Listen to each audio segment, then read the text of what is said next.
ಹರೇ ಕೃಷ್ಣ ಮಾತಾಜಿ. ಹರೇ ಕೃಷ್ಣ. ಧನ್ಯವಾದಗಳು ಮಾತಾಜಿ. ಧನ್ಯವಾದ. ಹರೇ ಹರೇ ಕೃಷ್ಣ. ಶ್ರೀಲ ಪ್ರಭುಪಾದ್ ಕಿ ಜೈ. ಹರೇ ಕೃಷ್ಣ ಮಾತಾಜಿ. ಶ್ರೀಲ ಪ್ರಭುಪಾದ್ ಕಿ ಜೈ. ಶ್ರೀ ಶ್ರೀ ರಾಧಾ ಗೋವಿಂದ್ ಕಿ ಜೈ. ಗೌರನಿತಾಯ್ ಕಿ ಜೈ. ಅವರ ಕೃಪೆಯಿಂದ ಇವತ್ತು ನಾವು ಭಕ್ತಿಶಾಸ್ತ್ರೀಯ ತರಗತಿಯನ್ನ ನಡೆಸ್ತಾ ಇದ್ದೇವೆ. ಹರೇ ಕೃಷ್ಣ. ಹರೇ ಕೃಷ್ಣ. ಹರೇ ಕೃಷ್ಣ ಮಾತಾಜಿ. ಹರೇ ಕೃಷ್ಣ. ಹರೇ ಕೃಷ್ಣ. ಹರೇ ಕೃಷ್ಣ ಮಾತಾಜಿ. ಹರೇ ಕೃಷ್ಣ. ಹರೇ ಕೃಷ್ಣ ಮಾತಾಜಿ. ಹರೇ ಕೃಷ್ಣ.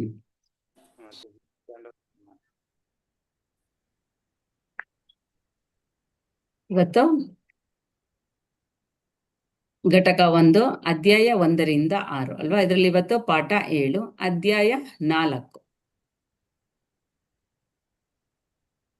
ಪಾಠ 6ರ ವಿಮರ್ಶೆ. ಎಲ್ಲರೂ ವಿಡಿಯೋ ಆನ್ ಮಾಡಿ. ಹರೇ ಕೃಷ್ಣ. ತುಂಬಾ ಜನ ವಿಡಿಯೋ ಆನ್ ಮಾಡಿಲ್ಲ. ಪ್ರತಿ ಸಲ ಹೇಳಿಸ್ಕೋಬಾರ್ದಲ್ವಾ, ಆನ್ ಮಾಡ್ಬೇಕೆಲ್ಲರೂ. ಹರೇ ಕೃಷ್ಣ. ಪಾಠ 6ರ ವಿಮರ್ಶೆ. ಕೃಷ್ಣ ಪ್ರಜ್ಞೆಯ ಅಭ್ಯಾಸವು ವರ್ಣಾಶ್ರಮ ಧರ್ಮಕ್ಕೆ ಹೇಗೆ ದಿವ್ಯಾನುಭೂತಿಯಾಗಿದೆ ಅಂತೇಳಿದ್ರೆ, ಯಾವಾಗ ವ್ಯಕ್ತಿ ಕೃಷ್ಣ ಪ್ರಜ್ಞೆಗೆ ಬರ್ತಾನೋ ಆಗ ಅವನು ವರ್ಣಾಶ್ರಮ ಧರ್ಮವನ್ನ ಅನುಸರಿಸುವಂತಹ ಅಗತ್ಯವಿಲ್ಲ. ಏಕೆಂದರೆ ಈ ಕೃಷ್ಣ ಪ್ರಜ್ಞೆ ವರ್ಣಾಶ್ರಮ ಧರ್ಮಕ್ಕಿಂತಲೂ ಮೀರಿದ್ದು.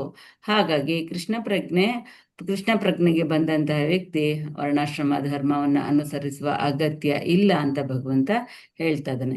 ಆದ್ರೂ ಕೂಡ ಕೃಷ್ಣ ಪ್ರಜ್ಞೆಗೆ ಬಂದಂತಹ ವ್ಯಕ್ತಿ ವರ್ಣಾಶ್ರಮವನ್ನ ಆಚರಣೆ ಮಾಡ್ತಾರೆ. ಯಾಕೆ ಅಂತಂದ್ರೆ ಅವರು ಸಮಾಜಕ್ಕೆ ಉದಾಹರಣೆ ಆಗೋದಕ್ಕೆ. ಹೇಗೆ ಅಂತ ಹೇಳಿದ್ರೆ, ಇವನು ಅರ್ಜುನ, ಅವನು ಭಗವಂತನ ಪರಮ ಭಕ್ತ.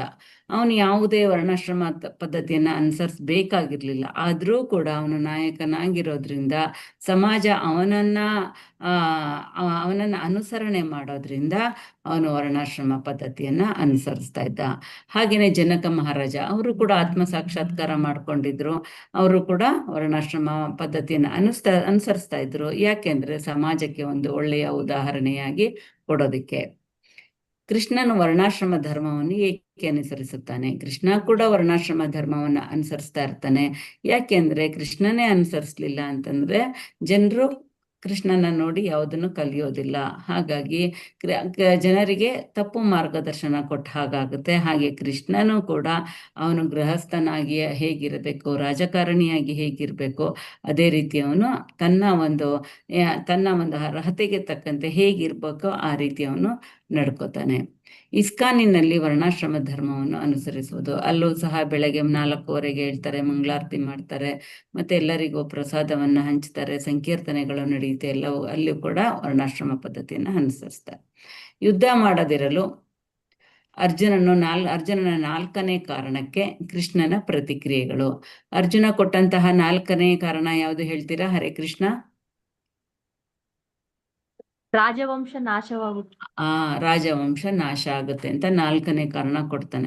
ಆಗ ಭಗವಂತ ಏನ್ ಹೇಳ್ತಾನೆ ಅಂದ್ರೆ, ನೀನು ಯುದ್ಧ ಮಾಡದೇ ಇದ್ರೆ ರಾಜವಂಶ ನಾಶ ಆಗುತ್ತೆ. ನೀನು ಯುದ್ಧ ಮಾಡಿದ್ರೆ ರಾಜವಂಶ ನಾಶ ಆಗೋದಿಲ್ಲ. ನೀನು ಯುದ್ಧ ಮಾಡದೇ ಇದ್ರೆ ಅಧರ್ಮಿಗಳು ಹೆಚ್ಚಾಗ್ತಾರೆ. ಹಾಗಾಗಿ ನೀನು ಯುದ್ಧವನ್ನ ಮಾಡಬೇಕು. ಮತ್ತೆ ನನ್ನ ಆಜ್ಞೆ, ನನ್ನ ಉಪದೇಶಗಳನ್ನ ನೀನು ಪಾಲನೆ ಮಾಡಬೇಕು. ಹಾಗಾಗಿ ನೀನು ಯುದ್ಧ ಮಾಡಿದ್ರೆ ಯಾವುದೇ ರಾಜವಂಶ ನಾಶ ಆಗೋದಿಲ್ಲ ಅಂತ ಹೇಳ್ತಾನೆ. ಅದೇ ರೀತಿ ಕೃಷ್ಣನು ಕೂಡ ನಾನು ನನ್ನ ನಿಯತ ಕರ್ತವ್ಯಗಳನ್ನು ಮಾಡಬೇಕು. ನಾನು ಮಾಡಲಿಲ್ಲ ಅಂತಂದ್ರೆ ನಾನೇ ವರ್ಣ ಸಂಕರಕ್ಕೆ ಕಾರಣನಾಗ್ತೀನಿ ಅಂತ ಹೇಳ್ಬಿಟ್ಟು ಭಗವಂತ ಅರ್ಜುನ ಕೊಟ್ಟ 4ನೆಯ ಕಾರಣವನ್ನ ಸೋಲಿಸ್ತಾನೆ. ಕಾಮದ ಬಗ್ಗೆ ಕೃಷ್ಣನ ವಿಶ್ಲೇಷಣೆ. ಕಾಮದ ಬಗ್ಗೆ ನಾವು ಕಳೆದ ತರಗತಿಯಲ್ಲಿ ನೋಡಿದ್ದೀವಿ. ಕಾಮದ ಬಗ್ಗೆ ಏನ್ ಹೇಳ್ತಾನೆ ಅಂತಂದ್ರೆ 3ನೇ ಅಧ್ಯಾಯ 37ನೇ ಶ್ಲೋಕದಲ್ಲಿ ಹೇಳ್ತಾನೆ ಭಗವಂತ, ಕಾಮ ಏಷ ಕ್ರೋಧ ಏಷ ರಜೋಗುಣ ಸಮುದ್ಭವ ಮಹಾಶನೋ ಮಹಾಪಾಪ್ಮ ವಿದ್ಯೆ ನಮಿಹ ವೈರಿಣಂ ಅಂತ ಹೇಳಿದ್ರೆ ರಜೋಗುಣದ ಸಂಪರ್ಕದಿಂದ ಈ ಒಂದು ಕಾಮ ಉಂಟಾಗುತ್ತೆ. ನೆಕ್ಸ್ಟ್ ಅದೇನಾಗುತ್ತೆ, ಕಾಮದಿಂದ ಕ್ರೋಧವಾಗಿ ಮಾರ್ಪಡಗುತ್ತೆ. ಇದಕ್ಕೆ ಕಾರಣ ಕಾಮ ಅಂತಂದ್ರೆ ಮನುಷ್ಯ ಗೊತ್ತಿದ್ದು ತಪ್ಪನ್ನ ಮಾಡ್ತಾನೆ.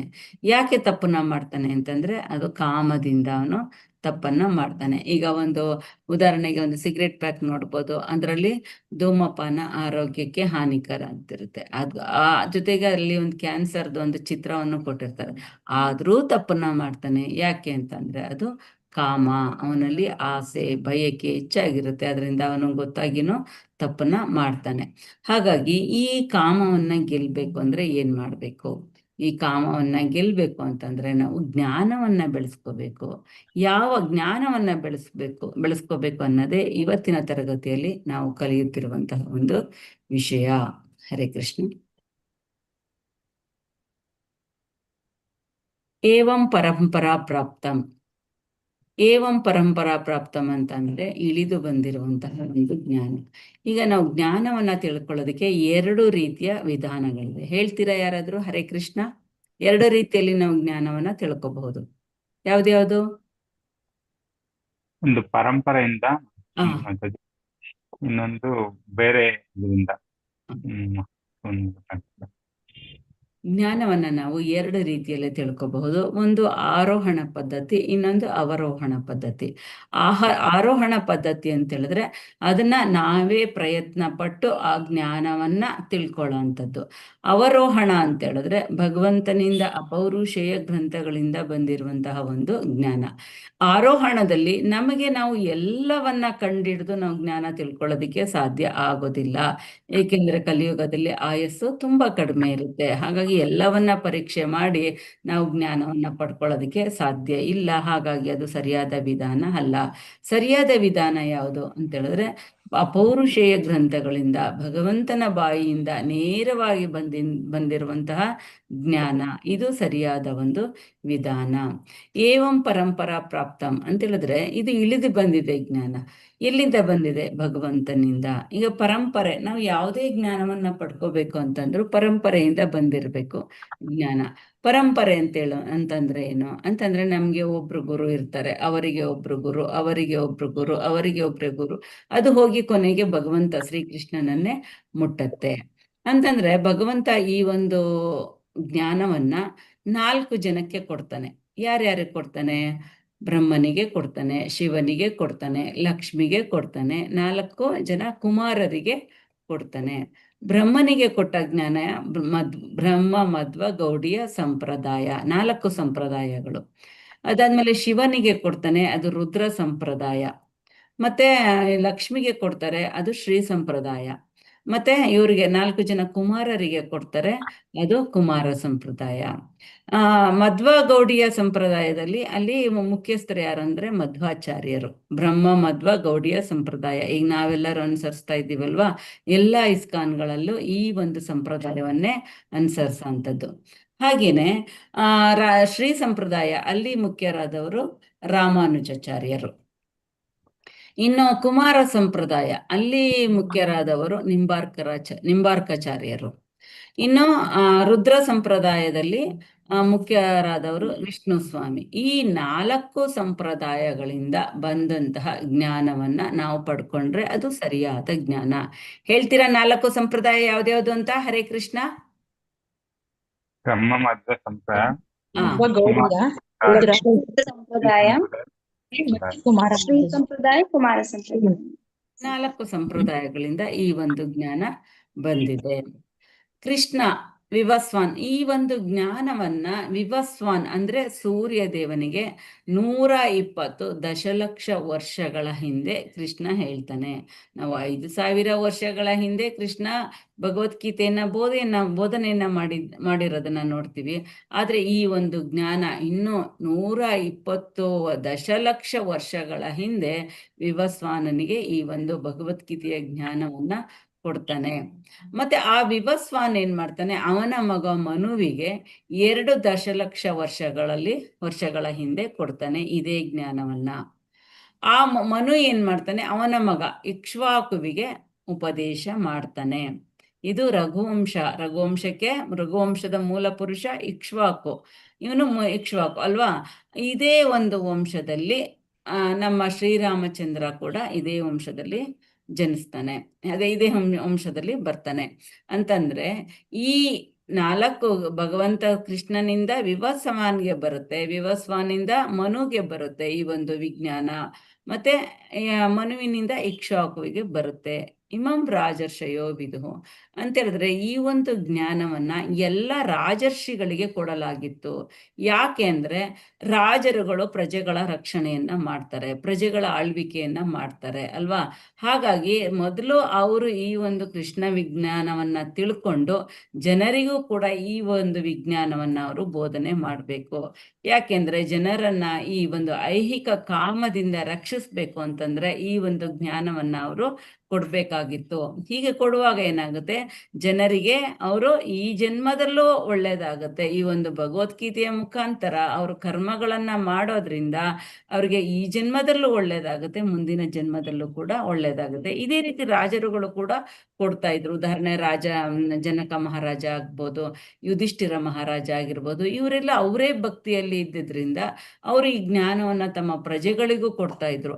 ಹಾಗಾಗಿ ಆ ಪ್ರಜೆಗಳು ಕೂಡ ಸುಭಿಕ್ಷೆ ಎಲ್ಲಾ ತರ ಒಂದು ಪ್ರಕೃತಿ ಸಂಪತ್ತು ತುಂಬಿ ತುಳುಕ್ತಾ ಇತ್ತು. ಹೀಗೆ ಈ ಒಂದು ಜ್ಞಾನವನ್ನ ಭಗವಂತ 120 ದಶಲಕ್ಷ ವರ್ಷಗಳ ಹಿಂದೆನೆ ಈ ಒಂದು ಜ್ಞಾನವನ್ನ ಹಂಚುತ್ತಾನೆ. ಹರೇ ಕೃಷ್ಣ. ಯಾರು ಒಬ್ರು ಕೋಸ್ಟ್ ಆಗ್ತೀರಾ? ಹರೇ ಕೃಷ್ಣ. ಇವತ್ತು ಮಾತಾಜಿ ಇಲ್ಲ, ಯಾರಾಗ್ತೀರಾ? ಹರೇ ಕೃಷ್ಣ.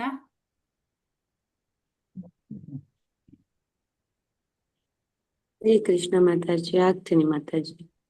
ಅಶ್ವಿನಿ ಮಾತಾಜಿನಾ? ಹರೇ ಕೃಷ್ಣ ಮಾತಾಜಿ.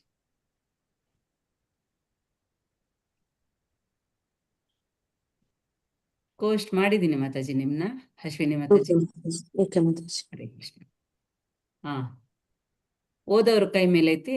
ಅಶ್ವಿನಿ ಮಾತಾಜಿ ಒಬ್ಬರಾದ್ಮೇಲೆ ಒಬ್ರಿಗೆ ಹೇಳಿ ಮಾತಾಜಿ. ಓಕೆ ಮಾತಾಜಿ.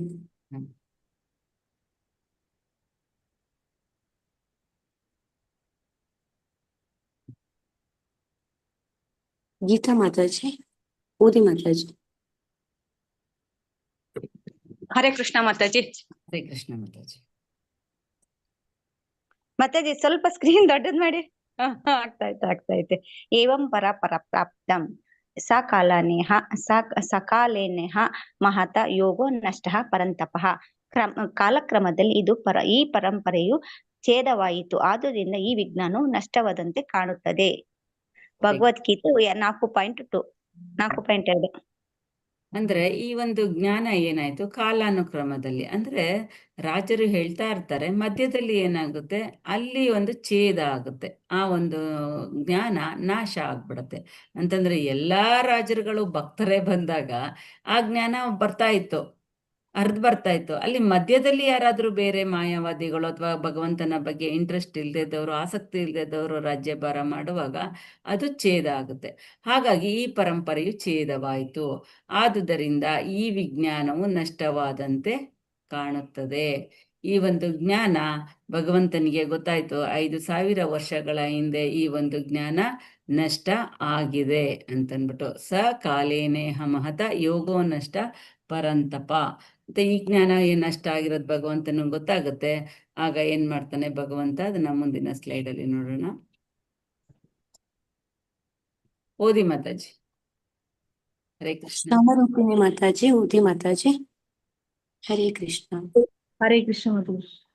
ಹರೇ ಸಮಯವು ತುಂಬಾ ಶಕ್ತಿಯುತವಾಗಿದೆ, ಇದು ಬದಲಾಗುತ್ತದೆ, ಮೂಲ ಸ್ಥಾನವನ್ನು ಕೊಲ್ಲುತ್ತದೆ.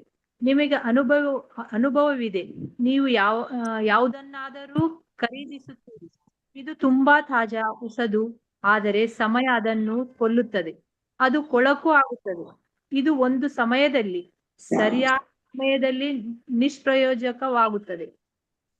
ಹರೇ ಹರೇ ಕೃಷ್ಣ. ಈ ಒಂದು ಜ್ಞಾನ ಏನಾಗುತ್ತೆ, ಅದು ಪರಂಪರೆಯಿಂದ ಬರ್ತಾ ಇರುತ್ತೆ. ಅಂದ್ರೆ ಈ ಒಂದು ಜ್ಞಾನವನ್ನ ಭಗವಂತ ಮೊದಲು ರಾಜರ್ಷಿಗಳಿಗೆ ಕೊಡ್ತಾನೆ. ಆ ರಾಜರಿಂದ ಆ ಜ್ಞಾನ ಮುಂದುವರ್ಕೊಂಡು ಹೋಗ್ತಾ ಇರುತ್ತೆ. ಆದ್ರೆ ಇದನ್ನ ಭಗವಂತ ಯಾವುದೇ ಕಾರಣಕ್ಕೂ ರಾಕ್ಷಸರಿಗೆ ಕೊಟ್ಟಿದ್ದಲ್ಲ. ರಾಕ್ಷಸರು ಅಂದ್ರೆ ಯಾರು? ಎರಡು ದೊಡ್ಡ ದೊಡ್ಡ ಕೊಂಬು ಇರೋಂಥವ್ರು, ದೊಡ್ಡದಾಗಿ ಕಣ್ಣಿರೋ ಅಂಥವ್ರೆಲ್ಲ ರಾಕ್ಷಸರು.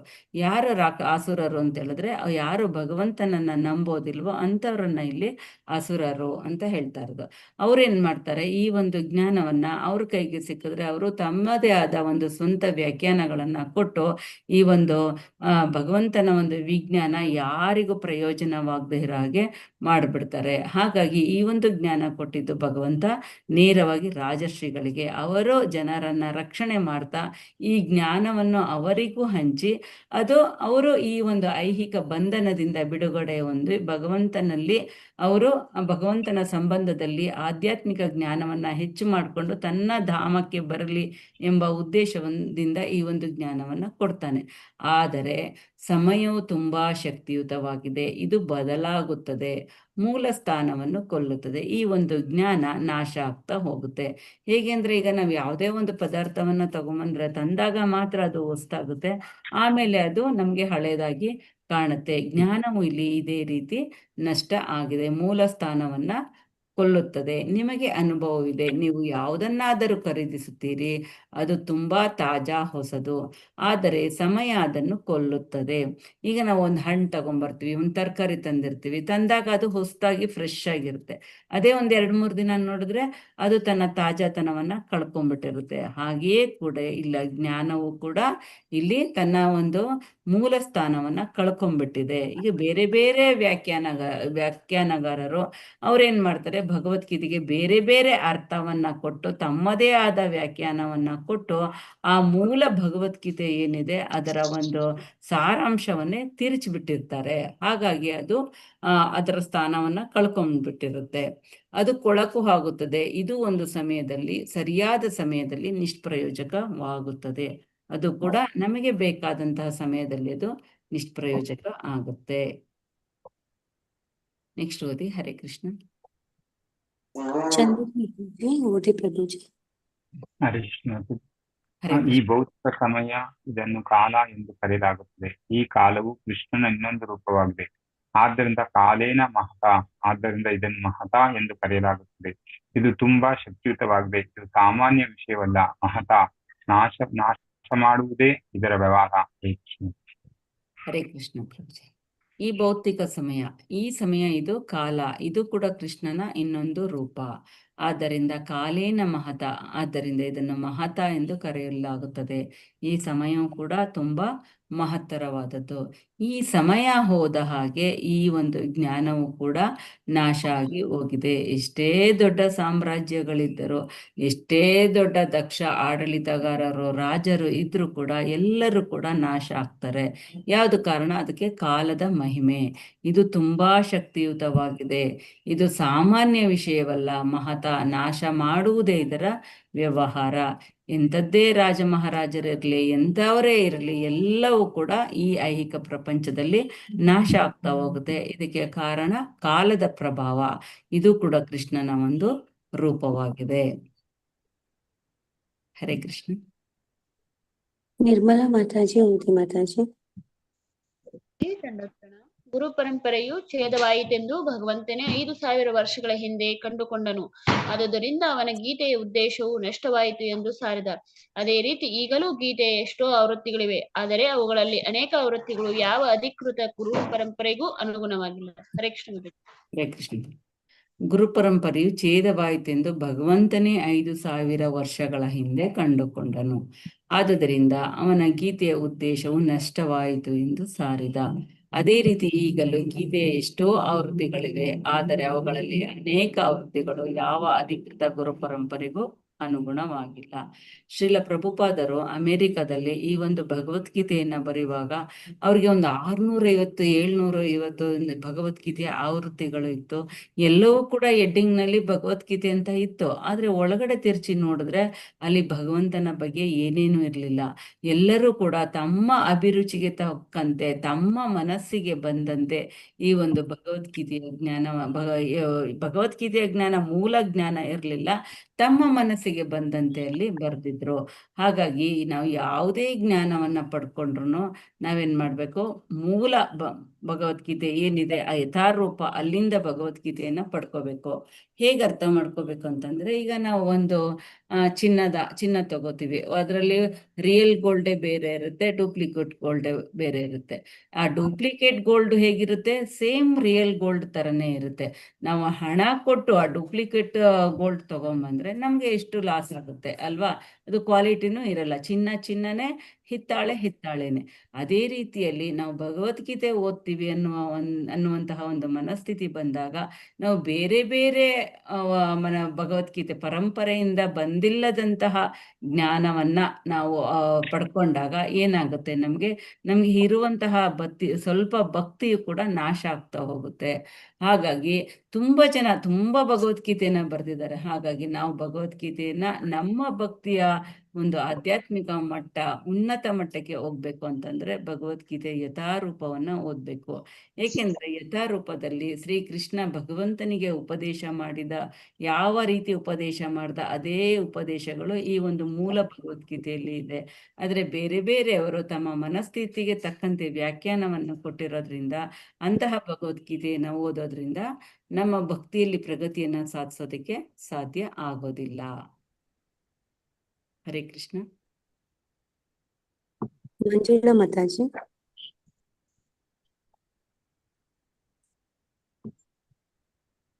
ಹರೇ ಕೃಷ್ಣ. ಮಂಜುಳಾ ಮಾತಾಜಿ, ನಾನು ಮಾತಾಜಿ. ಓದಿ ಮಾತಾಡಿ. ಮಾತಾಜಿ. ಹರೇ ಕೃಷ್ಣ ಮಾತಾಜಿ, ಎಲ್ಲರಿಗೂ ಹರೇ ಕೃಷ್ಣ. ಗುರು ಪರಂಪರೆಯಲ್ಲಿ ಸ್ವೀಕೃತವಾಗಿರುವಂತೆ ಗೀತೆಯ ಒಂದು ಇಂಗ್ಲಿಷ್ ಆವೃತ್ತಿಯ ಬಹಳ ಅಗತ್ಯವಾಗಿದೆ. ಈ ದೊಡ್ಡ ಅಗತ್ಯವನ್ನ ತುಂಬಿಕೊಡಲು ಇಲ್ಲಿ ಪ್ರಯತ್ನಿಸಲಾಗಿದೆ. ಭಗವದ್ಗೀತೆಯನ್ನ ಯಥಾರೂಪವಾಗಿ ಅಂಗೀಕರಿಸಿದರೆ ಮಾನವ ಕುಲಕ್ಕೆ ಅದು ಒಂದು ದೊಡ್ಡ ವರ. ಆದರೆ ಅದನ್ನ ಊಹಾತ್ಮಕತೆಗಳ ಒಂದು ಗ್ರಂಥವನ್ನಾಗಿ ಸ್ವೀಕರಿಸಿದರೆ ಅದು ವ್ಯರ್ಥ ಕಾಲಕ್ಷೇಪ. ಭಗವದ್ಗೀತೆ ವ್ಯರ್ಥ ಕ್ಷೇಪ. ಗುರು ಪರಂಪರೆಯಲ್ಲಿ ಸ್ವೀಕೃತವಾಗಿರುವಂತೆ ಗೀತೆಯ ಒಂದು ಇಂಗ್ಲಿಷ್ ಆವೃತ್ತಿಯು ಬಹಳ ಅಗತ್ಯವಾಗಿದೆ. ಈ ದೊಡ್ಡ ಅಗತ್ಯವನ್ನು ತುಂಬಿಕೊಡಲು ಇಲ್ಲಿ ಪ್ರಯತ್ನಿಸಲಾಗಿದೆ.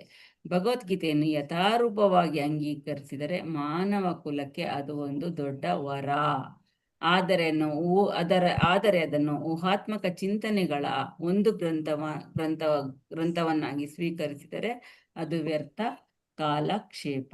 ಅಂತಂದ್ರೆ ಇದೇನಾಗಿದೆ ಅಂತಂದ್ರೆ, ನಾವು ಮೂಲ ಭಗವದ್ಗೀತೆ ಓದಿದ್ರೆ ಮಾತ್ರ ನಮ್ಗೆ ಅದು ವರವಾಗಿ ಪರಿಣಮಿಸುತ್ತೆ.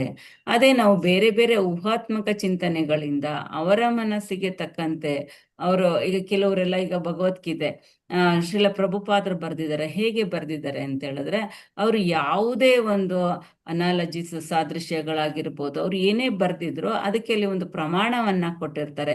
ಇದು ಈಶೋಪನಿಷತ್ತಲ್ಲಿ ಇಂಥ ಅಧ್ಯಾಯ ಇಂಥ ಶ್ಲೋಕದಲ್ಲಿ ಇದೆ, ಇದು ಶ್ರೀಮದ್ ಭಾಗವತಂ ಇಂಥ ಅಧ್ಯಾಯ ಇಂಥ ಶ್ಲೋಕದಲ್ಲಿ ಇದೆ ಅಂತ ಅದು ಒಂದು ಪ್ರಮಾಣವನ್ನ ಕೊಟ್ಟಿರ್ತಾರೆ. ಆದರೆ ಈ ಒಂದು ಆಮೇಲೆ ಅವರು ನನ್ನ ಪ್ರಕಾರ ಈ ರೀತಿ ಇದೆ, ನನ್ನ ಪ್ರಕಾರ ಈ ರೀತಿ ಅಂತ ಎಲ್ಲೂ ಹೇಳೋದಿಲ್ಲ. ಅವರು ಪ್ರಮಾಣ ಗ್ರಂಥಗಳನ್ನ ಅವರು ನಮ್ಗೆ ಉದಾಹರಣೆಯಾಗಿ ಕೊಟ್ಟು ಹೇಳ್ತಾರೆ. ಆದ್ರೆ ಈ ಊಹಾತ್ಮಕ ಚಿಂತಕರು ಏನ್ ಹೇಳ್ತಾರೆ, ಇದು ನನ್ನ ಪ್ರಕಾರ ಹಾಗಿರ್ಬೋದು, ನನ್ನ ಪ್ರಕಾರ ಹೀಗಿರ್ಬೋದು, ಈ ರೀತಿ ಹೇಳ್ತಾರೆ. ಹಾಗಾಗಿ ನಾವು ಭಗವದ್ಗೀತೆ ಆಸ್ ಇಟ್ ಈಸ್, ಅದು ಏನಿದೆಯೋ ಅದೇ ನಮಗೆ ಭಗವಂತನ ನೇರ ಉಪದೇಶಗಳು ಬೇಕು ಅಂತಂದ್ರೆ ಯಥಾರೂಪವನ್ನೇ ಓದ್ಬೇಕು. ಇದನ್ನ ಭಗವಂತ ಯಾರಿಗೆ ದೇವರಲ್ಲಿ ನಂಬಿಕೆ ಇದೆಯೋ, ಭಗವಂತನೇ ಶ್ರೀಕೃಷ್ಣನೇ ದೇವೋತ್ತಮ ಪರಮ ಪುರುಷ ಅನ್ನುವಂತ ನಂಬಿಕೆ ಇರೋರಿಗೆ ಮಾತ್ರ ಭಗವದ್ಗೀತೆ ಚೆನ್ನಾಗಿ ಅರ್ಥ ಆಗುತ್ತೆ, ಬೇರೆಯವರಿಗೆ ಅದು ಅರ್ಥ ಆಗೋದಿಲ್ಲ.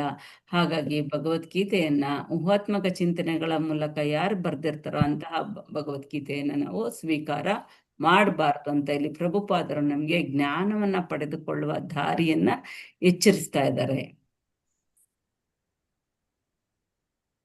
ಹರೇ ಕೃಷ್ಣ. ಹರೇ ಕೃಷ್ಣ. ಚೈತನ್ಯ ಮಾತಾಜಿ.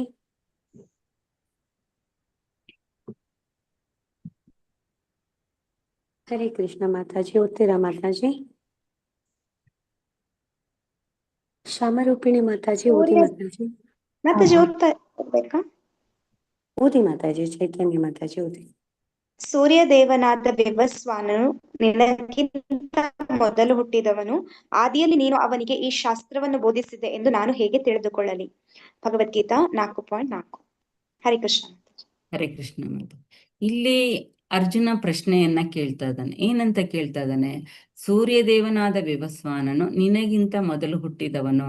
ಆದಿಯಲ್ಲಿ ನೀನು ಅವನಿಗೆ ಈ ಶಾಸ್ತ್ರವನ್ನು ಬೋಧಿಸಿದೆ ಎಂದು ನಾನು ಹೇಗೆ ತಿಳಿದುಕೊಳ್ಳಲಿ?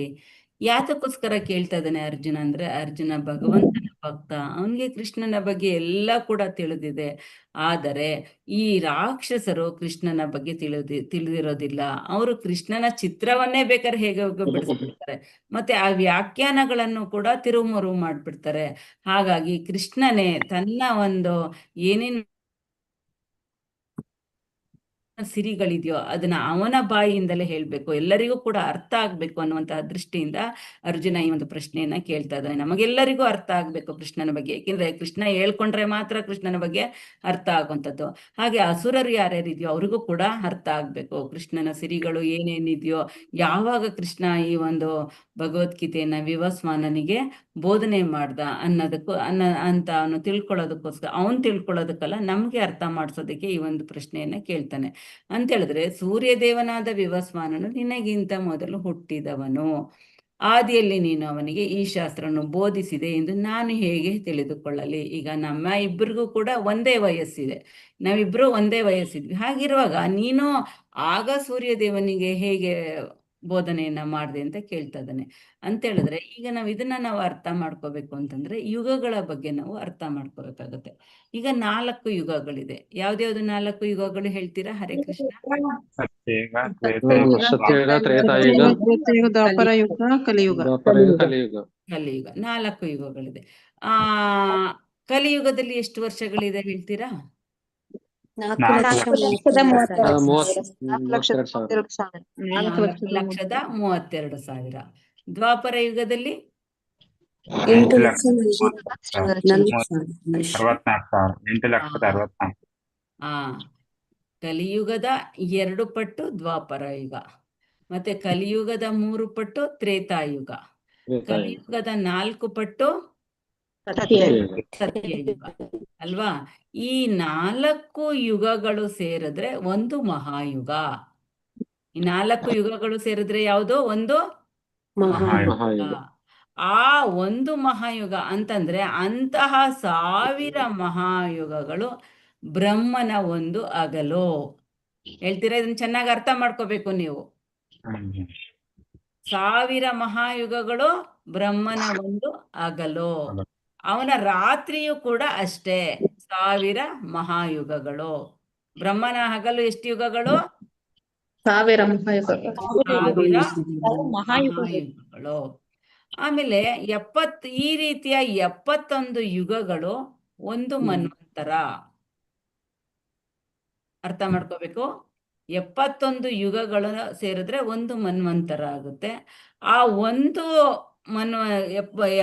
ಮನ್ವಂತರಕ್ಕೆ ಒಬ್ಬ ಮನು ಇರ್ತಾನೆ ಅಂತ ಹೇಳಿದ್ರೆ 71 ಮನ್ವಂತರಕ್ಕೆ 14 ಮನುಗಳು ಇರ್ತಾರೆ.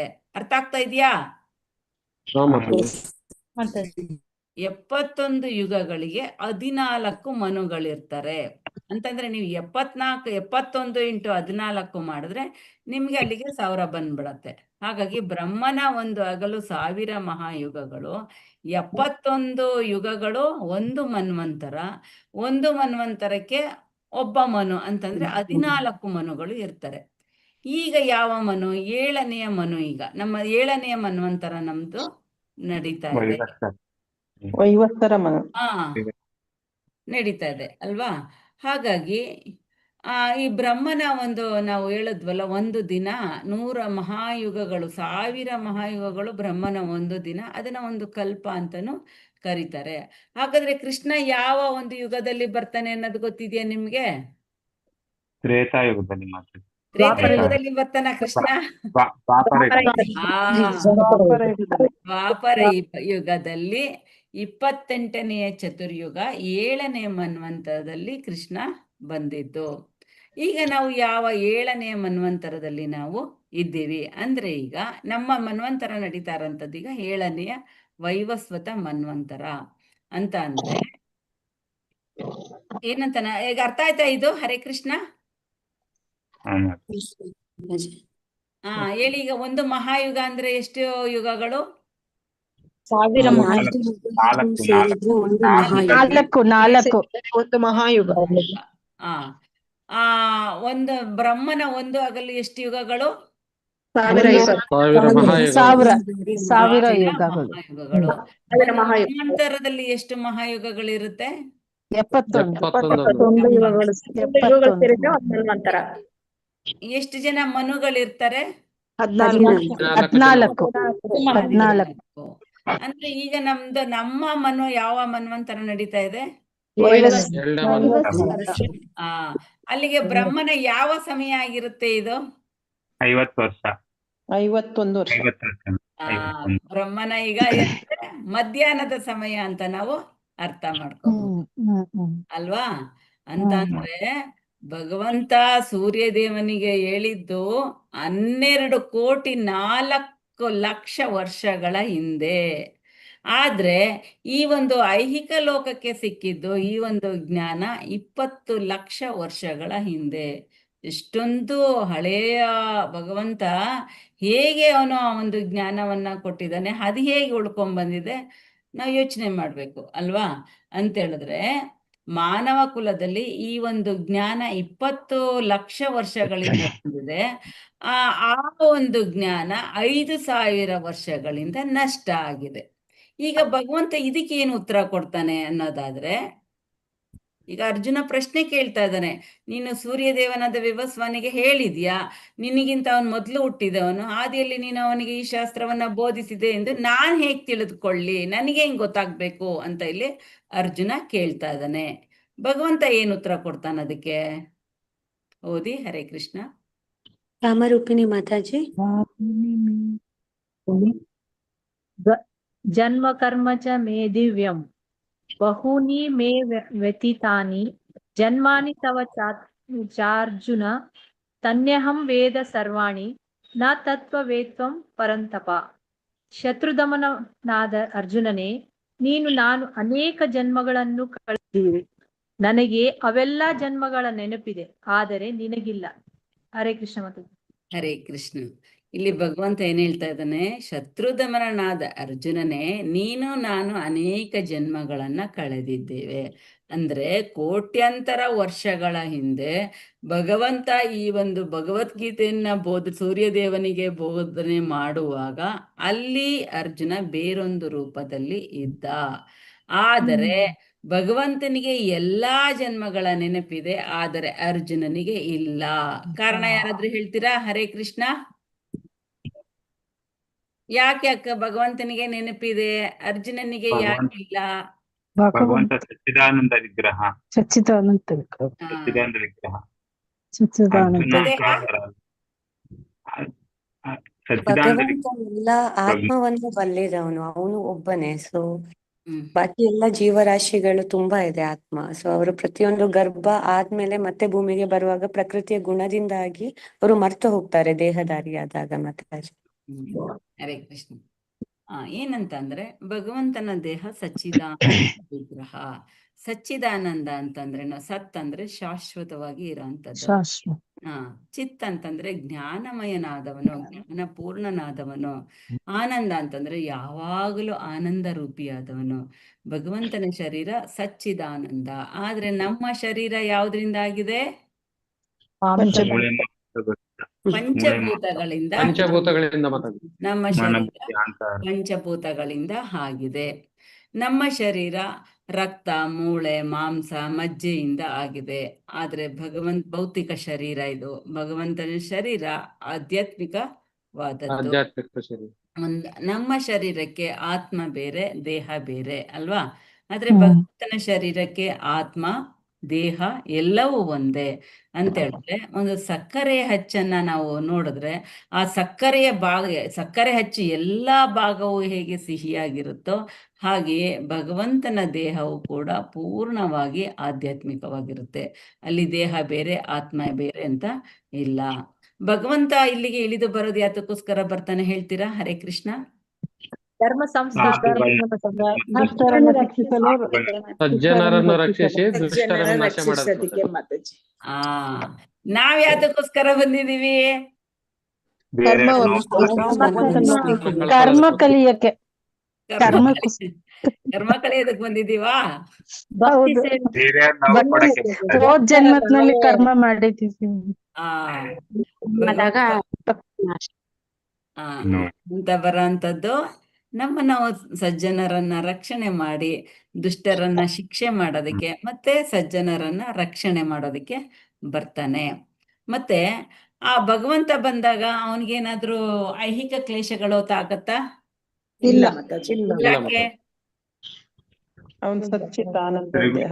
ತ್ರಿಗುಣಾತೀತ ಮಾತಾಜಿ. ಭಗವಂತ ಐಹಿಕ ಗುಣಗಳ ನಿರ್ಗುಣ ಭಗವಂತ ದೇವೋತ್ತಮ ಪರಮಪುರುಷ ಸರ್ವೋಚ್ಚ ಅವರು. ಸೊ ಅದ್ರಿಂದ ಅವ್ರಿಗೆ ಸಚ್ಚಿದಾನಂದ ಪ್ರಭು. ಯಾವುದೇ ಕ್ಲೇಶಗಳು ಕೂಡ ತಾಗುವುದಿಲ್ಲ. ನಾವು ದೇಹವನ್ನ ಒಂದು ದೇಹದಿಂದ ಇನ್ನೊಂದು ದೇಹಕ್ಕೆ ಬದಲಾಯಿಸ್ತಾ ಇದ್ದೀವಿ. ಆದ್ರೆ ಭಗವಂತನ ದೇಹ ಅವನು ಮೂಲ ಸ್ವರೂಪದಲ್ಲೇ ಇರ್ತಾನೆ. ಕೋಟ್ಯಾನುಕೋಟಿ ವರ್ಷಗಳಿಂದ ಇದ್ರೂ ಕೂಡ ಅವನು ಮೂಲ ಸ್ವರೂಪದಲ್ಲೇ ಇದ್ದಾನೆ. ಹಾಗಾಗಿ ಅವನಿಗೆಲ್ಲವೂ ಕೂಡ ನೆನಪಿದೆ. ನಾವು ದೇಹದಿಂದ ದೇಹವನ್ನ ಬದಲಾಯಿಸ್ತಾ ಇದ್ದೀವಿ, ಹಾಗಾಗಿ ನಮಗೆ ಯಾವುದು ಕೂಡ ನೆನಪಿಲ್ಲ. ಈಗ ನಮ್ಮ ದೇಹದ ಅಂಗಗಳು ಒಂದೇ ಕೆಲಸವನ್ನ ಮಾಡುತ್ತೆ, ಆ ಕೆಲಸಕ್ಕೆ ಸೀಮಿತ ಆಗಿದೆ. ಈಗ ಕಣ್ಣು ಬರೀ ನೋಡತ್ತೆ, ಕಿವಿ ಬರೀ ಕೇಳುತ್ತೆ, ನಾಲಿಗೆ ಆಹಾರ ಸೇವನೆ ಮಾಡುತ್ತೆ ಅಥವಾ ಮಾತಾಡುತ್ತೆ, ಮೂಗು ಆಗ್ರಹಿಸುತ್ತೆ. ಈ ತರ ಅದು ಒಂದೊಂದೇ, ಕಾಲು ನಡೆಯುತ್ತೆ, ಕೈ ಕೆಲಸ ಮಾಡುತ್ತೆ, ಒಂದೊಂದು ಅಂಗಗಳು ಒಂದೊಂದೇ ಕೆಲಸ ಮಾಡುತ್ತೆ. ಆದ್ರೆ ಭಗವಂತನ ಅಂಗಾಂಗಗಳು ಹೇಗೆ ಕೆಲಸ ಮಾಡುತ್ತವೆ? ಹರೇ ಕೃಷ್ಣ. ಎಲ್ಲ ಕೆಲಸನೂ ಮಾಡುತ್ತೆ ಮಾತಾಜಿ. ಒಂದು ಇಂದ್ರಿಯ ಅದೇ ಕೆಲಸ ಅಲ್ಲದೆ ಬೇರೆ ಕೆಲಸನೂ ಮಾಡುತ್ತೆ ಮಾತಾಜಿ. ಭಗವಂತನ ಇಂದ್ರಿಯ ಎಲ್ಲ ಕಾಲಿನಿಂದ ತಗೊಳುತ್ತೆ, ಕೈಯಿಂದ ಓಡುತ್ತೆ. ನಾವು ನೈವೇದ್ಯ ಇಟ್ರೆ ಅದು ಕಣ್ಣಿನಿಂದನೇ ಸ್ವೀಕಾರ ಮಾಡುತ್ತೆ. ಹಾಗಾಗಿ ಭಗವಂತನ ವಿಗ್ರಹ ಸಚ್ಚಿದಾನಂದ ರೂಪ. ಭಗವಂತ ದೇಹವನ್ನ ಬದಲಾವಣೆ ಮಾಡೋದಿಲ್ಲ, ಆದ್ರೆ ನಾವು ಬದಲಾವಣೆ ಮಾಡೋದ್ರಿಂದ ನಮ್ಗೆ ಯಾವುದು ನೆನಪಿಗೆ ಇರೋದಿಲ್ಲ. ಇಲ್ಲಿ ದೇವಕಿ ಮತ್ತೆ ವಸುದೇವರಿಗೆ ಭಗವಂತ ಮೊದಲು ಚತುರ್ಭುಜರೂಪಿಯಾಗಿ ಕಾಣಿಸ್ತಾನೆ. ಅವ್ರು ಹೆದರ್ಕೋತಾರೆ ನೋಡ್ಬಿಟ್ಟು. ಆಗ ಅವನು ಸಣ್ಣ ಮಗುವಾಗಿ ಪರಿವರ್ತನೆ ಆಗ್ತಾನೆ. ಆದ್ರೆ ನಾವ್ ಈ ರೀತಿ ಎಲ್ಲ ಮಾಡಕ್ಕಾಗುತ್ತಾ? ಇಲ್ಲ ಅಲ್ವಾ? ಈಗ ಭಗವಂತ ಹೇಳ್ತಾ ಇದ್ದಾನೆ, ಓದಿ ಹರೇ ಕೃಷ್ಣ. ನೆಕ್ಸ್ಟ್. ಜೀವಿಯು ದೇಹವನ್ನು ಬದಲಾಯಿಸುವುದರಿಂದ. ಹರೇ ಕೃಷ್ಣ. ಹೇಳ ಮಾತಾಜಿ, ನಾನೇ ಹೇಳಿ ಮಾತಾಜಿ. ಜೀವಿಯು ದೇಹವನ್ನು ಬದಲಾಯಿಸುವುದರಿಂದ ಎಲ್ಲವನ್ನು ಮರೆಯುತ್ತಾನೆ. ಆದ್ರೆ ಭಗವಂತನು ಸಚ್ಚಿದಾನಂದ ದೇಹವನ್ನು ಬದಲು ಮಾಡುವುದಿಲ್ಲವಾದ್ದರಿಂದ ಅವನಿಗೆ ನೆನಪಿರುತ್ತದೆ. ಹರೇ ಕೃಷ್ಣ ಮಾತಾಜಿ. ಹರೇ ಕೃಷ್ಣ ಮಾತಾಜಿ. ನಾವು ದೇಹವನ್ನ ಬದಲಾವಣೆ ಮಾಡೋದ್ರಿಂದ ನಮಗೆ ಯಾವುದು ನೆನಪಿಲ್ಲ. ಭಗವಂತನಿಗೆ ಎಲ್ಲವೂ ಕೂಡ ನೆನಪಿರುತ್ತೆ. ಅಷ್ಟೇ ಬೇಡ, ನಿನ್ನೆ ಏನ್ ಮಾಡಿದೀವಿ ಎಲ್ಲ ನೆನಪಿದೆಯಾ ನಿಮ್ಗೆ? ಹರೇ ಕೃಷ್ಣ. ಅಲ್ವಾ? ಅದನ್ನು ಕೂಡ ನಾವು ಒಂದ್ಸಲ ಜ್ಞಾಪಿಸ್ಕೋಬೇಕು. ನಿನ್ನೆ ಬೆಳಗ್ಗೆ ಏನ್ ಮಾಡಿದ್ವಿ, ಮಧ್ಯಾಹ್ನ ಏನ್ ಮಾಡಿದ್ವಿ, ರಾತ್ರಿ ಏನ್ ಮಾಡಿದ್ವಿ ಎಲ್ಲ ಜ್ಞಾಪಿಸ್ಕೋಬೇಕು ಅಲ್ವಾ? ಆದ್ರೆ ಇನ್ನು ಜನ್ಮದ್ದು ಎಲ್ಲಿ ನೆನಪಿ ಇರುತ್ತೆ? ಅದೇ ರೀತಿ ನಾವು ಇನ್ನೊಂದು ಉದಾಹರಣೆ ಕೊಡ್ಬೋದು. ಈಗ ನಾವು ನಮ್ಮನ್ನೇ ಕೃಷ್ಣ ಅಂತ ನಾವು ಈಗ ಯೋಚನೆ ನಾವು ಕೃಷ್ಣ ಅಲ್ಲ, ಈಗ ನಿಮ್ಗೆ ಉದಾಹರಣೆ ಕೊಡೋದಕ್ಕೆ ಹೇಳ್ತಾ ಇರೋದು. ಈಗ ನಾವೇ ಕೃಷ್ಣ ಅಂತ ತಿಳ್ಕೊಳ್ಳೋಣ. ನಾವೇ ಕೃಷ್ಣ ಆಗಿರುವಾಗ ಈಗ ನಮ್ಮ ಮುಂದೆ ಒಂದು ಹುಳು ಹುಟ್ಟತ್ತೆ. ಅದು ಬೆಳಗ್ಗೆ ಹುಟ್ಟುತ್ತೆ, ಮತ್ತೆ ಸಂಜೆಗೆ ಸತ್ತೋಗ್ಬಿಡತ್ತೆ. ಆ ಬೆಳಗ್ಗೆ ಹುಟ್ಟಿ ಸಂಜೆ ಸಾಯೋ ತನಕ ಅದು ಏನೇನ್ ಮಾಡುತ್ತೆ ಎಲ್ಲವೂ ಕೂಡ ನಮ್ಗೆ ಗೊತ್ತಿರುತ್ತೆ. ಮತ್ತೆ ಅದು ನಾಳೆ ಹುಟ್ಟುತ್ತೆ, ನಾಳೆ ಸಾಯಂಕಾಲ ಸಾಯುತ್ತೆ. ಅದು ಬೆಳಗ್ಗೆಯಿಂದ ಬೆಳಗ್ಗೆಯಿಂದ ನಾಳೆ ಸಂಜೆ ತನಕ ಏನೇನ್ ಮಾಡ್ತು ಅದೆಲ್ಲವೂ ಕೂಡ ನಮ್ಗೆ ಗೊತ್ತಾಗುತ್ತೆ ಅಲ್ವಾ? ಗೊತ್ತಾಗುತ್ತೆ ಇಲ್ವಾ? ಹರೇ ಕೃಷ್ಣ. ಗೊತ್ತಾಗುತ್ತೆ. ಅದೇ ರೀತಿ ಭಗವಂತನಿಗೆ ನಾವು ಜನ್ಮಗಳಲ್ಲಿ ಏನೇನ್ ಮಾಡಿದೀವಿ ಎಲ್ಲವೂ ಕೂಡ ಭಗವಂತನಿಗೆ ಗೊತ್ತಿರುತ್ತೆ. ನಾವು ಗೊತ್ತಿರುತ್ತದೆ. ದೇಹವನ್ನ ಬದಲಾಯಿಸೋದ್ರಿಂದ ನಮ್ಗೆ ಯಾವುದು ಕೂಡ ಗೊತ್ತಾಗೋದಿಲ್ಲ. ಅದರಿಂದ ಭಗವಂತನ ದೇಹವನ್ನ ಸಚ್ಚಿದಾನಂದ ಶಾಶ್ವತವಾದದ್ದು. ಆ ದೇಹಕ್ಕೆ ಹುಟ್ಟು ಸಾವು ಮುಪ್ಪು ಯಾವುದು ಕೂಡ ಇಲ್ಲ, ಎಲ್ಲವೂ ಇರುವಂತದ್ದು ನಮಗೆ ಮಾತ್ರ. ಸಚ್ಚಿದಾನಂದ ದೇಹವನ್ನು ಬದಲು ಮಾಡುವುದಿಲ್ಲವಾದ್ದರಿಂದ ಅವನಿಗೆ ನೆನಪಿರುತ್ತದೆ. ಅವನು ಹೇಳ್ಬೇಕಂತಂದ್ರೆ ಶ್ರೀಕೃಷ್ಣನಿಗೆ ಮಹಾಭಾರತದ ಯುದ್ಧದ ಸಮಯದಲ್ಲಿ 125 ವರ್ಷಗಳಾಗ್ಬಿಟ್ಟಿರುತ್ತೆ, ಆದ್ರೆ ಕಾಣಿಸೋದೇಗೆ 25 ವರ್ಷದ ಹುಡುಗನ ಹಾಗೆ. ಎಲ್ಲರಿಗಿಂತ ಅವನು ತುಂಬಾ ಈಗ ನಾವು ಎಷ್ಟೊಂದು ದಶಲಕ್ಷ ವರ್ಷಗಳು ಕೋಟ್ಯಾನು ವರ್ಷಗಳ ಹಿಂದೆ ಭಗವದ್ಗೀತೆಯನ್ನ ಬೋಧನೆ ಮಾಡ್ದ ವಿವಸ್ವಾನಿ ಅಂತ ನೋಡಿದ್ವಿ ಅಲ್ವಾ, ಅಲ್ಲಿಗೆ ಅವನಿಗೆ ಎಷ್ಟೊಂದು ವಯಸ್ಸಾಗ್ಬಿಟ್ಟಿರ್ಬೇಕು. ಇಲ್ಲಿ ಏನ್ ಸೃಷ್ಟಿಯಲ್ಲಿ ಇದಾರೋ ಎಲ್ಲರಿಗಿಂತ ತುಂಬಾ ವಯಸ್ಸಾಗಿರೋದು ಕೃಷ್ಣನಿಗೆ. ಆದರೆ ಕೃಷ್ಣನಿಗೆ ವಯಸ್ಸಾದ ಮುದುಕನ ಕೃಷ್ಣ ಯಾರನ್ನಾರು ಮುದುಕನಾದಂತ ಕೃಷ್ಣನನ್ನ ನಾವು ನೋಡಿದೀವಾ? ಹರೇ ಕೃಷ್ಣ. ಅವನಿಗೆ 25 ವರ್ಷದ ಮೇಲೆ ವಯಸ್ಸೇ ಆಗೋದಿಲ್ಲ. ಆದ್ರೆ ನಮ್ದೇ ಆಗಿರುತ್ತಾ? ವಯಸ್ಸಾಗುತ್ತೆ. ಹಾಗಾಗಿ ಭಗವಂತ ದೇಹವನ್ನ ಬದಲಾಯಿಸದೇ ಇರೋದ್ರಿಂದ ಅವನಿಗೆ ಎಲ್ಲವೂ ಕೂಡ ನೆನಪಿರುತ್ತೆ. ಜೀವಿ ದೇಹಗಳನ್ನ ಈ ಸಲ ಒಂದು ದೇಹವನ್ನ ಪಡ್ಕೊಂಡ್ರೆ ಮತ್ತೊಂದು ದೇಹವ ಸಿಗ್ತಾ ಹೋಗುತ್ತೆ. ಅದು ದೇಹದಿಂದ ದೇಹವನ್ನ ಬದಲಾವಣೆ ಮಾಡೋದ್ರಿಂದ ಅದಕ್ಕೆ ಯಾವುದೇ ನೆನಪುಗಳು ಇರೋದಿಲ್ಲ. ನೆಕ್ಸ್ಟ್ ಓದಿ. ಹರೇ ಕೃಷ್ಣ.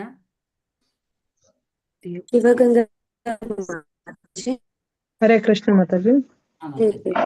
ದೇವರು ಹೇಗೆ ಮರೆಯಲು ಸಾಧ್ಯ? ನೀವು ಮರೆತರೆ ನೀವು ದೇವರಲ್ಲ. ಬೇರೆ ಯಾವುದೇ ವಾದವಿಲ್ಲ. ದೇವರು ಮರೆಯಲು ಸಾಧ್ಯವಿಲ್ಲ. ದೇವರು ಸದಾ ನೆನಪಿಸಿಕೊಳ್ಳುತ್ತಾನೆ. ಹರೇ ಕೃಷ್ಣ ಮಾತಾಜಿ. ಧನ್ಯವಾದ. ಹರೇ ಕೃಷ್ಣ ಮಾತಾಜಿ. ದೇವರು ಹೇಗೆ ಮರೆಯಲು ಸಾಧ್ಯ? ಇದನ್ನ ಹೇಳ್ತಾ ಇರೋದು ಇದು ಮಾಯಾವಾದ ಫಿಲಾಸಫಿ. ಅವ್ರೇನ್ ಮಾಡ್ತಾರೆ ಅಂತಂದ್ರೆ, ನಾವು ದೇವ್ರು ನೀವು ದೇವ್ರು, ನಾವು ಈ ಜನ್ಮ ಇದು ಮುಗಿದ ತಕ್ಷಣ ನಾವು ದೇವರಾಗ್ಬಿಡ್ತೀವಿ, ಆ ರೀತಿಯಲ್ಲಿ ಯೋಚನೆ ಮಾಡ್ತಾರೆ. ಮನುಷ್ಯ ದೇವರಾಗೋದಕ್ಕೆ ಸಾಧ್ಯನೇ ಇಲ್ಲ. ಆದ್ರೆ ಈ ಮಾಯಾವಾದಿಗಳು ನಾವೆಲ್ಲರೂ ಒಂದು ಧ್ಯಾನ ಮಾಡ್ಬಿಟ್ರೆ ನಾವು ದೇವರಾಗ್ಬಿಡ್ತೀವಿ. ನಾವೆಲ್ಲರೂ ಈಗ ಒಂದು ಮಾಯಾಶಕ್ತಿಯ ಬಂಧನದಲ್ಲಿದ್ದೀವಿ. ಆ ಬಂಧನದಿಂದ ಕಳ್ಕೋಬೇಕು ಅಂತಂದ್ರೆ ನಾವು ಧ್ಯಾನ ಮಾಡ್ತೀವಿ. ಧ್ಯಾನ ಮಾಡ್ಬಿಟ್ರೆ ನಮ್ಗೆ ನಾವು ಕೂಡ ದೇವರಾಗ್ಬಿಡ್ತೀವಿ. ಈ ರೀತಿಯಲ್ಲಿ ಅವರು ಯೋಚನೆ ಮಾಡ್ತಾ ಇರ್ತಾರೆ. ದೇವರು ಹೇಗೆ ಮರೆಯಲು ಸಾಧ್ಯ? ನೀವು ಮರೆತರೆ ನೀವು ದೇವರಲ್ಲ. ಈಗ ಪ್ರತಿಯೊಬ್ಬ ಮನುಷ್ಯನು ಕೂಡ ಅವನಿಗೆ ಬೆಳಗ್ಗೆ ಏನ್ ಮಾಡಿದ್ದೆ ಅನ್ನೋದೇ ಅವನಿಗೆ ಗೊತ್ತಿಲ್ಲ ಅಂದ್ಮೇಲೆ ನಾನು ದೇವರಾಗೋದಿಕ್ಕೆ ಹೇಗೆ ಸಾಧ್ಯ? ಬೇರೆ ಯಾವುದೇ ವಾದವಿಲ್ಲ.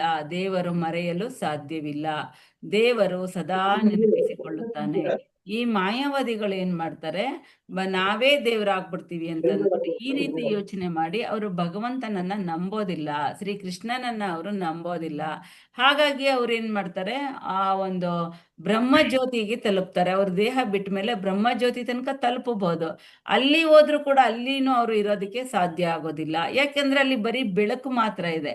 ಆ ಬೆಳಕಿನಲ್ಲಿ ಮಾತ್ರ ಅವ್ರು ಇರ್ಬೇಕು. ಮನುಷ್ಯ ಸಂಘಜೀವಿ, ಅವನು ಎಲ್ಲರ ಜೊತೆ ಇರ್ಬೇಕು. ಆದ್ರೆ ಅಲ್ಲಿ ಅವನು ಒಂದು ಬ್ರಹ್ಮಜ್ಯೋತಿಯಲ್ಲಿ ಇರುವಾಗ ಅಲ್ಲಿ ಬರೀ ಬೆಳಕಿರುತ್ತೆ. ಇಲ್ಲ ಭಗವಂತನ ಭಕ್ತಿ ಸೇವೆ ಮಾಡೋಣ ಅಂತಂದ್ರೆ ಅವನು ಅದನ್ನು ಇಲ್ಲಿ ನಂಬಲಿಲ್ಲ ಇಲ್ಲಿ ಅಲ್ವಾ, ಮಾಯಾವಾದಿಯಾಗಿದ್ದ. ಅವನು ಬ್ರಹ್ಮಜ್ಯೋತಿಗೆ ಹೋಗಿದ್ರು ಕೂಡ ಅಲ್ಲಿ ಅವನು ಇರೋದಕ್ಕೆ ಸಾಧ್ಯ ಆಗುದಿಲ್ಲ. ಹಾಗಾಗಿ ಅವನು ಮತ್ತೆ ಅವನೇನ್ ಮಾಡ್ಬೇಕಾಗುತ್ತೆ, ಮತ್ತೆ ಈ ಭೂಮಿಗೆ ಬರ್ಬೇಕಾಗುತ್ತೆ. ಅವನು ಅಲ್ಲಿ ಪತನವನ್ನ ಹೊಂದುತ್ತಾನೆ. ಆದ್ರಿಂದ ಪ್ರಭುಪಾದರು ಹೇಳ್ತಾ ಇರೋದು, ಭಗವದ್ಗೀತೆನ ಸರಿಯಾದ ರೀತಿಯಲ್ಲಿ ಗುರು ಮುಖೇನ ಮತ್ತೆ ಪರಂಪರೆಯಿಂದ ಜ್ಞಾನವನ್ನ ಪಡ್ಕೊಳ್ಳಿ. ತಮಗೆ ತಾವೇ ಕೆಲವರೆಲ್ಲ ಭಗವದ್ಗೀತೆ ಅವರವರೇ ಓದ್ಕೋತಾರೆ, ಅವರೇ ಅರ್ಥ ಮಾಡ್ಕೊಂಡಾಗ ಈ ರೀತಿ ತಪ್ಪು ಅರ್ಥ ಮಾಡ್ಕೊಳ್ಳುವಂತಹ ಸಾಧ್ಯತೆಗಳು ಹೆಚ್ಚಾಗಿರುತ್ತೆ. ಹಾಗಾಗಿ ಗುರು ಪರಂಪರೆಯಿಂದ ಬಂದಂತಹ ಜ್ಞಾನವನ್ನ ಸರಿಯಾಗಿ ಗುರುಗಳ ಮುಖಾಂತರ ಅರ್ಥ ಮಾಡ್ಕೋಬೇಕು. ನಾವೇ ದೇವರಾಗೋದಕ್ಕೆ ಸಾಧ್ಯ ಇಲ್ಲ, ಭಗವಂತನ ದೇವರು. ನಾವು ಯಾವಾಗಲೂ ಭಗವಂತನ ಸೇವೆ ಮಾಡೋ ಅಂಥವ್ರು. ಈ ರೀತಿಯ ಭಾವನೆ ಇದ್ದಾಗ ಮಾತ್ರ ನಾವು ಭಕ್ತಿಯಲ್ಲಿ ಪ್ರಗತಿಯನ್ನ ಸಾಧಿಸೋದಕ್ಕೆ ಸಾಧ್ಯ ಆಗುತ್ತೆ.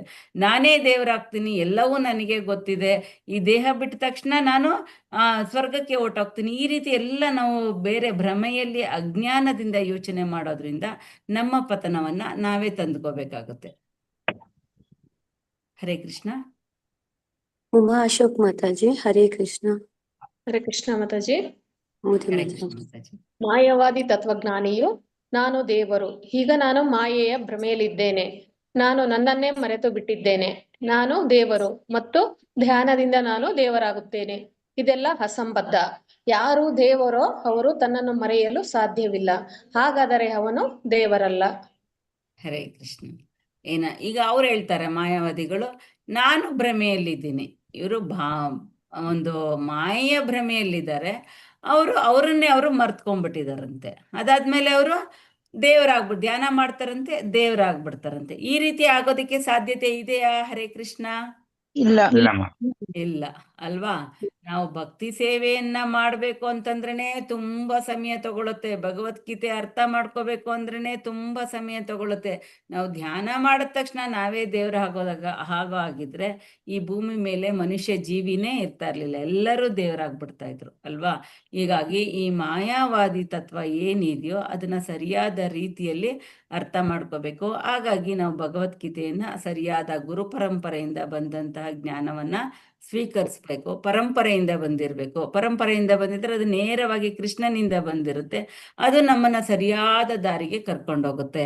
ಹೀಗಾಗಿ ಬೇರೆ ಬೇರೆಯವರಿಂದ ನಾವು ಜ್ಞಾನವನ್ನ ತಗೊಂಡ್ರೆ ನಾವು ಆಧ್ಯಾತ್ಮಿಕದಲ್ಲಿ ಪ್ರಗತಿ ಹೊಂದೋದಿಕ್ಕೆ ಸಾಧ್ಯ ಆಗೋದಿಲ್ಲ.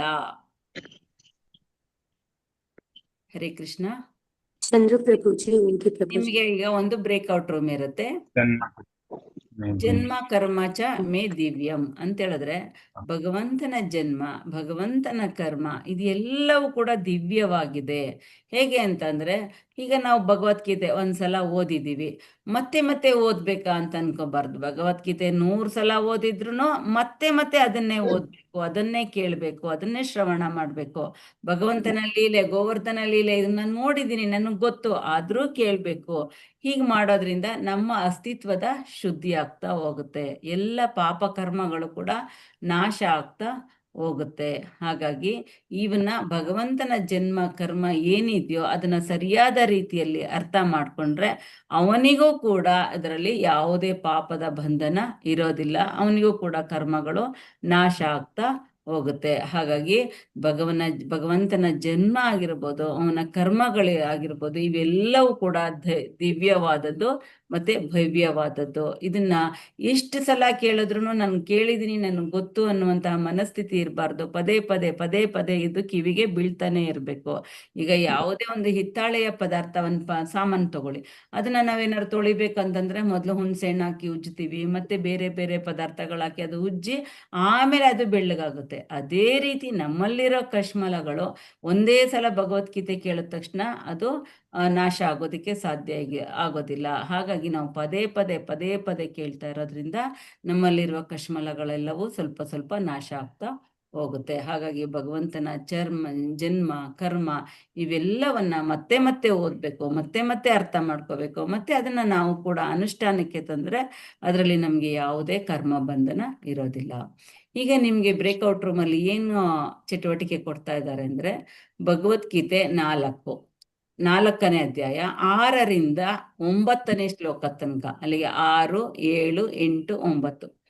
9ರಿಂದ ಉಪದೇಶಕ್ಕೆ ಸಂಬಂಧಿಸಿದ ಅಂಶಗಳನ್ನು ಗುರುತಿಸಿ, ವಿಶೇಷ ಗಮನ ಕೊಡಿ. ಸಂಸ್ಕೃತ ಪದಗಳು, ನುಡಿಗಟ್ಟುಗಳು, ಸಾದೃಶ್ಯಗಳು, ಇದ್ರ ಬಗ್ಗೆ ವಿಶೇಷ ಗಮನ ಕೊಟ್ಟು ನೀವು 3 ನಿಮಿಷ ಚರ್ಚೆ ಮಾಡ್ಬೇಕಾಗುತ್ತೆ, ಮತ್ತೆ 2 ನಿಮಿಷ ಪ್ರೆಸೆಂಟ್ ಮಾಡ್ಬೇಕಾಗುತ್ತೆ. ಅರ್ಥ ಆಯ್ತಾ ಹರೇ ಕೃಷ್ಣ? ಅರ್ಥ ಆಯ್ತಾ ಮಾತಾಜಿ? ಒಂದೊಂದು ಗ್ರೂಪಿಗೆ ಒಂದೊಂದು ಶ್ಲೋಕ ತಗೋಬೇಕಾ ಮಾತಾಜಿ? ಇಲ್ಲ ಮಾತಾಜಿ, 4 ಶ್ಲೋಕಗಳನ್ನ ಒಂದೊಂದು ಗ್ರೂಪ್ ಅವ್ರು ಓದ್ಬೇಕು. ಒಂದೊಂದು ಗ್ರೂಪ್ ಎಲ್ಲ ಶ್ಲೋಕನೂ ತಗೋಬೇಕಾ ಮಾತಾಜಿ? ಹಾ ಮಾತಾಜಿ, ಎಲ್ಲ ಶ್ಲೋಕಗಳಂತೂ ಬ್ರೇಕ್ಔಟ್ ರೂಮ್ ಮಾಡ್ತೀನಿ. ಹರೇ ಕೃಷ್ಣ.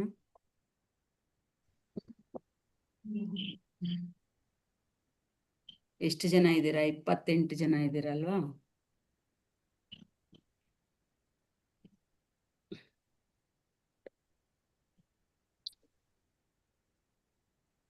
ನಾಲ್ಕು ಅಂದ್ರೆ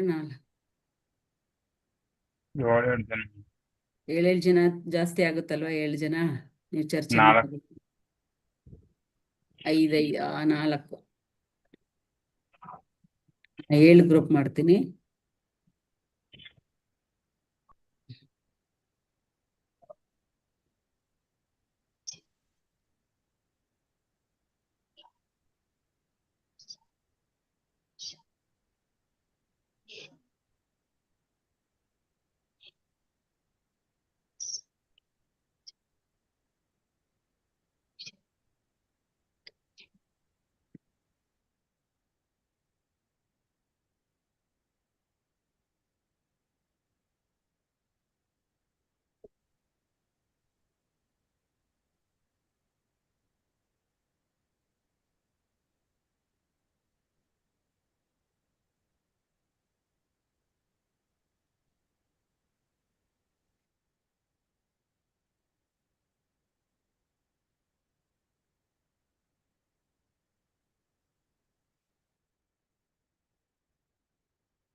ಹರೇ ಕೃಷ್ಣ ಮಾತಾಜಿ.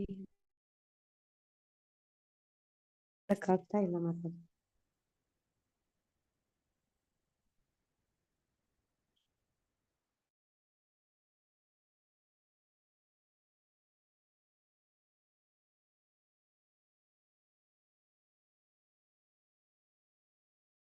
ಹರೇ ಕೃಷ್ಣ ಮಾತಾಜಿ. ಮಾತಾಜಿ ನಂದು ಲೆಫ್ಟ್ ಆಯ್ತು.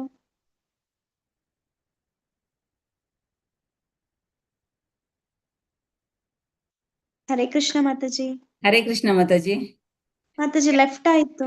ಯಾವ ಗ್ರೂಪ್ ಅಲ್ಲಿ ಇದ್ರಿ ನೀವು? 4. ಹೌದಾ?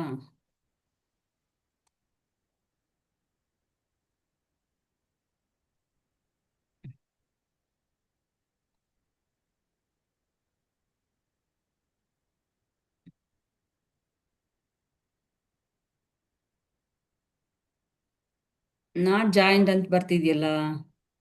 ಜಾಯಿನ್ ಆಗಿದ್ದೆ ಮಾತಾಜಿ. ನಮ್ದು ಕಟ್ ಆಯ್ತು ಮತ್ತೆ ರಿಜಾಯಿನ್ ಆಗಿದೆ. ನಂಬರ್ 5 ಜಾಯ್ನ್ ಆಗಿ ಮಾತಾಜಿ ಬಂತ? ಓಕೆ ಮಾತಾಜಿ.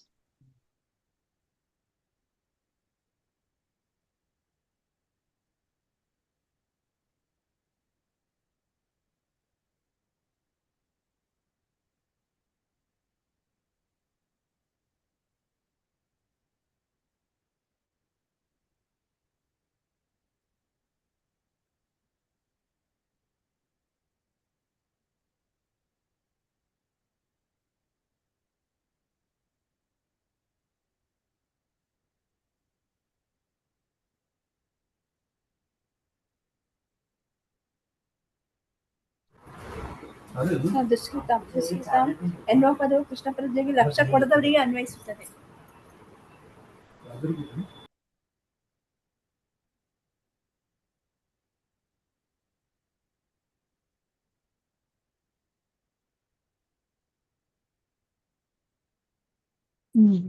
ಕೂಡ ಪ್ರತಿಯೊಬ್ರು ಕೂಡ ಹ್ಯಾಂಡ್ ರೈಸ್ ಮಾಡಿ, ಅವರವರ ಟೀಮ್ ಇಂದ ಯಾರು ಹೇಳ್ತಾ ಇದ್ದೀರಾ ಹ್ಯಾಂಡ್ ರೈಸ್ ಮಾಡಿ ಎಲ್ಲರೂ ಕೂಡ.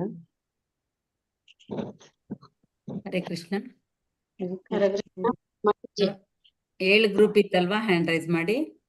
ಹೌದು, ಫಸ್ಟ್ ಗ್ರೂಪ್ ಮಾತಾಜಿ. ನಾವು ಸುಜಾತ ಮಾತಾಜಿ, ರಾಜಲಕ್ಷ್ಮಿ ಮಾತಾಜಿ, ಇನ್ನಿಬ್ರು ವಿಜಯ ಮಾತಾಜಿ, ಇನ್ನೊಬ್ಬರ ಹೆಸರು ಗೊತ್ತಾಗ್ಲಿಲ್ಲ ಮಾತಾಜಿ ನಮ್ಗ.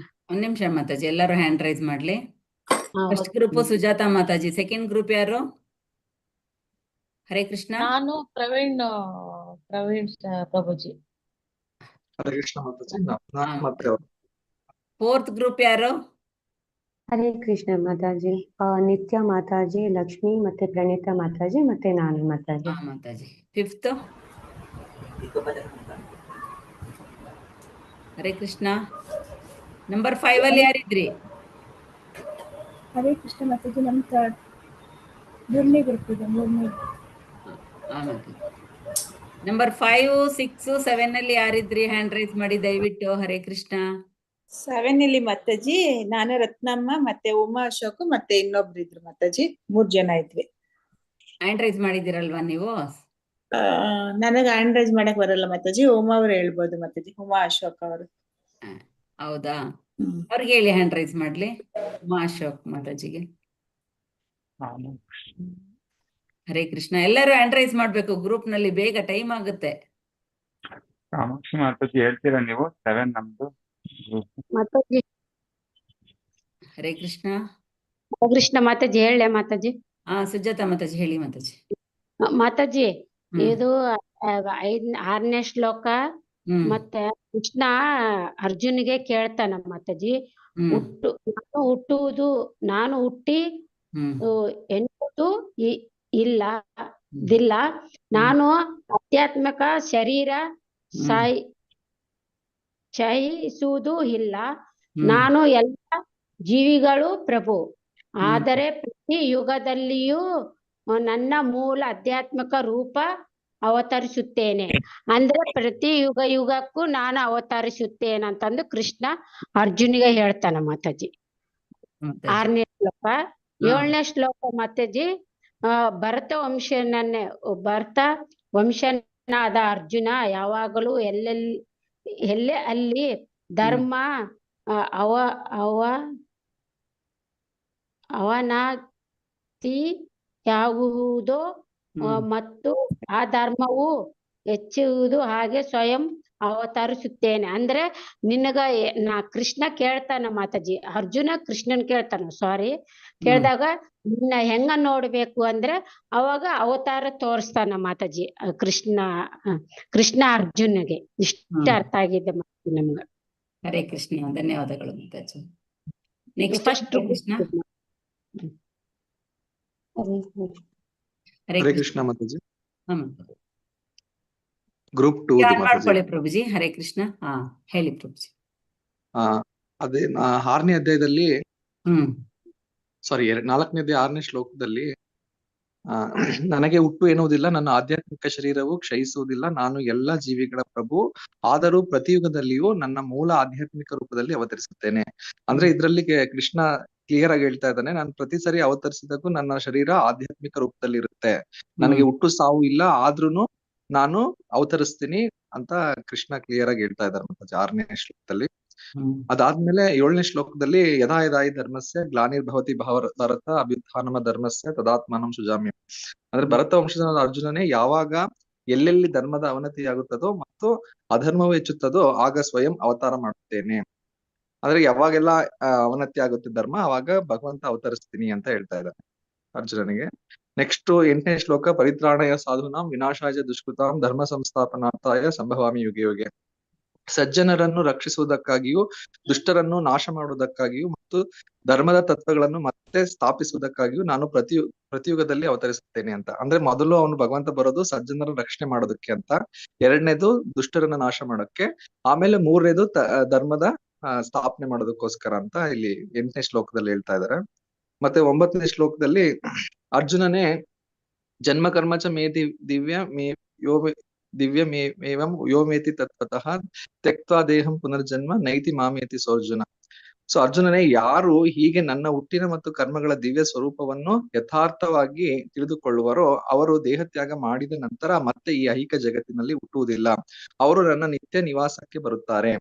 ಸೊ ಇಲ್ಲಿ ಕೃಷ್ಣ ಹೇಳ್ತಾರೆ, ಯಾರು ಭಗವಂತನ ನಿಜವಾದ ಅವನು ಹುಟ್ಟಿನ ಯಾವ ಜನ್ಮ ಕರ್ಮಗಳನ್ನ ತಿಳ್ಕೊತಾರೋ ಅವ್ರು ಮತ್ತೆ ಈ ಭೌತಿಕ ಪ್ರಪಂಚದಲ್ಲಿ ಹುಟ್ಟಲ್ಲ, ಅವ್ರು ಭಗವದ್ಧಾಮಕ್ಕೆ ಹೋಗ್ತಾರೆ ಅಂತ ಹೇಳ್ತಾ ಇದ್ದಾರೆ. ಹರೇ ಕೃಷ್ಣ. ಹರೇ ಕೃಷ್ಣ, ಧನ್ಯವಾದಗಳು ಪ್ರಭುಜಿ. ಏನ್ ಹೇಳ್ತಾ ಇದ್ದಾರೆ ಅಂದ್ರೆ, ಪ್ರತಿ ಯುಗದಲ್ಲೂ ನಾನು ಪ್ರತಿ ಯುಗದಲ್ಲೂ ಜನ್ಮ ತಾಳದಲ್ಲ, ಅವನು ಹುಟ್ಟಿ ಇಳಿದು ಬರ್ತಾನೆ ಭಗವಂತ. ನಾವು ಹುಟ್ಟುವಂಥದ್ದು, ಭಗವಂತ ಹುಟ್ಟೋದಿಲ್ಲ, ಅವನು ಇಳಿದು ಬರ್ತಾನೆ ಅಂತಂದ್ರೆ ಸತ್ಯಯುಗದಲ್ಲಿ ಕೂರ್ಮಾವತಾರದಲ್ಲಿ ಹಂಸನಾಗಿ ಅವನು ಬ್ರಹ್ಮನಿಗೆ ಒಂದು ಜ್ಞಾನವನ್ನ ಕೊಡ್ತಾನೆ. ಮತ್ಸ್ಯಾವತಾರ ಎಲ್ಲ ಸತ್ಯಯುಗದಲ್ಲಿ ಆಗಿದ್ದು, ತ್ರೇತಾಯುಗದಲ್ಲಿ ರಾಮಾವತಾರ, ದ್ವಾಪರ ಯುಗದಲ್ಲಿ 7ನೆಯ ಮನ್ವಂತರ, 28ನೆಯ ಚತುರ್ಯುಗದಲ್ಲಿ ಕೃಷ್ಣ ಅಂತಂದ್ರೆ ದ್ವಾಪರ ಯುಗದ ಅಂತ್ಯದಲ್ಲಿ ಕೃಷ್ಣನಾಗಿ ಬರ್ತಾನೆ.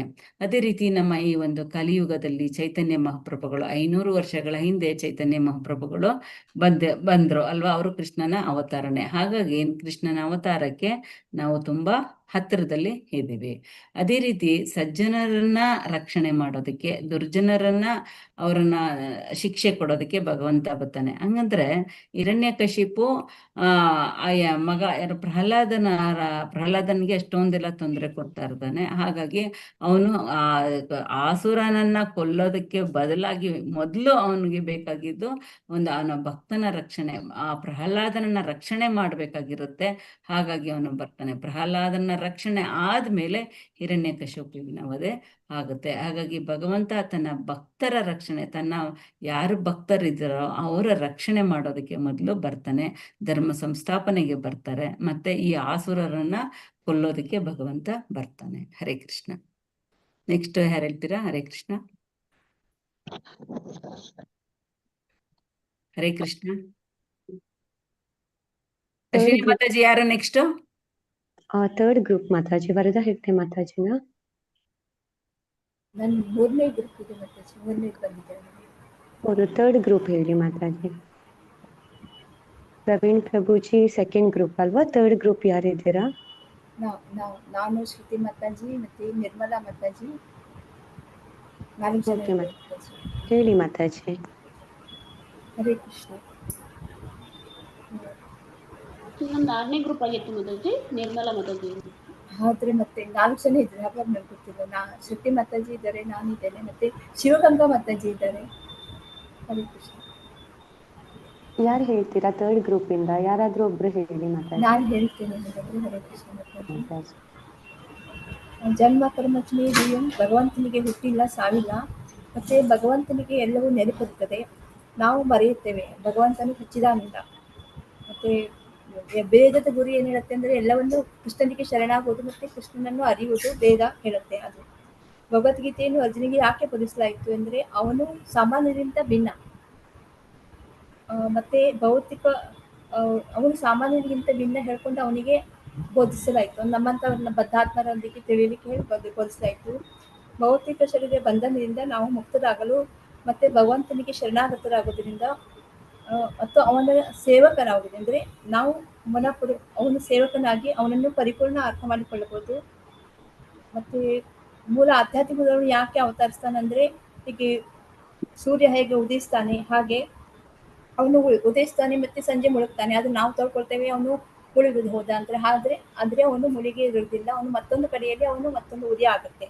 ಆದ್ರೆ ನಾವು ನಮ್ಮಂತವ್ರ ಕಣ್ಣಿಗೆ ಅವನು ಮುಳುಗ್ತಾನೆ, ಹಾಗೆ ನಾವು ಅರ್ಥ ಮಾಡ್ಕೊಳ್ತೇವೆ. ಹಾಗೆ ಅವನ ಉದ್ದೇಶ ಭಕ್ತರಿಗೆ ಯಾರಿಗೆ ಅಂದ್ರೆ ನಮಗೆ ಒಂದು ಕರ್ತವ್ಯ ಇರುತ್ತೆ. ಆ ಕರ್ತವ್ಯವನ್ನು ನಾವು ಸರಿಯಾಗಿ ಮಾಡದಿದ್ದರೆ ಭಕ್ತರನ್ನು ರಕ್ಷಿಸಲು ಮತ್ತೆ ಶಿಷ್ಯರನ್ನು ಸಂಹಾರ ಮಾಡಲಿಕ್ಕೆ ಅವನದು ಜನ್ಮ ಇದಾಗತ್ತೆ, ಅವನು ಅವತಾರ ಆಗುತ್ತೆ. ಅದ್ವೈತಂ ಅಚ್ಯುತಂ ಅನಂತಂ ಭಕ್ತರ ಬ್ರಹ್ಮ ಸಮಿತಿಯಲ್ಲಿ ಬಂತೆ ಇದು. ಹಾಗೆ ಸಾಮಾನ್ಯ ಮನುಷ್ಯರಂತೆ ಅವನು ಕಾಣುವುದಿಲ್ಲ, ಯಾಕೆಂದ್ರೆ ಅವನು ಸಚ್ಚಿದಾನಂದ ಇರ್ತಾನೆ. ಹರೇ ಕೃಷ್ಣ ಮಾತಾಜಿ. ಹರೇ ಕೃಷ್ಣ. ಹೇಳಿ ಮಾತಾಜಿ. ಅವನು ಆದಿ ಅನಾದಿ ಮತ್ತೆ ಅವನಿಗೆ ಎಲ್ಲದೂ ನೆನಪಿರುತ್ತೆ. ನಮ್ಮಂತವರಿಗೆಲ್ಲ ನೆನಪಿರಲ್ಲ. ನಮ್ದು ಈ 1 ತಾಸು 10 ತಾಸು ಮತ್ತೆ ಏನ್ ಕೇಳಿದ್ರೆ ನಾವು ಬರ್ತಿರ್ತೇವೆ, ಏನು ಹೇಳ್ತೀವಿ, ಬೇರೆ ಏನು ಹೇಳ್ಕೊಂಡು ನಾವು ಮುಗಿಸಿರ್ತೇವೆ. ಆದ್ರೆ ಅವನಿಗೆ ಎಲ್ಲದೂ ನೆನಪಿರುತ್ತೆ. ಅವನು ಸಚ್ಚಿದಾನಂದ ಇದ್ದಾನೆ. ಮತ್ತೆ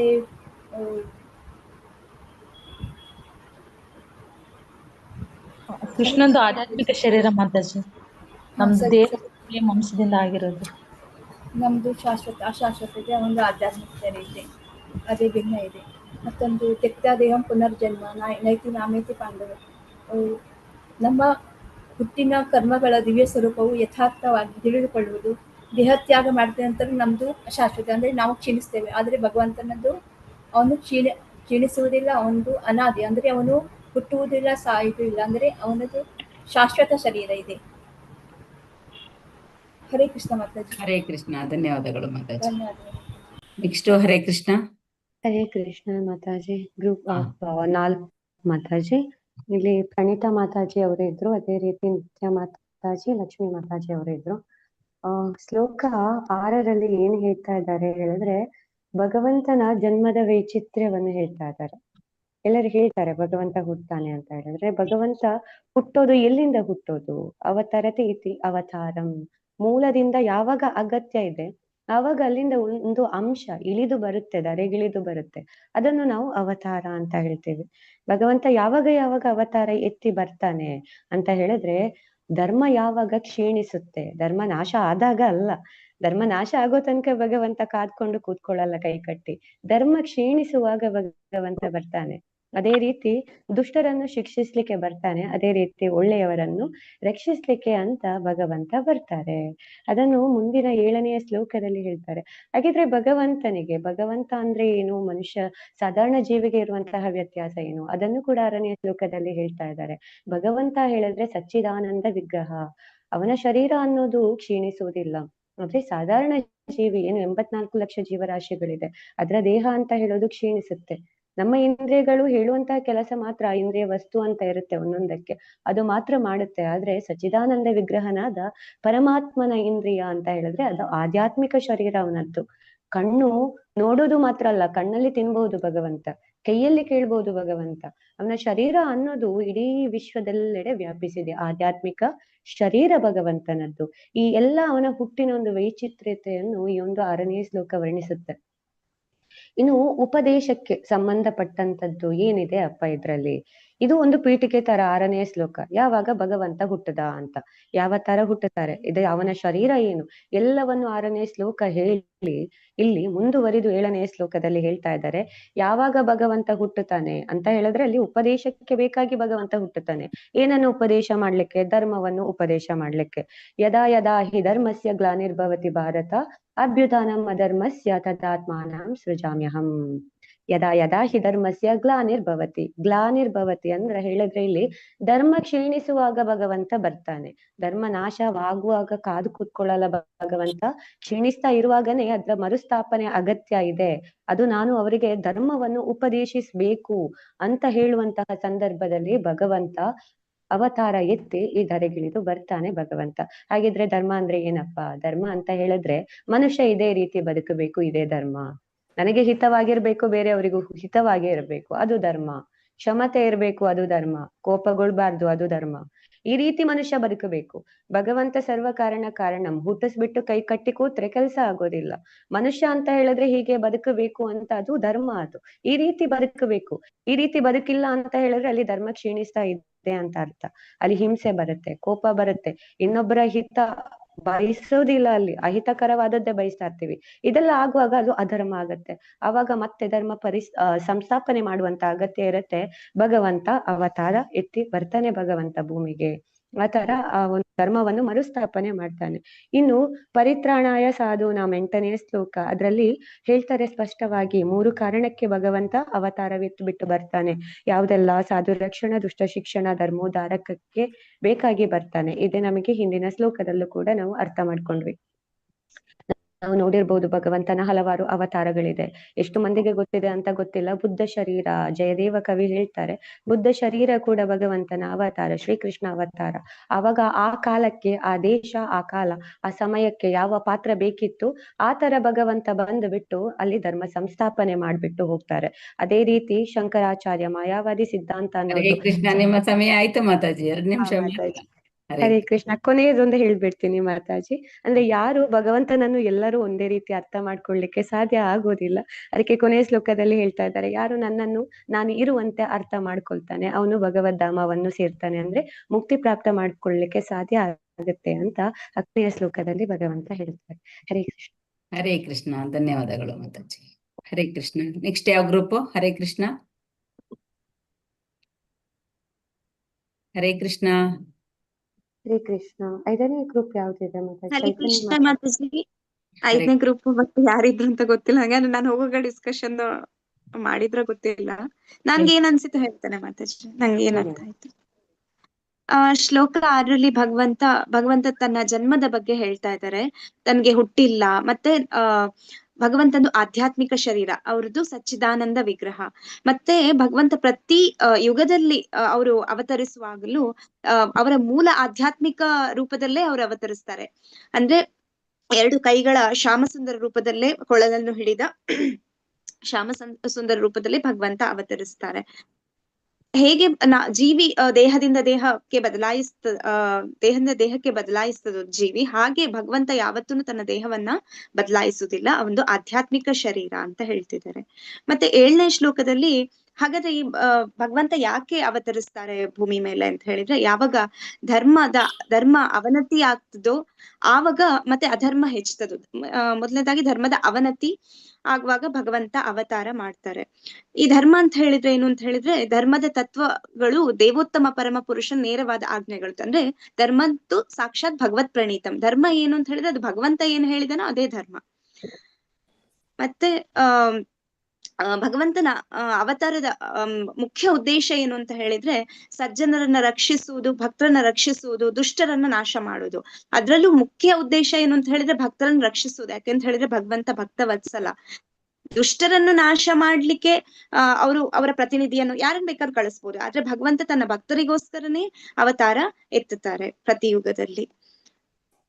ಮತ್ತೆ 9ನೇ ಶ್ಲೋಕದಲ್ಲಿ ಭಗವಂತ ಹೇಳ್ತಿದ್ದಾರೆ, ಯಾರು ಜನ್ಮ ಕರ್ಮ ಚಮೇ ದಿವ್ಯಂ, ಯಾರು ನನ್ನ ಹುಟ್ಟಿನ ಮತ್ತೆ ಕರ್ಮಗಳ ಸ್ವರೂಪವನ್ನ ತಿಳ್ಕೊಳ್ತಾರೋ ಅವರು ದೇಹ ತ್ಯಾಗ ಮಾಡಿದ ನಂತರ ಮತ್ತೆ ಇಲ್ಲಿ ಹುಟ್ಟೋದಿಲ್ಲ, ಭಗವದ್ಧಾಮಕ್ಕೆ ಹಿಂದಿರುಗ್ತಾರೆ ಅಂತ ಹೇಳಿಂತ.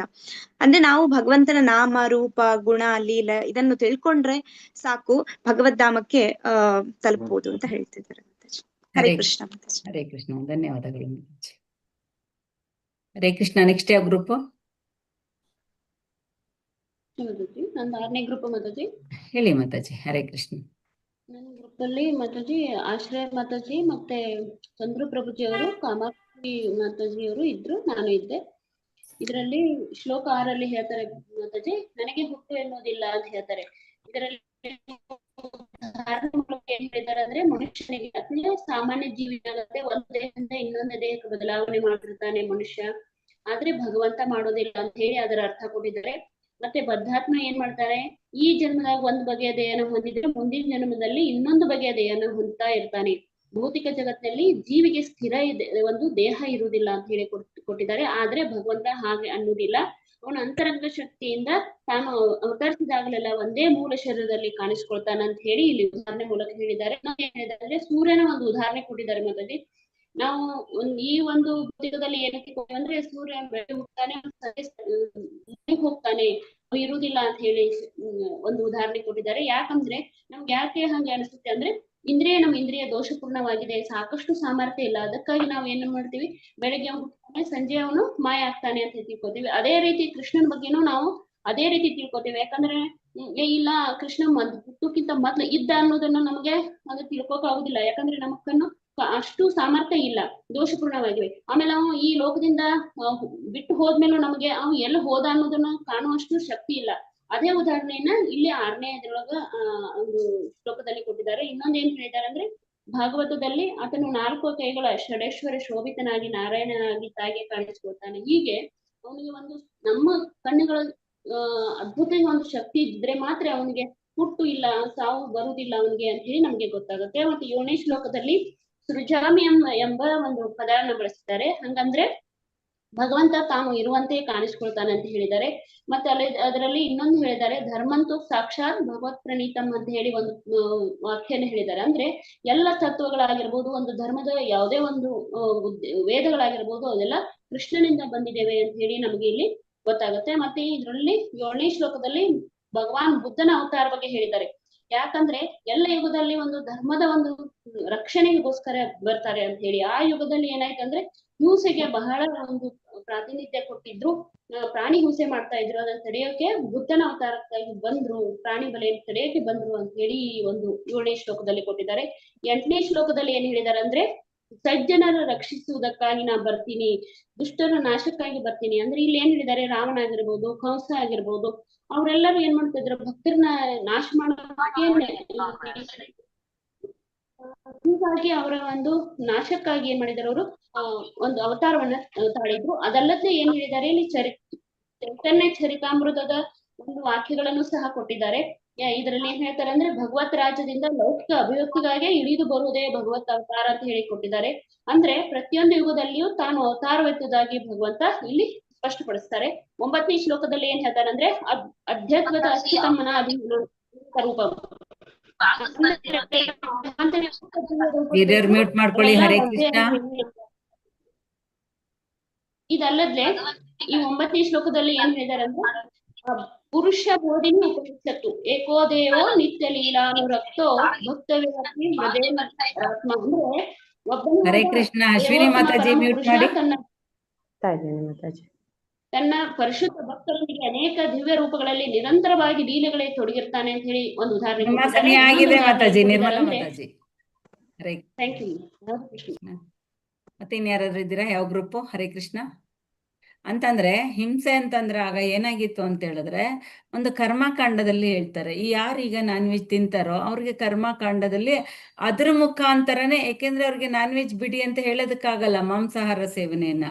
ಹಾಗಾಗಿ ಈ ಒಂದು ವೇದಗಳಲ್ಲಿ ಹೇಳಿರ್ತಾರೆ, ನೀವು ಆ ಒಂದು ಮಾಂಸಾಹಾರವನ್ನ ಯಾರೋ ಕಾಳಿಕಾದೇವಿಗೋ ಅಥವಾ ಆ ರೀತಿ ತಮೋಗುಣದ ದೇವತೆ ಯಾರಿದ್ದಾರೋ ಅವರಿಗೆ ಅರ್ಪಣೆ ಮಾಡಿ ನೀವು ತಿನ್ನಿ, ಯಾಕೆಂದ್ರೆ ಆ ಮುಖಾಂತರ ಅವರು ಇವ್ರಿಗೆ ಭಕ್ತಿಗೆ ಬರ್ಲಿ ಅನ್ನೋ ಅನ್ನೋದು ವೇದಗಳ ಉದ್ದೇಶ ಆಗಿರುತ್ತೆ. ಆದರೆ ಆ ಕಾಲದಲ್ಲಿ ಏನಾಗುತ್ತೆ, ಅವರು ಅದನ್ನ ವೇದಗಳಲ್ಲಿ ಹೇಳಿದಾರಲ್ಲ ನಾವು ಹೀಗ್ ಮಾಡ್ತೀವಿ ಅಂತ ಅಂದ್ಬಿಟ್ಟು ಬುದ್ಧನ ಕಾಲದಲ್ಲಿ ಏನಾಗುತ್ತೆ, ಬೆಳಗ್ಗೆ ಸಂಜೆ ಬರೀ ದಿನಕ್ಕೆ ಮನೆಗೆ ಒಂದೊಂದು ಇದನ್ನ ಯಾವುದು ಮರಿಗಳು ಹೇಳ್ತಾರಲ್ಲ, ಕುರಿ ಮರಿ ಅಂತದನ್ನೆಲ್ಲ ಕಡಿತಾ ಇರ್ತಾರೆ. ತುಂಬಾ ಹಿಂಸೆ ಜಾಸ್ತಿ ಆಗಿರುತ್ತೆ. ಆಗ ಭಗವಂತ ಬುದ್ಧನ ಅವತಾರ ತಾಳಿ ಅಲ್ಲಿ ಅಹಿಂಸೆಯನ್ನ ಬೋಧನೆ ಮಾಡೋಂಥದ್ದು. ಅಂದ್ರೆ ಭಗವಂತ ಎಲ್ಲರಿಗೂ ಒಂದೇ ಸಲ ಉಪದೇಶವನ್ನ ಕೊಡೋದಿಲ್ಲ. ನಿರ್ದಿಷ್ಟ ಜನಸಂಖ್ಯೆಗೆ ನಿರ್ದಿಷ್ಟವಾದ ಸಮಯದಲ್ಲಿ ಮಾತ್ರ ಅವನು ಕೊಡ್ತಾ ಹೋಗ್ತಾನೆ ತನ್ನ ಒಂದು ಉಪದೇಶಗಳನ್ನ. ಹರೇ ಕೃಷ್ಣ. ಇನ್ಯಾರಿದ್ದೀರಾ? ನಿರ್ಮಲಾ ಮಾತಾಜಿ ಆಯ್ತಲ್ವಾ? ಶ್ಯಾಮರೂಪಿಣಿ ಮಾತಾಜಿ. ಹರೇ ಕೃಷ್ಣ ಮಾತಾಜಿ. ಹರೇ ಕೃಷ್ಣ ಮಾತಾಜಿ. 6ನೇ ಶ್ಲೋಕದಲ್ಲಿ ಭಗವಂತನಿಗೆ ಹುಟ್ಟು ಇಲ್ಲ, ಸಾವು ಇಲ್ಲ, ಆಧ್ಯಾತ್ಮಿಕ ಶರೀರವು ಕ್ಷಯಿಸುವುದು ಇಲ್ಲ ಅಂತೇಳಿ ಹೇಳ್ತಾ ಇದ್ದಾರೆ ಮಾತಾಜಿ. ಮತ್ತೆ ಎಲ್ಲಾ ಜೀವಿಗಳ ಪ್ರಭು ಈ ಶ್ರೀಕೃಷ್ಣನೇ ಅಂತೇಳಿ ಹೇಳ್ತಾ ಇದ್ದಾರೆ. ಮತ್ತೆ ಪ್ರತಿ ಯುಗದಲ್ಲಿಯೂ ಅವನು ಅಲೌಕಿಕ ರೂಪವನ್ನು ತಾಳಿ ಅವತರಿಸ್ತಾನ ಅಂತೇಳಿ ಇಲ್ಲಿ ಸೂರ್ಯನಿಗೆ ಹೋಲಿಸ್ತಾ ಇದ್ದಾರೆ ಈ ಶ್ಲೋಕದಲ್ಲಿ ಭಗವಂತನನ್ನು. 7ನೇ ಶ್ಲೋಕದಲ್ಲಿ ಯದಾ ಯದಾ ಹಿ ಧರ್ಮಸ್ಯ, ಇಲ್ಲಿ ಎಲ್ಲೆಲ್ಲಿ ಧರ್ಮದ ಅವನತಿ ಆಗುತ್ತದೋ ಅಲ್ಲೆಲ್ಲಿ ಮತ್ತು ಅಧರ್ಮವು ಹೆಚ್ಚುತ್ತದೆಯೋ ಆಗ ಸ್ವಯಂ ಭಗವಂತನೇ ಅವತಾರ ತಾಳ್ತಾ ಇದ್ದಾನೆ ಅಂತೇಳಿ ಬುದ್ಧಂದು ಒಂದು ಎಕ್ಸಾಂಪಲ್ ತಗೊಂಡು ಇಲ್ಲಿ ಹೇಳಿದ್ದಾರೆ ನೋಡಿ. 8ನೇ ಶ್ಲೋಕದಲ್ಲಿ ಭಗವಂತ ಯಾವಾಗ ಬರ್ತಾನೆ ಅಂತಂದ್ರೆ ಸಜ್ಜನರನ್ನು ರಕ್ಷಿಸುವುದಕ್ಕಾಗಿ ಮತ್ತು ದುಷ್ಟರನ್ನು ನಾಶ ಮಾಡೋದಕ್ಕೆ ಮತ್ತೆ ಧರ್ಮವನ್ನು ಸ್ಥಾಪನೆ ಮಾಡ್ಲಿಕ್ಕೆ ಇಲ್ಲಿ ಭಗವಂತ ಪ್ರತಿ ಯುಗದಲ್ಲಿ ಅವತರಿಸ್ತಾನೆ ಅಂತೇಳಿ. ಇನ್ನೊಂದು 9ನೇ ಶ್ಲೋಕದಲ್ಲಿ ಯಾರು ಭಗವಂತನ ರಹಸ್ಯವನ್ನು ಅಂದ್ರೆ ಅವನು ಹುಟ್ಟಿನ ಮತ್ತು ಅವನ ಕರ್ಮಗಳ ಬಗ್ಗೆ ತಿಳ್ಕೊಂತಾರೋ ಯಥಾರ್ಥವಾಗಿ ಅವರಿಗೆ ಮತ್ತಿನ್ನೊಂದು ದೇಹ ಇರೋದಿಲ್ಲ, ಅಂದ್ರೆ ಮತ್ತಿನ್ನೊಂದು ಅವ್ರ ಜನ್ಮ ತಾಳೋದಿಲ್ಲ, ಅದು ಭಗವಂತನ ನಿವಾಸಕ್ಕೆ ಹೋಗುತ್ತಾನೆ ಅಂತೇಳಿ. ಹರೇ ಕೃಷ್ಣ. ಹರೇ ಕೃಷ್ಣ. ಧನ್ಯವಾದಗಳು. ಎಲ್ಲರೂ ಕೂಡ ತುಂಬಾ ಚೆನ್ನಾಗಿ ನಿಮ್ಮ ನಿಮ್ಮ ಅಭಿಪ್ರಾಯಗಳನ್ನ ತಿಳಿಸಿದ್ದೀರಾ. ಹರೇ ಕೃಷ್ಣ. ಎಲ್ಲರಿಗೂ ಧನ್ಯವಾದ.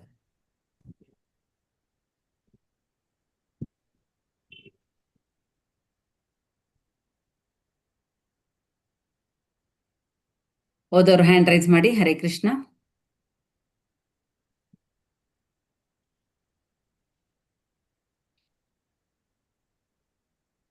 ಅಶ್ವಿನಿ ಮಾತಾಜಿ. ನಿರ್ಮಲಾ ಮಾತಾಜಿ ಓದಿ ಮಾತಾಜಿ. ಕೃಷ್ಣ ಮಾತಾಜಿ. ಧರ್ಮ ಸಂಸ್ಥಾಪನಾರ್ಥಾಯ ಧರ್ಮದ ತತ್ವಗಳು ಸ್ಥಾಪಿಸಲು ಅರ್ಥಾಯ ಉದ್ದೇಶಕ್ಕಾಗಿ. ಹರೇ ಕೃಷ್ಣ. ಹರೇ ಕೃಷ್ಣ. ಭಗವಂತ ಯಾತಕ್ಕೋಸ್ಕರ ಬರ್ತಾನೆ ಅಂತಂದ್ರೆ ಧರ್ಮವನ್ನ ಮತ್ತೆ ಮರುಸ್ಥಾಪನೆ ಮಾಡೋದಕ್ಕೋಸ್ಕರ ಅವನು ಇಳಿದು ಬರ್ತಾನೆ. ಯಾವಾಗ ಜನರು ಧರ್ಮವನ್ನ ಅಪಾರ್ಥ ಮಾಡ್ಕೊಂಡಾಗ ಅಥವಾ ಧರ್ಮದ ತತ್ವಗಳನ್ನ ಸರಿಯಾಗಿ ನಿರ್ವಹಿಸದೇ ಇದ್ದಾಗ ಭಗವಂತ ಧರ್ಮದ ಸಂಸ್ಥಾಪನೆಗಾಗಿ ಅವನು ಇಳಿದು ಬರ್ತಾನೆ. ಹರೇ ಕೃಷ್ಣ ಮಾತಾಜಿ. ಹರೇ ಕೃಷ್ಣ. ಹರೇ ಕೃಷ್ಣ ಮಾತಾಜಿ. ಹರೇ ಕೃಷ್ಣ ಮಾತಾಜಿ. ಹರೇ ಕೃಷ್ಣ. ಜನ್ಮ ಕರ್ಮ ಚಮೇ ದಿವ್ಯಂ ತ್ಯಕ್ವಾ ದೇಹಂ ಪುನರ್ಜನ್ಮ ನೈತಿ ಮಾಮೇತಿ ಸೋ ಅರ್ಜುನ.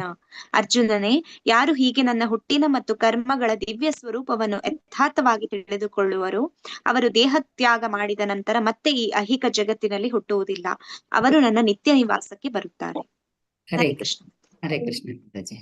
ಯಾರು ಹೀಗೆ ನನ್ನ ಹುಟ್ಟಿನ ಮತ್ತು ನೋಡಿ ಭಗವಂತನ ಅವನ ಹುಟ್ಟಿನ ಅವನ ಕರ್ಮಗಳ ದಿವ್ಯ ಸ್ವರೂಪವನ್ನ ಯಥಾರ್ಥವಾಗಿ ಅರ್ಥ ಮಾಡ್ಕೊಂಡ್ಬಿಟ್ರೆ ಸಾಕು, ಅಂಥವ್ರು ಕೂಡ ದೇಹ ತ್ಯಾಗ ಮಾಡಿದ್ಮೇಲೆ ಅವರು ಈ ಐಹಿಕ ಜಗತ್ತಿನಲ್ಲಿ ಹುಟ್ಟೋದಿಲ್ಲ. ಯಾಕೆ ಅಂತಂದ್ರೆ ಅವನ ಹುಟ್ಟು ಹೇಗೆ, ಅವನ ಕರ್ಮ ಎಲ್ಲವೂ ಕೂಡ ದಿವ್ಯವಾಗಿದೆ. ಅದನ್ನ ಎಷ್ಟು ಕೇಳ್ತಾ ಇದ್ರು ಮತ್ತೆ ಮತ್ತೆ ಕೇಳಬೇಕು. ಭಕ್ತರಿಗೆ ಭಗವಂತನ ವಿಷಯವನ್ನ ಬಿಟ್ಟು ಅವ್ರು ಏನು ಮಾತಾಡೋದಿಲ್ಲ, ಏನನ್ನು ಕೇಳೋದಿಲ್ಲ. ಯಾವಾಗ್ಲೂ ಅವನ ಸ್ಮರಣೆಯಲ್ಲಿ ಇರ್ತಾರೆ, ಯಾವಾಗ್ಲೂ ಅವನ ಬಗ್ಗೆ ಕೇಳ್ತಾ ಇರ್ತಾರೆ. ಕೇಳ್ದಷ್ಟು ಅವರು ಹೆಚ್ಚು ಹೆಚ್ಚು ಶುದ್ಧಿ ಆಗ್ತಾ ಹೋಗ್ತಾರೆ. ಶುದ್ಧ ಭಕ್ತರು ಅನ್ನೋದು ಹಾಗೇನೆ. ಅವರು ಭಗವಂತನ ಕೃಷ್ಣನ ಲೀಲೆಗಳನ್ನ, ಅವನ ಗುಣಗಳನ್ನ, ಅವನ ಒಂದು ಜನ್ಮವನ್ನ ಕುರಿತು, ಅವನ ಕರ್ಮಗಳನ್ನ ಕುರಿತು ಎಲ್ಲವನ್ನ ಕೇಳ್ತಾ ಅವರು ಶುದ್ಧಿಯನ್ನ ಪಡ್ಕೋತಾರೆ. ಅವ್ರಿಗೆ ಅದರಲ್ಲಿ ತುಂಬಾ ಉಪಯೋಗಗಳು ಹೆಚ್ಚಾಗ್ತಾ ಹೋಗುತ್ತೆ. ಹಾಗಾಗಿ ಯಾರು ಆ ಭಗವಂತನ ಒಂದು ಜನ್ಮ ಕರ್ಮವನ್ನ ಅರ್ಥ ಮಾಡ್ಕೋತಾರೋ, ಅದನ್ನ ಅನುಷ್ಠಾನಕ್ಕೆ ತರ್ತಾರೋ, ಭಗವಂತ ಹೇಗೆ ನಡ್ಕೋತಾ ಇದ್ದಾನೋ ಅದೇ ರೀತಿ ನಾನು ನಡ್ಕೋತೀನಿ ಅಂತ ಅನುಸರಣೆ ಅಂದ್ರೆ ಅನುಕರಣೆ ಮಾಡಬಾರ್ದು. ಅನುಸರಣೆ ಮಾಡ್ಬೇಕು. ಅನುಕರಣೆ ಅಂತಂದ್ರೆ ಭಗವಂತ ಗೋವರ್ಧನ ಬೆಟ್ಟವನ್ನ ಎತ್ತದ, ನಾನು ಎತ್ತೀನಿ, ಸಾಧ್ಯ ಇಲ್ಲ, ಅದು ಅನುಕರಣೆ. ಭಗವಂತ 16,108 ರಾಣಿಯರ ಹೆಂಗಸರನ್ನ ಮದ್ವೆ ಆದ, ನಾನು ಮದ್ವೆ ಆಗ್ತೀನಿ, ಇದೆಲ್ಲ ಅನುಕರಣೆ, ಇದೆಲ್ಲ ತಪ್ಪು. ಆದ್ರೆ ಭಗವಂತನ ಉಪದೇಶಗಳು, ಭಗವಂತ ಏನ್ ಹೇಳಿದನೋ, ಯಾವ ದೈವಿ ಗುಣಗಳನ್ನ ಬೆಳೆಸ್ಕೋಬೇಕು, ಯಾವ ಆಸುರಿ ಗುಣಗಳನ್ನ ಬಿಡ್ಬೇಕು, ನೀವ್ ಯಾವ ಗುಣಗಳನ್ನ ಬೆಳೆಸ್ಕೊಂಡ್ರೆ ನನ್ನ ಹತ್ರ ಬರ್ತೀರಾ, ಎಲ್ಲವನ್ನ ಹೇಳಿದಾನಲ್ವಾ. ಇದನ್ನ ನಮ್ಮ ಜೀವನಕ್ಕೆ ಅಳವಡಿಸ್ಕೊಂಡ್ರೆ ನಮ್ಮ ದೇಹ ತ್ಯಾಗ ಆದ ತಕ್ಷಣ ನಾವು ನೇರವಾಗಿ ಭಗವಂತನ ಧಾಮಕ್ಕೆ ಹೋಗ್ತೀವಿ. ಮತ್ತೆ ಇಲ್ಲಿ ಈ ಜನ್ಮ, ಮೃತ್ಯು, ಜರ, ವ್ಯಾಧಿ, ಈ ಒಂದು ಐಹಿಕ ಲೋಕದಲ್ಲಿ ಬರೀ ನೋವು ಸಂಕಟಗಳೇ ತುಂಬಿರುವಂತಹ ಈ ಲೋಕದಲ್ಲಿ ನಾವು ಜನ್ಮವನ್ನ ತಾಳೋದಿಲ್ಲ. ನೇರವಾಗಿ ಭಗವಂತನ ಧಾಮದಲ್ಲಿ ಎಲ್ಲಿ ಹುಟ್ಟು ಸಾವು ಇಲ್ವೋ, ಎಲ್ಲಿ ಜನ್ಮ, ಮೃತ್ಯು, ಜರ, ವ್ಯಾಧಿ ಇಲ್ವೋ, ಆ ಸ್ಥಳದಲ್ಲಿ ನಮ್ಮ ಒಂದು ಜನ್ಮ ಆಗತ್ತೆ. ಹಾಗಾಗಿ ಭಗವಂತನ ಜನ್ಮ ಕರ್ಮವನ್ನ ಸರಿಯಾದ ರೀತಿಯಲ್ಲಿ ಅರ್ಥ ಮಾಡ್ಕೊಂಡ್ರೆ ಮತ್ತೆ ಈ ಒಂದು ಐಹಿಕ ಪ್ರಪಂಚದಲ್ಲಿ ಅವನು ಹುಟ್ಟೋದಿಲ್ಲ. ಅಧ್ಯಾಯ 4ರ ಅವಲೋಕನ ಏನ್ ಹೇಳ್ತಾ ಇದಾರೆ? ಕೃಷ್ಣನ ದಿವ್ಯ ಜ್ಞಾನದ ತಿಳುವಳಿಕೆ. ಅಂದ್ರೆ ಈ ಒಂದು ಜ್ಞಾನ ತಿಳ್ಕೊಬೇಕಂತಂದ್ರೆ ನಾವು ಪರಂಪರೆಯಿಂದ ಬಂದಂತಹ ಜ್ಞಾನವನ್ನ ಪಡ್ಕೋಬೇಕು. ಪರಂಪರೆಯಿಂದ ಬಂದಿದ್ದು ನೇರವಾಗಿ ಕೃಷ್ಣನಿಂದ ಬಂದಿರುತ್ತೆ. ಹಾಗಾಗಿ ಆ ಜ್ಞಾನವನ್ನ ನಾವು ಪಡ್ಕೊಂಡ್ರೆ ನಮ್ಮ ಒಂದು ದಾರಿ, ಅಂದ್ರೆ ಈಗ ನಾವು ಒಂದು ಬಾಂಬೆ ಬಸ್ ಬಾಂಬೆ ತಲುಪಬೇಕು ಅಂತಂದ್ರೆ ಅದೇ ಬಸ್ನೇ ಹತ್ಬೇಕು. ನಾವು ಬೇರೆ ಬೇರೆ ಬಸ್ಗಳು ಹತ್ತಿದ್ರೆ ಏನಾಗುತ್ತೆ, ನಾವು ಬೇರೆ ಬೇರೆ ಕಡೆ ದಾರಿಗೆ ಹೋಗ್ತೀವಿ. ಹಾಗಾಗಿ ನಮ್ಮ ಗುರಿ ಏನಾಗಿರ್ಬೇಕು, ಭಗವಂತನ ಧಾಮಕ್ಕೆ ಹೋಗ್ಬೇಕು ಅನ್ನೋ ನಮ್ಮ ಗುರಿ ಇದ್ರೆ ನಾವು ಪರಂಪರೆಯಿಂದ ಜ್ಞಾನವನ್ನ ಪಡ್ಕೋಬೇಕು. ಕೃಷ್ಣನು ಎಲ್ಲಾ ಮಾರ್ಗಗಳ ಗುರಿ ಮತ್ತು ವರ್ಣಾಶ್ರಮದ ಸೃಷ್ಟಿಕರ್ತ. 1ರಿಂದ 10 ತನಕ ಕೃಷ್ಣನ ಜ್ಞಾನದ ದಿವ್ಯ ಜ್ಞಾನದ ತಿಳುವಳಿಕೆ ಹೇಳ್ತಾರೆ. ಎಲ್ಲಿಂದ ನಾನು ಹೇಳ್ದೆ ಅಲ್ವಾ, ಮಾತಾಜಿ ನಿಮ್ ಸೌಂಡ್ ಕೇಳಿಸ್ತಾ ಇಲ್ಲ ಮಾತಾಜಿ, ಸರಿಯಾಗಿ ಕೇಳಿಸ್ತಾ ಇಲ್ವಾ? ಸೌಂಡ್ ಕಡಿಮೆ ಸ್ವಲ್ಪ ಕಮ್ಮಿ ಕೇಳ್ತಾ ಇದೆ.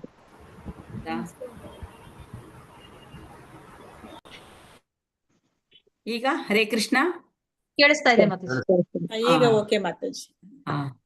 ಅಂದ್ರೆ ನಾವು 4 ಸಂಪ್ರದಾಯಗಳು ಏನಿದೆ ಅಲ್ವಾ, ಆ ಸಂಪ್ರದಾಯಗಳಿಂದ ನಾವು ಜ್ಞಾನವನ್ನ ಪಡ್ಕೋಬೇಕು. ಅದು ಮಧ್ವ ಗೌಡಿಯ ಸಂಪ್ರದಾಯ ಆಗ್ಬೋದು, ಅಥವಾ ಶ್ರೀ ಸಂಪ್ರದಾಯ ಆಗ್ಬೋದು, ರುದ್ರ ಸಂಪ್ರದಾಯ ಆಗ್ಬೋದು, ಅಥವಾ 4 ಕುಮಾರರ ಸಂಪ್ರದಾಯ. ಈ 4 ಸಂಪ್ರದಾಯಗಳಲ್ಲಿ ಒಂದೇ ಜ್ಞಾನ ಇರುತ್ತೆ, ಯಾಕೆಂದ್ರೆ ಭಗವಂತ ಬೋಧನೆ ಮಾಡಿರೋಂಥದ್ದು. ಇದನ್ ಬಿಟ್ಟು ಯಾವ ಬೇರೆ ಎಲ್ಲ ಸಂಪ್ರದಾಯಗಳಿಂದ ನಾವು ಜ್ಞಾನವನ್ನ ತಗೋಬಾರ್ದು. ಪ್ರಭುಪಾದರು ಒಂದ್ಸಲ ನಿಮ್ಗೆ ಹೇಳ್ದೆ ಅಂತ ಕಾಣಿಸುತ್ತೆ, ಪ್ರಭುಪಾದರು ಒಂದ್ಸಲ ಈ ಒಂದು ಜ್ಞಾನವನ್ನ ಹೇಳ್ತಾ ಇರ್ತಾರೆ. ಆಗ ಅವರ ಶಿಷ್ಯ ಒಬ್ರು ಬಂದ್ಬಿಟ್ಟು, ನಾನು ಇಲ್ಲಿ ಶ್ರೀ ಸಂಪ್ರದಾಯದಲ್ಲಿ ರಾಮಾನುಜರಾಚಾರ್ಯರು ಇದೇ ರೀತಿ ಹೇಳಿದ್ರು, ಇದನ್ನೇ ಕೇಳಿದ್ದೀನಿ ಅಂತ ಹೇಳಿದಾಗ ಪ್ರಭುಪಾದರಾಗಾದ್ರೆ, ಓ ಸರಿ, ಹಾಗಾದ್ರೆ ನೀ ಸರಿಯಾದ ಜ್ಞಾನವನ್ನ ಪಡ್ಕೊಂಡಿದ್ಯಾ ಅಂತ ಹೇಳ್ತಾರೆ. ಹಾಗಾಗಿ ನಾವು ಕೂಡ ಈ 4 ಪರಂಪರೆಯಿಂದ ಏನ್ ಬರುತ್ತೋ ಆ ಜ್ಞಾನವನ್ನ ಪಡ್ಕೋಬೇಕು. ಏಕೆಂದ್ರೆ ಈಗ ನಾವು ಏನೇ ಒಂದು ಭಗವಂತನಿಗೆ ಅರ್ಪಣೆ ಮಾಡಿದ್ರು ಅದು ನಮ್ಮ ಗುರುವಿಗೆ ಅರ್ಪಣೆ ಮಾಡ್ತೀವಿ, ಅವರು ಅವರ ಗುರುವಿಗೆ, ಅವರು ಅವರ ಗುರುವಿಗೆ, ಅದು ನೇರವಾಗಿ ಕೃಷ್ಣನನ್ನೇ ತಲುಪುತ್ತೆ. ಹಾಗೆ ಕೃಷ್ಣನಿಂದ ಕೃಪೆಯೂ ಕೂಡ ಆ ಕೃಷ್ಣನ ಶಿಷ್ಯ, ಅವರ ಶಿಷ್ಯ, ಅವರ ಶಿಷ್ಯ, ಅವರ ಶಿಷ್ಯ, ಹಾಗೆ ನಮ್ಮ ಬಳಿಗೆ ಬರುತ್ತೆ. ಅವನ ಕೃಪೆಯೂ ಕೂಡ ಪರಂಪರೆಯ ಮೂಲಕವೇ ಸಿಗುತ್ತೆ. ಹಾಗೆ ನಾವು ಭಗವಂತನಿಗೆ ಏನೇ ಅರ್ಪಣೆ ಮಾಡಿದ್ರು ಕೂಡ ಅದು ಗುರು ಮುಖಾಂತರ ಭಗವಂತನಿಗೆ ನೇರವಾಗಿ ತಲುಪುತ್ತೆ. ಹಾಗಾಗಿ ಗುರು ಶಿಷ್ಯ ಪರಂಪರೆಯಲ್ಲಿ ಮಾತ್ರ ಈ ಒಂದು ಜ್ಞಾನವನ್ನ ನಾವು ತಿಳ್ಕೋಬೇಕು. ಕೃಷ್ಣನು ಎಲ್ಲಾ ಮಾರ್ಗಗಳ ಗುರಿ.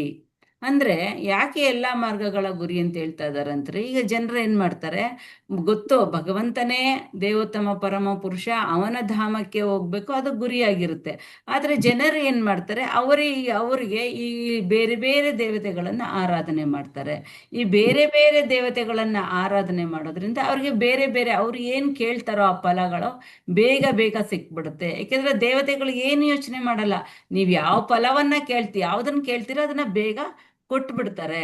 ಆವಾಗ ಏನಾಗುತ್ತೆ, ಆ ಫಲಗಳು ಶಾಶ್ವತ ಅಲ್ಲ, ಆ ದೇವತೆಗಳೇ ಶಾಶ್ವತ ಅಂದ್ಮೇಲೆ ಅವ್ರು ಕೊಡುವಂತಹ ಫಲಗಳು ಕೂಡ ಶಾಶ್ವತ ಅಲ್ಲ, ಅವೆಲ್ಲವೂ ಕೂಡ ತಾತ್ಕಾಲಿಕ. ಹೇಗೆ ಅಂತ ಅರ್ಥ ಮಾಡ್ಕೋಬೇಕು ಅನ್ನೋದಾದ್ರೆ, ಈಗ ಹಿರಣ್ಯಕಶಿಪು ಅವನು ಬ್ರಹ್ಮನನ್ನ ಕುರಿತು ತಪಸ್ ಮಾಡ್ತಾನೆ. ಏನಂತ ಮಾಡ್ತಾನೆ, ನನಗೆ ಅವನ ಒಂದು ಐಹಿಕ ತೃಪ್ತಿಗಾಗಿ ಅವನು ತಪಸ್ಸನ್ನ, ನನಗೆ ಯಾವುದೇ ಸಾವು ಬರಬಾರ್ದು ಅಂದ್ಬಿಟ್ಟು ತಪಸ್ಸನ್ನ ಮಾಡ್ತಾನೆ, ಬ್ರಹ್ಮ ದೇವತೆಯನ್ನ. ಅದೇ ರೀತಿ ಧ್ರುವ ಮಹಾರಾಜ ಕೂಡ ಭಗವಂತನನ್ನೇ ಅವನು ಕುರಿತು ತಪಸ್ ಮಾಡ್ತಾನೆ. ಅವನು ಕೂಡ ಐಹಿಕವಾದ ಬೇಡಿಕೆಗೆ ಅವನು ತಪಸ್ ಮಾಡ್ತಾನೆ. ಏನಕ್ಕೋಸ್ಕರ, ನನಗೆ ರಾಜ್ಯ ಬೇಕು, ನನ್ನ ತಂದೆಯ ತೊಡೆ ಮೇಲೆ ಕುಳಿತುಕೊಳ್ಳೋದಕ್ಕೆ ನನ್ನ ಚಿಕ್ಕಮ್ಮ ಬಿಡ್ಲಿಲ್ಲ, ನನಗೂ ಒಂದು ರಾಜ್ಯ ಬೇಕು ಅಂತ ತಪಸ್ ಮಾಡ್ತಾನೆ. ಆಗ ಬ್ರಹ್ಮ ಹಿರಣ್ಯಕಶಿಪುವಿಗೆ ವರ ಕೊಡ್ತಾನೆ, ಆದ್ರೆ ಆ ವರ ಶಾಶ್ವತವಾಗಿರೋದಿಲ್ಲ. ಹಿರಣ್ಯಕಶಿಪು ನಾಶ ಆಗ್ತಾನೆ. ಆದರೆ ಭಗವಂತ ಧ್ರುವ ಮಹಾರಾಜನಿಗೆ ಒಂದು ವರವನ್ನ ಕೊಡ್ತಾನೆ. ಇಂತಹ ವರವನ್ನ ಕೊಡ್ತಾನೆ. ಅವನು ಬೇಕಾದಷ್ಟು ತುಂಬಾ ವರ್ಷಗಳಷ್ಟು ರಾಜ್ಯ ಆಳಿ ಆಮೇಲೆ ಅವನಿಗೆ ಒಂದು ಧ್ರುವ ಲೋಕವನ್ನೇ ಕೊಡ್ತಾನೆ. ಅಂತಂದ್ರೆ ಭಗವಂತ ಏನೇ ಕೊಟ್ಟರೂ ಕೂಡ ಅದು ನಮ್ಗೆ ಶಾಶ್ವತವಾಗಿರುತ್ತೆ. ಬೇರೆ ದೇವತೆಗಳಿಂದ ನಾವು ಯಾವ ವರಗಳನ್ನ ಪಡ್ಕೊಂಡ್ರು ಕೂಡ ಅದು ಶಾಶ್ವತ ಅಲ್ಲ. ನಿಮ್ಗೆ ಅದು ಅರ್ಥ ಮಾಡ್ಕೊಳ್ಳೋದಕ್ಕೆ ಇನ್ನೂ ಒಂದು ಉದಾಹರಣೆ ಹೇಳ್ಬೇಕು ಅಂತಂದ್ರೆ, ಒಂದು ಮನೆ ಇದೆ, ಮನೆಯಲ್ಲಿ ತಾಯಿ ಇದ್ದಾಳೆ, 2 ಮಕ್ಕಳಿದ್ದಾರೆ, ಅಕ್ಕ ತಮ್ಮ. ತಾಯಿ ಏನ್ ಮಾಡ್ತಾಳೆ ಮಕ್ಕಳಿಗೆ ಅಂತ ಅಂದ್ಬಿಟ್ಟು ಕೋಡ್ಬಳ್ಳೆ, ಚಕ್ಲಿ, ನುಪ್ಪೆಟ್ಟು ಎಲ್ಲವನ್ನು ಮಾಡಿ ಒಂದು ಬಾಕ್ಸಲ್ಲಿ ತುಂಬಿಟ್ಟಿರ್ತಾಳೆ. ಈಗ ಚಿಕ್ಕ ಮಗನ್ಗೆ ಜಾಂಡೀಸ್ ಆಗ್ಬಿಡುತ್ತೆ. ಈಗ ಮಗ ಕೇಳ್ತಾನೆ, ಅಮ್ಮ ಎಲ್ಲ ತಿಂಡಿ ಎಲ್ಲ ಮಾಡಿಟ್ಟಿದ್ಯಲ್ಲ ಕೊಡಮ್ಮ ಅಂತ ಕೇಳ್ತಾನೆ. ಆಗ ತಾಯಿ ಏನಂತಾಳೆ, ನಿಂಗೆ ಜಾಂಡೀಸ್ ಬಂದ್ಬಿಟ್ಟಿದೆ ಪುಟ್ಟ, ಇವೆಲ್ಲ ತಿನ್ಬಾರ್ದು, ಎಣ್ಣೆ ಜಿಡ್ಡೆಲ್ಲ ತಿನ್ಬಾರ್ದು ಅಂತ ಹೇಳ್ತಾಳೆ. ಸರಿ, ಅವಳು ಏನೋ ಒಂದು ತರಕಾರಿ ತರಬೇಕು ಅಂದ್ಬಿಟ್ಟು ಹೊರಗಡೆ ಹೋಗ್ತಾಳೆ. ಈಗ ಅದೇ ತಮ್ಮ ಏನ್ ಮಾಡ್ತಾನೆ, ಅವರ ಅಕ್ಕನ್ನ ಕೇಳ್ತಾನೆ. ಅಕ್ಕ ಏನ್ ಮಾಡ್ತಾಳೆ, ತಮ್ಮ ಕೇಳದ್ನಲ್ಲ ಅಂತ ಅಂದ್ಬಿಟ್ಟು ಡಬ್ಬಿಯಿಂದ ತೆಗೆದು ತಿಂಡಿಗಳನ್ನ ಕೊಡ್ತಾಳೆ. ಇಲ್ಲಿ ಅಕ್ಕನ ಯಾರಿಗೆ ಹೋಲಿಸ್ತೀರಾ, ತಾಯಿನ ಯಾರಿಗೆ ಹೋಲಿಸ್ತೀರಾ? ಹರೇ ಕೃಷ್ಣ. ತಾಯಿನ ತಾಯಿ ಭಗವಂತನಿಗೆ, ಅಕ್ಕನ ದೇವತೆಗಳಿಗೆ. ಹಾಗಾಗಿ ದೇವತೆಗಳು ನಮಗೆ ಯಾವುದು ಒಳ್ಳೇದು, ಯಾವ ವರವನ್ನ ಕೊಟ್ರೆ ನಮ್ಗೆ ಒಳ್ಳೇದಾಗುತ್ತೆ, ಶಾಶ್ವತವಾಗುತ್ತೆ ಅನ್ನೋದನ್ನ ಭಗವಂತ ಯೋಚನೆ ಮಾಡಿ ನಮ್ಗೆ ವರ ಕೊಡ್ತಾನೆ. ಆದ್ರೆ ದೇವತೆಗಳು ಯೋಚನೆ ಮಾಡೋದಿಲ್ಲ. ನಾವ್ ಏನ್ ಕೇಳ್ತೀವಿ ಅದನ್ನ ಕೊಟ್ಬಿಡ್ತಾರೆ. ಹಾಗಾಗಿ ಆ ದೇವತೆಗಳು ಕೊಡುವಂತಹ ವರ ತಾತ್ಕಾಲಿಕವಾಗಿರುತ್ತೆ, ಶಾಶ್ವತ ಅಲ್ಲ. ಏಕೆಂದ್ರೆ ದೇವತೆಗಳೇ ಶಾಶ್ವತ ಅಲ್ಲ. ಏಕೆಂದ್ರೆ ಬ್ರಹ್ಮನಿಗೂ ಕೂಡ ಸಾವಿದೆ. ಹಾಗಾಗಿ ನಾವು ಯಾವ ದೇವತೆಗಳಿಂದ ವರ ಪಡೆದ್ರು ಅದು ಶಾಶ್ವತ ಅಲ್ಲ. ವರ್ಣಾಶ್ರಮದ ಸೃಷ್ಟಿಕರ್ತ ಅಂತಂದ್ರೆ ಭಗವಂತ ವರ್ಣಾಶ್ರಮವನ್ನ ಮಾಡಿದ್ದಾನೆ. ಯಾತಕ್ಕೋಸ್ಕರ ಮಾಡ್ದ? ಆ 4 ವರ್ಣಾಶ್ರಮಗಳ ಮೂಲಕ ಅವರು ತಮ್ಮ ಕರ್ತವ್ಯವನ್ನ ನಿಭಾಯಿಸ್ತಾ ಹಾಗೆ ಭಗವಂತನ ಜೊತೆ ಒಂದು ಸಂಬಂಧವನ್ನ ಮಾಡಿಕೊಂಡು ಆಧ್ಯಾತ್ಮಿಕ ಲೋಕಕ್ಕೆ ಬರಬೇಕು ಅನ್ನೋದು ಭಗವಂತನ ಒಂದು ಉದ್ದೇಶ ಆಗಿರುತ್ತೆ. ಕರ್ಮಯೋಗ 14ರಿಂದ 24ನೇ ಶ್ಲೋಕದಲ್ಲಿ ಕರ್ಮಯೋಗದ ಬಗ್ಗೆ ಹೇಳ್ತಾನೆ. ಜ್ಞಾನಿಗಾಗಿ ಹೇಗೆ ಕರ್ಮವನ್ನ ಮಾಡ್ಬೇಕು ಅನ್ನೋದು ನಾವು 3ನೇ ಅಧ್ಯಾಯದಲ್ಲಿ ನೋಡಿದ್ವಿ. ಇಲ್ಲಿ ಕರ್ಮದ ಬಗ್ಗೆ ಭಗವಂತ ಹೇಗೆ ಅದನ್ನ ಕರ್ಮಯೋಗವಾಗಿ ಬದಲಾವಣೆ ಮಾಡ್ಕೊಳ್ಳೋದು. ಕರ್ಮದಲ್ಲಿ 3 ವಿಧ ಯಾವ್ದ್ಯಾವ್ದು? ಕರ್ಮ, ಅಕರ್ಮ ಮತ್ತೆ ವಿಕರ್ಮ. ಕರ್ಮ ಅಂತ ಹೇಳಿದ್ರೆ ಫಲಾಪೇಕ್ಷಿತ ಕರ್ಮ. ಆ ಕರ್ಮದಲ್ಲಿ ನಮ್ಗೆ ಪಾಪವೂ ಬರುತ್ತೆ, ಪುಣ್ಯವೂ ಬರುತ್ತೆ. ಪಾಪ ಮಾಡಿದ್ರೆ ನಾವು ಮತ್ತೆ ಜನ್ಮ ತಗೋಬೇಕು, ನರಕ ಲೋಕಗಳಿಗೆ ಹೋಗ್ಬೇಕು. ಪುಣ್ಯ ಮಾಡಿದ್ರು ನಾವು ಜನ್ಮವನ್ನ ತಗೋಬೇಕು, ಸ್ವರ್ಗ ಲೋಕಗಳಿಗೆ ಹೋಗ್ಬೇಕು. ನಮ್ಮ ಪಾಪ ಪುಣ್ಯಗಳನ್ನ ಭಗವಂತ ತಗೊಳ್ಳೋದಿಲ್ಲ. ಹಾಗಾಗಿ ಫಲಾಪೇಕ್ಷಿತ ಕರ್ಮ ಇದರಲ್ಲಿ ನಮ್ಗೆ ಬಂಧನ ಇದೆ. ಇನ್ನು ಅಕರ್ಮ ಅಂತ ಹೇಳಿದ್ರೆ ನಿಷ್ಕಾಮ ಕರ್ಮ, ಭಗವಂತನ ಪ್ರೀತಿಗಾಗಿ ಮಾಡುವಂತಹ ಕರ್ಮ. ಯಾವುದೇ ಫಲದ ಆಸೆಯನ್ನ ಇಟ್ಕೊಂಡು ಫಲದ ಆಸೆಯನ್ನ ಬಿಟ್ಟು ಮಾಡುವಂತಹ ಕರ್ಮ ಮಾತ್ರ ಮಾಡ್ತಾ ಇದ್ದಾನೆ, ಫಲದಲ್ಲಿ ಆಸಕ್ತಿ ಇಲ್ಲ. ಇದು ಅಕರ್ಮ. ಈ ಕರ್ಮ ಭಗವಂತನೆಡೆಗೆ ನಮ್ಮನ್ನ ಕರ್ಕೊಂಡೋಗುತ್ತೆ. ಇನ್ನು ವಿಕರ್ಮ ಅಂತ ಹೇಳಿದ್ರೆ ಶಾಸ್ತ್ರಗಳಲ್ಲಿ ಹೇಳದೇ ಇರುವಂತಹ ಒಂದು ಕರ್ಮ. ಕೆಲವು ಜೂಜಾಟ, ನೈತಿಕ ಸಂಬಂಧ, ಮಾಂಸಾಹಾರದ ಸೇವನೆ, ಇವೆಲ್ಲವೂ ಕೂಡ ಯಾವುದೇ ಶಾಸ್ತ್ರಗಳಲ್ಲಿ ಹೇಳಿಲ್ಲ ಅಲ್ವಾ? ಇವನ್ನೆಲ್ಲವನ್ನ ಪಾಲನೆ ಮಾಡೋದ್ರಿಂದ ನಮ್ಗೆ ನರಕ ಲೋಕಗಳ ಪ್ರಾಪ್ತಿಯಾಗುತ್ತೆ. ಹಾಗಾಗಿ ಮನುಷ್ಯ ಕರ್ಮ ಯಾವುದು, ಅಕರ್ಮ ಯಾವುದು, ವಿಕರ್ಮ ಯಾವುದು, ಇದರ ಬಗ್ಗೆ ಅವನು ಜ್ಞಾನವನ್ನ ತಿಳ್ಕೊಂಡಿರ್ಬೇಕು. ಕರ್ಮದಲ್ಲಿ ಅಕರ್ಮ ಅಂತ ಹೇಳಿದ್ರೆ ನಾವು ಯಾವುದೇ ಕರ್ಮವನ್ನ ಮಾಡಿದ್ರು ಅದನ್ನ ಅಕರ್ಮವಾಗಿ ಪರಿವರ್ತನೆ ಮಾಡ್ಕೋಬೇಕು. ಉದಾಹರಣೆ, ಅಡಿಗೆ ಒಂದು ಆಹಾರ ಪದಾರ್ಥವನ್ನ ನಮಗೆ ನಾವೇ ತಯಾರಿಸ್ಕೊಂಡ್ರೆ, ನಮ್ಮ ತೃಪ್ತಿಗೆ ತಯಾರಿಸ್ಕೊಂಡ್ರೆ ಅದು ಕರ್ಮ ಬಂಧನ. ಅದೇ ಆಹಾರವನ್ನ ಭಗವಂತನಿಗಾಗಿ ತಯಾರಿಸಿ ನೈವೇದ್ಯ ಮಾಡಿ ಸ್ವೀಕಾರ ಮಾಡಿದ್ರೆ ಅದು ಅಕರ್ಮ. ಕರ್ಮದಲ್ಲಿ ಅಕರ್ಮವನ್ನ ಕಾಣುವಂಥದ್ದು. ಅಕರ್ಮದಲ್ಲಿ ಕರ್ಮವನ್ನ ಕಾಣುವಂಥದ್ದು ಹೇಗೆ ಅಂತಂದ್ರೆ, ಈಗ ಒಬ್ಬ ಶುದ್ಧ ಭಕ್ತನಿದ್ದಾನೆ, ಅವನು ಅಕರ್ಮವನ್ನೇ ಮಾಡ್ತಾ ಇದ್ದಾನೆ. ಅಕರ್ಮ ಮಾಡಿದ್ರು ಕೂಡ ಅದರಲ್ಲೂ ಅವನು ಕರ್ಮವನ್ನ ಮಾಡಲೇಬೇಕಾಗುತ್ತೆ. ಅದನ್ನು ಕೂಡ ಭಗವಂತನ ಪ್ರಜ್ಞೆಯಲ್ಲಿ ಮಾಡ್ತಾನೆ. ಹಾಗಾಗಿ ಅದು ಅಕರ್ಮವೇ ಆಗುತ್ತೆ. ಹಾಗಾಗಿ ಕರ್ಮವನ್ನ ಹೇಗೆ ಮಾಡಬೇಕು, ಜ್ಞಾನವನ್ನ ಬೆಳೆಸ್ಕೊಂಡು ಕರ್ಮ ಮಾಡೋದ್ರಿಂದ ಕರ್ಮ ಯೋಗ ಆಗುತ್ತೆ. ಜ್ಞಾನವನ್ನ ಬೆಳೆಸ್ಕೊಳ್ಳದೆ ಕರ್ಮ ಮಾಡೋದ್ರಿಂದ ಕರ್ಮ ಬಂಧನ ಉಂಟಾಗುತ್ತೆ. ನಾವು ನಮ್ಮ ಪ್ರಜ್ಞೆಯಲ್ಲಿ ಮಾಡಿದ್ರೆ ಪಾಪಗಳು ಹೆಚ್ಚಾಗ್ತಾ ಹೋಗುತ್ತೆ, ಭಗವಂತನ ಪ್ರಜ್ಞೆಯಲ್ಲಿ ಮಾಡಿದ್ರೆ ಪಾಪಗಳು ಕಡಿಮೆ ಆಗ್ತಾ ಹೋಗುತ್ತೆ. ಆದ್ರೆ ಇಬ್ರು ವ್ಯಕ್ತಿಗಳು ಒಂದೇ ಕೆಲಸವನ್ನ ಮಾಡ್ತಾ ಇದ್ದಾರೆ, ಇಬ್ರು ಬೇರೆ ಬೇರೆ ಪ್ರಜ್ಞೆಯಲ್ಲಿ ಮಾಡ್ತಾ ಇದ್ದಾನೆ. ಒಬ್ಬ ಫಲದ ನಿರೀಕ್ಷಣೆಯಲ್ಲಿ ಕೆಲಸ ಮಾಡ್ತಾ ಇದ್ದಾನೆ, ಒಬ್ಬ ಫಲದ ನಿರೀಕ್ಷಣೆಯಲ್ಲಿ ಕೆಲಸ ಮಾಡ್ತಾ ಇಲ್ಲ. ಫಲದ ನಿರೀಕ್ಷಣೆ ಬೇಡ, ಕೆಲಸ ಮಾತ್ರ ಮಾಡ್ತಾ ಇದ್ದಾನೆ, ಫಲವನ್ನ ಭಗವಂತನಿಗೆ ಅರ್ಪಿಸಿದಾನೆ. ಹಾಗಾಗಿ ಒಬ್ಬಂದು ಕರ್ಮಯೋಗ, ಒಬ್ಬಂದು ಕರ್ಮ ಬಂಧನ. ಒಬ್ಬ ಪಾಪ ಕಟ್ಕೋತಾ ಇದ್ದಾನೆ, ಇನ್ನೊಬ್ಬನಿಗೆ ಪಾಪ ಇಲ್ಲ. ಇದು ಜ್ಞಾನ. ಈ ಜ್ಞಾನವನ್ನ ಕರ್ಮ ಮಾಡುವಾಗ ಹೇಗೆ ನಾವು ಅಳವಡಿಸ್ಕೋಬೇಕು ಅನ್ನೋದನ್ನ ಭಗವಂತ ಈ ಒಂದು 16ನೇ ಶ್ಲೋಕದಿಂದ 24ನೇ ಶ್ಲೋಕದವರೆಗೆ ತಿಳಿಸ್ಕೊಡ್ತಾನೆ. ಆದಷ್ಟು ಭಾವಾರ್ಥವನ್ನ ಚೆನ್ನಾಗಿ ಓದಿ ಅರ್ಥ ಮಾಡ್ಕೋಬೇಕು. ನೆಕ್ಸ್ಟ್ 25ರಿಂದ 33ನೇ ಶ್ಲೋಕ, ವೈರಾಗ್ಯ ಜ್ಞಾನಕ್ಕೆ ಕಾರಣವಾಗುತ್ತದೆ. ಯಾವ ತರ ಅರ್ಥ ಮಾಡ್ಕೋಬೇಕು ಅಂತಂದ್ರೆ, ಈಗ ಭಗವಂತ ನಮ್ಗೆ ದ್ರವ್ಯ ಯಾರೇ ಆಗ್ಲಿ ಯಜ್ಞಗಳನ್ನ ಮಾಡ್ಬೇಕು. ಯಜ್ಞಗಳನ್ನ ಮಾಡಿದ್ರೆ ಮಾತ್ರ ಅವರು ಸುಖವಾಗಿರೋದಕ್ಕೆ ಸಾಧ್ಯ, ಇಲ್ಲ ಅಂದ್ರೆ ಅವರು ತುಂಬಾ ದುಃಖದಲ್ಲಿ ಇರ್ಬೇಕಾಗುತ್ತೆ. ಯಜ್ಞಗಳು ತುಂಬಾ ಇದೆ, ದ್ರವ್ಯ ಯಜ್ಞ ಆಗ್ಬೋದು, ಜ್ಞಾನ ಯಜ್ಞ, ಸಂಕೀರ್ತನ ಯಜ್ಞ, ಈ ರೀತಿ ಎಲ್ಲ ತುಂಬಾ ಇದೆ. ಆದ್ರೆ ಈ ದ್ರವ್ಯ ಯಜ್ಞ ಏನು ಅಂತ ಹೇಳಿದ್ರೆ, ನಾವು ಯಜ್ಞವನ್ನ ಮಾಡ್ತೀವಿ, ಆ ಯಜ್ಞಕ್ಕೆ ನಾವು ಒಂದು ಆಹುತಿಯನ್ನ ಕೊಡ್ತೀವಿ ಅಲ್ವಾ. ಅದಕ್ಕೆ ತುಪ್ಪ ಹಾಕ್ತಿವಿ, ಮತ್ತೆ ಏನೋ ಅಕ್ಕಿ ಹಾಕ್ತಿವಿ, ಯಜ್ಞಕ್ಕೆ ಏನೇನ್ ಬೇಕು ಎಲ್ಲವನ್ನ ಬೆರಣಿ ಹಾಕ್ತಿವಿ, ಸಮಿತಿಗಳನ್ನ ಹಾಕ್ತಿವಿ, ಈ ರೀತಿ ಎಲ್ಲವನ್ನ ಹಾಕ್ತಿವಿ, ಆಹುತಿಯನ್ನ ಕೊಡ್ತೀವಿ, ದ್ರವ್ಯ ಯಜ್ಞ. ಇನ್ನು ಜ್ಞಾನ ಯಜ್ಞ, ಈ ದ್ರವ್ಯ ಯಜ್ಞಕ್ಕಿಂತ ಜ್ಞಾನ ಯಜ್ಞ ಮುಖ್ಯವಾದದ್ದು, ಭಗವಂತನ ಬಗ್ಗೆ ತಿಳ್ಕೊಂಡು ಮಾಡೋ ಅಂಥದ್ದು. ಈ ದ್ರವ್ಯ ಯಜ್ಞವನ್ನು ವ್ಯಕ್ತಿ ಮಾಡ್ತಾ ಇದ್ದಾನೆ, ಆದ್ರೆ ಅವನ ಮನಸ್ಥಿತಿ ಎಲ್ಲ ಲೌಕಿಕದಲ್ಲೇ ಇದೆ, ಅದರಿಂದ ಯಾವುದೇ ಪ್ರಯೋಜನ ಇಲ್ಲ.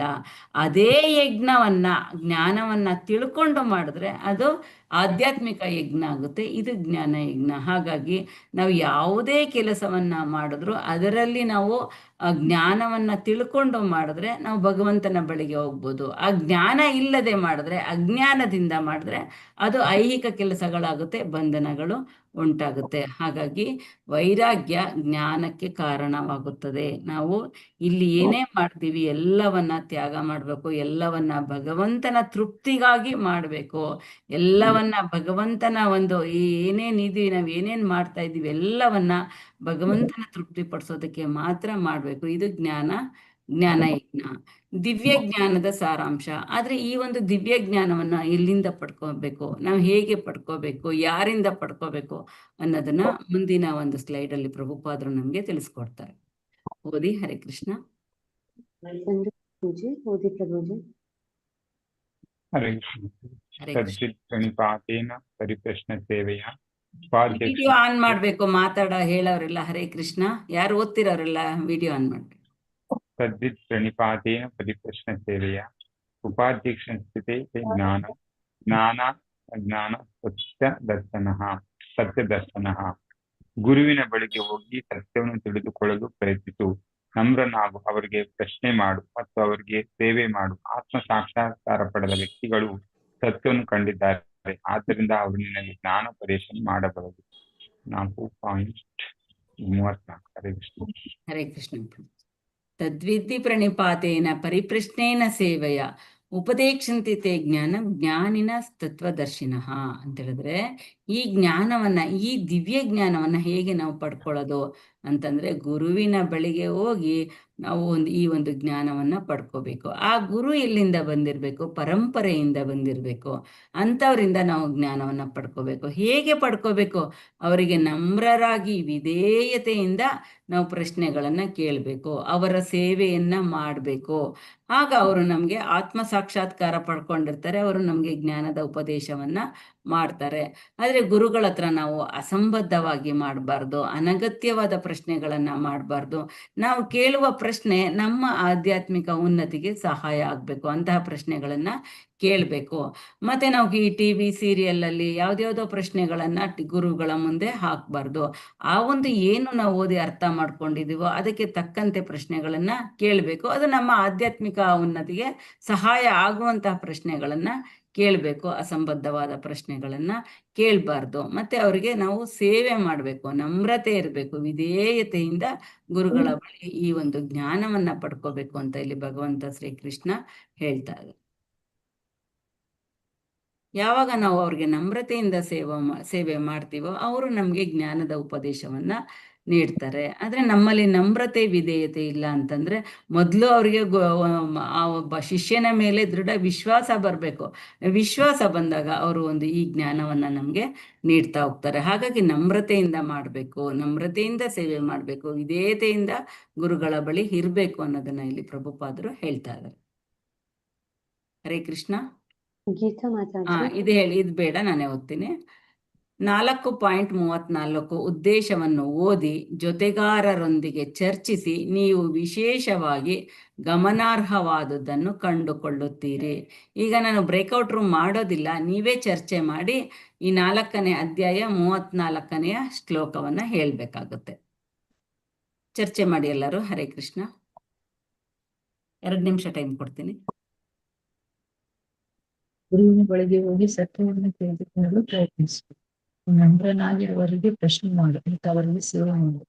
ಅಂತಿಮ ಸಾಕ್ಷಾತ್ಕಾರ ವ್ಯಕ್ತಿಗಳು ಸತ್ಯವನ್ನು ಕಂಡಿದ್ದಾರೆ, ಅದರಿಂದ ಅವರು ನಿನಗೆ ಜ್ಞಾನ ಪ್ರದರ್ಶನ ಮಾಡಬಹುದು.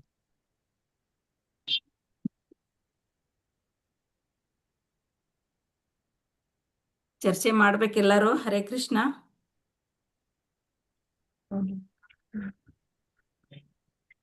ಹರೇ ಕೃಷ್ಣ.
ಹರೇ ಕೃಷ್ಣ. ಹರೇ ಕೃಷ್ಣ. ಹರೇ ಕೃಷ್ಣ ಪ್ರಭುಜಿ. ಹರೇ ಕೃಷ್ಣ ಮಾತಾಜಿ. ಹರೇ ಕೃಷ್ಣ. ಹೇಳಿ ಪ್ರಭುಜಿ. ಮಾತಾಜಿ, ಇಲ್ಲಿ ಶ್ಲೋಕ 34ನೇದು ತದ್ವಿತಿ ಪ್ರಣಿಪಾತೇನ ಪರಿಪ್ರಶ್ನೇನ ಸೇವೆಯ ಉಪದೇಕ್ಷ್ಯಂತಿ ತೇ ಜ್ಞಾನಂ ನಾನಿ ನಸ್ತತ್ವದರ್ಶಿನಃ. ಅನುವಾದ: ಗುರುವಿನ ಬಳಿಗೆ ಹೋಗಿ ಸತ್ಯವನ್ನು ತಿಳಿದುಕೊಳ್ಳಲು ಪ್ರಯತ್ನ ಮಾಡ್ಬೇಕು. ಮತ್ತೆ ಅವರಿಗೆ ನಮ್ರವಾಗಿ ಪ್ರಶ್ನೆ ಮಾಡ್ಬೇಕು. ಮತ್ತೆ ಅವ್ರನ್ನ ಸೇವೆ ಮಾಡಿ ಸೇವೆ ಮಾಡ್ಬೇಕು. ಮಾಡ್ಬೇಕು. ವ್ಯಕ್ತಿಗಳು ಸತ್ಯವನ್ನು ಕಂಡಿದ್ದಾರೆ.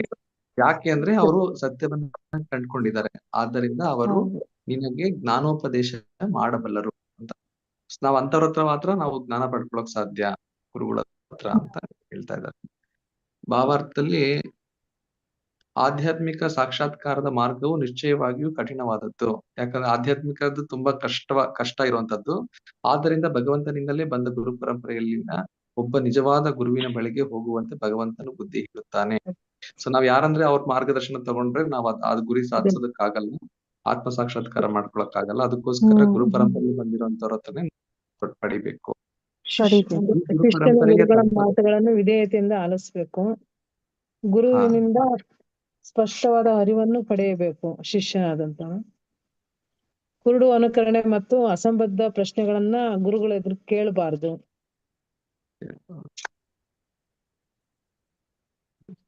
ಯಾರು ನಿಜವಾದ ಗುರುವಾಗಲು ಸಾಧ್ಯವಿಲ್ಲ. ಭಗವಂತನೇ ಪ್ರಪ್ರಥಮ ಗುರು, ಭಗವಂತನೇ ಮೊದಲನೇ ಗುರು ಅಂತ ಹೇಳ್ತಾ ಇದ್ದಾರೆ.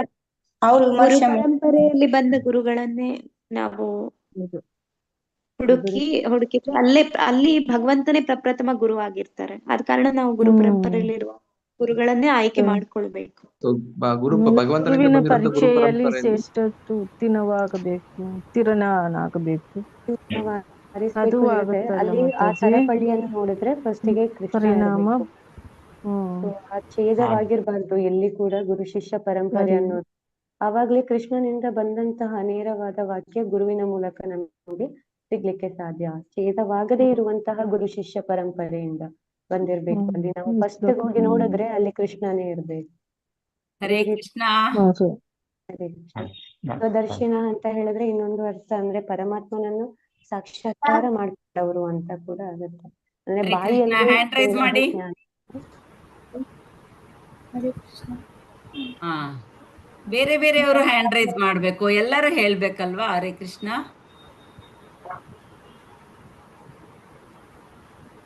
ಹಾ, ಹೇಳಿ ನಿರ್ಮಲಾ ಮಾತಾಜಿ, ಹೇಳಿ ಮಾತಾಜಿ. ಹರೇ ಕೃಷ್ಣ. ಹರೇ ಕೃಷ್ಣ. ಬೇರೆ ಬೇರೆ ಪಾಯಿಂಟ್ಸ್ ಹೇಳ್ಬೇಕು, ಮೊದ್ಲೇ ಹೇಳಿದ್ದೆ ಪಾಯಿಂಟ್ಸ್ ಹೇಳ್ಬಾರ್ದು. ಹರೇ ಕೃಷ್ಣ ಮಾತಾಜಿ.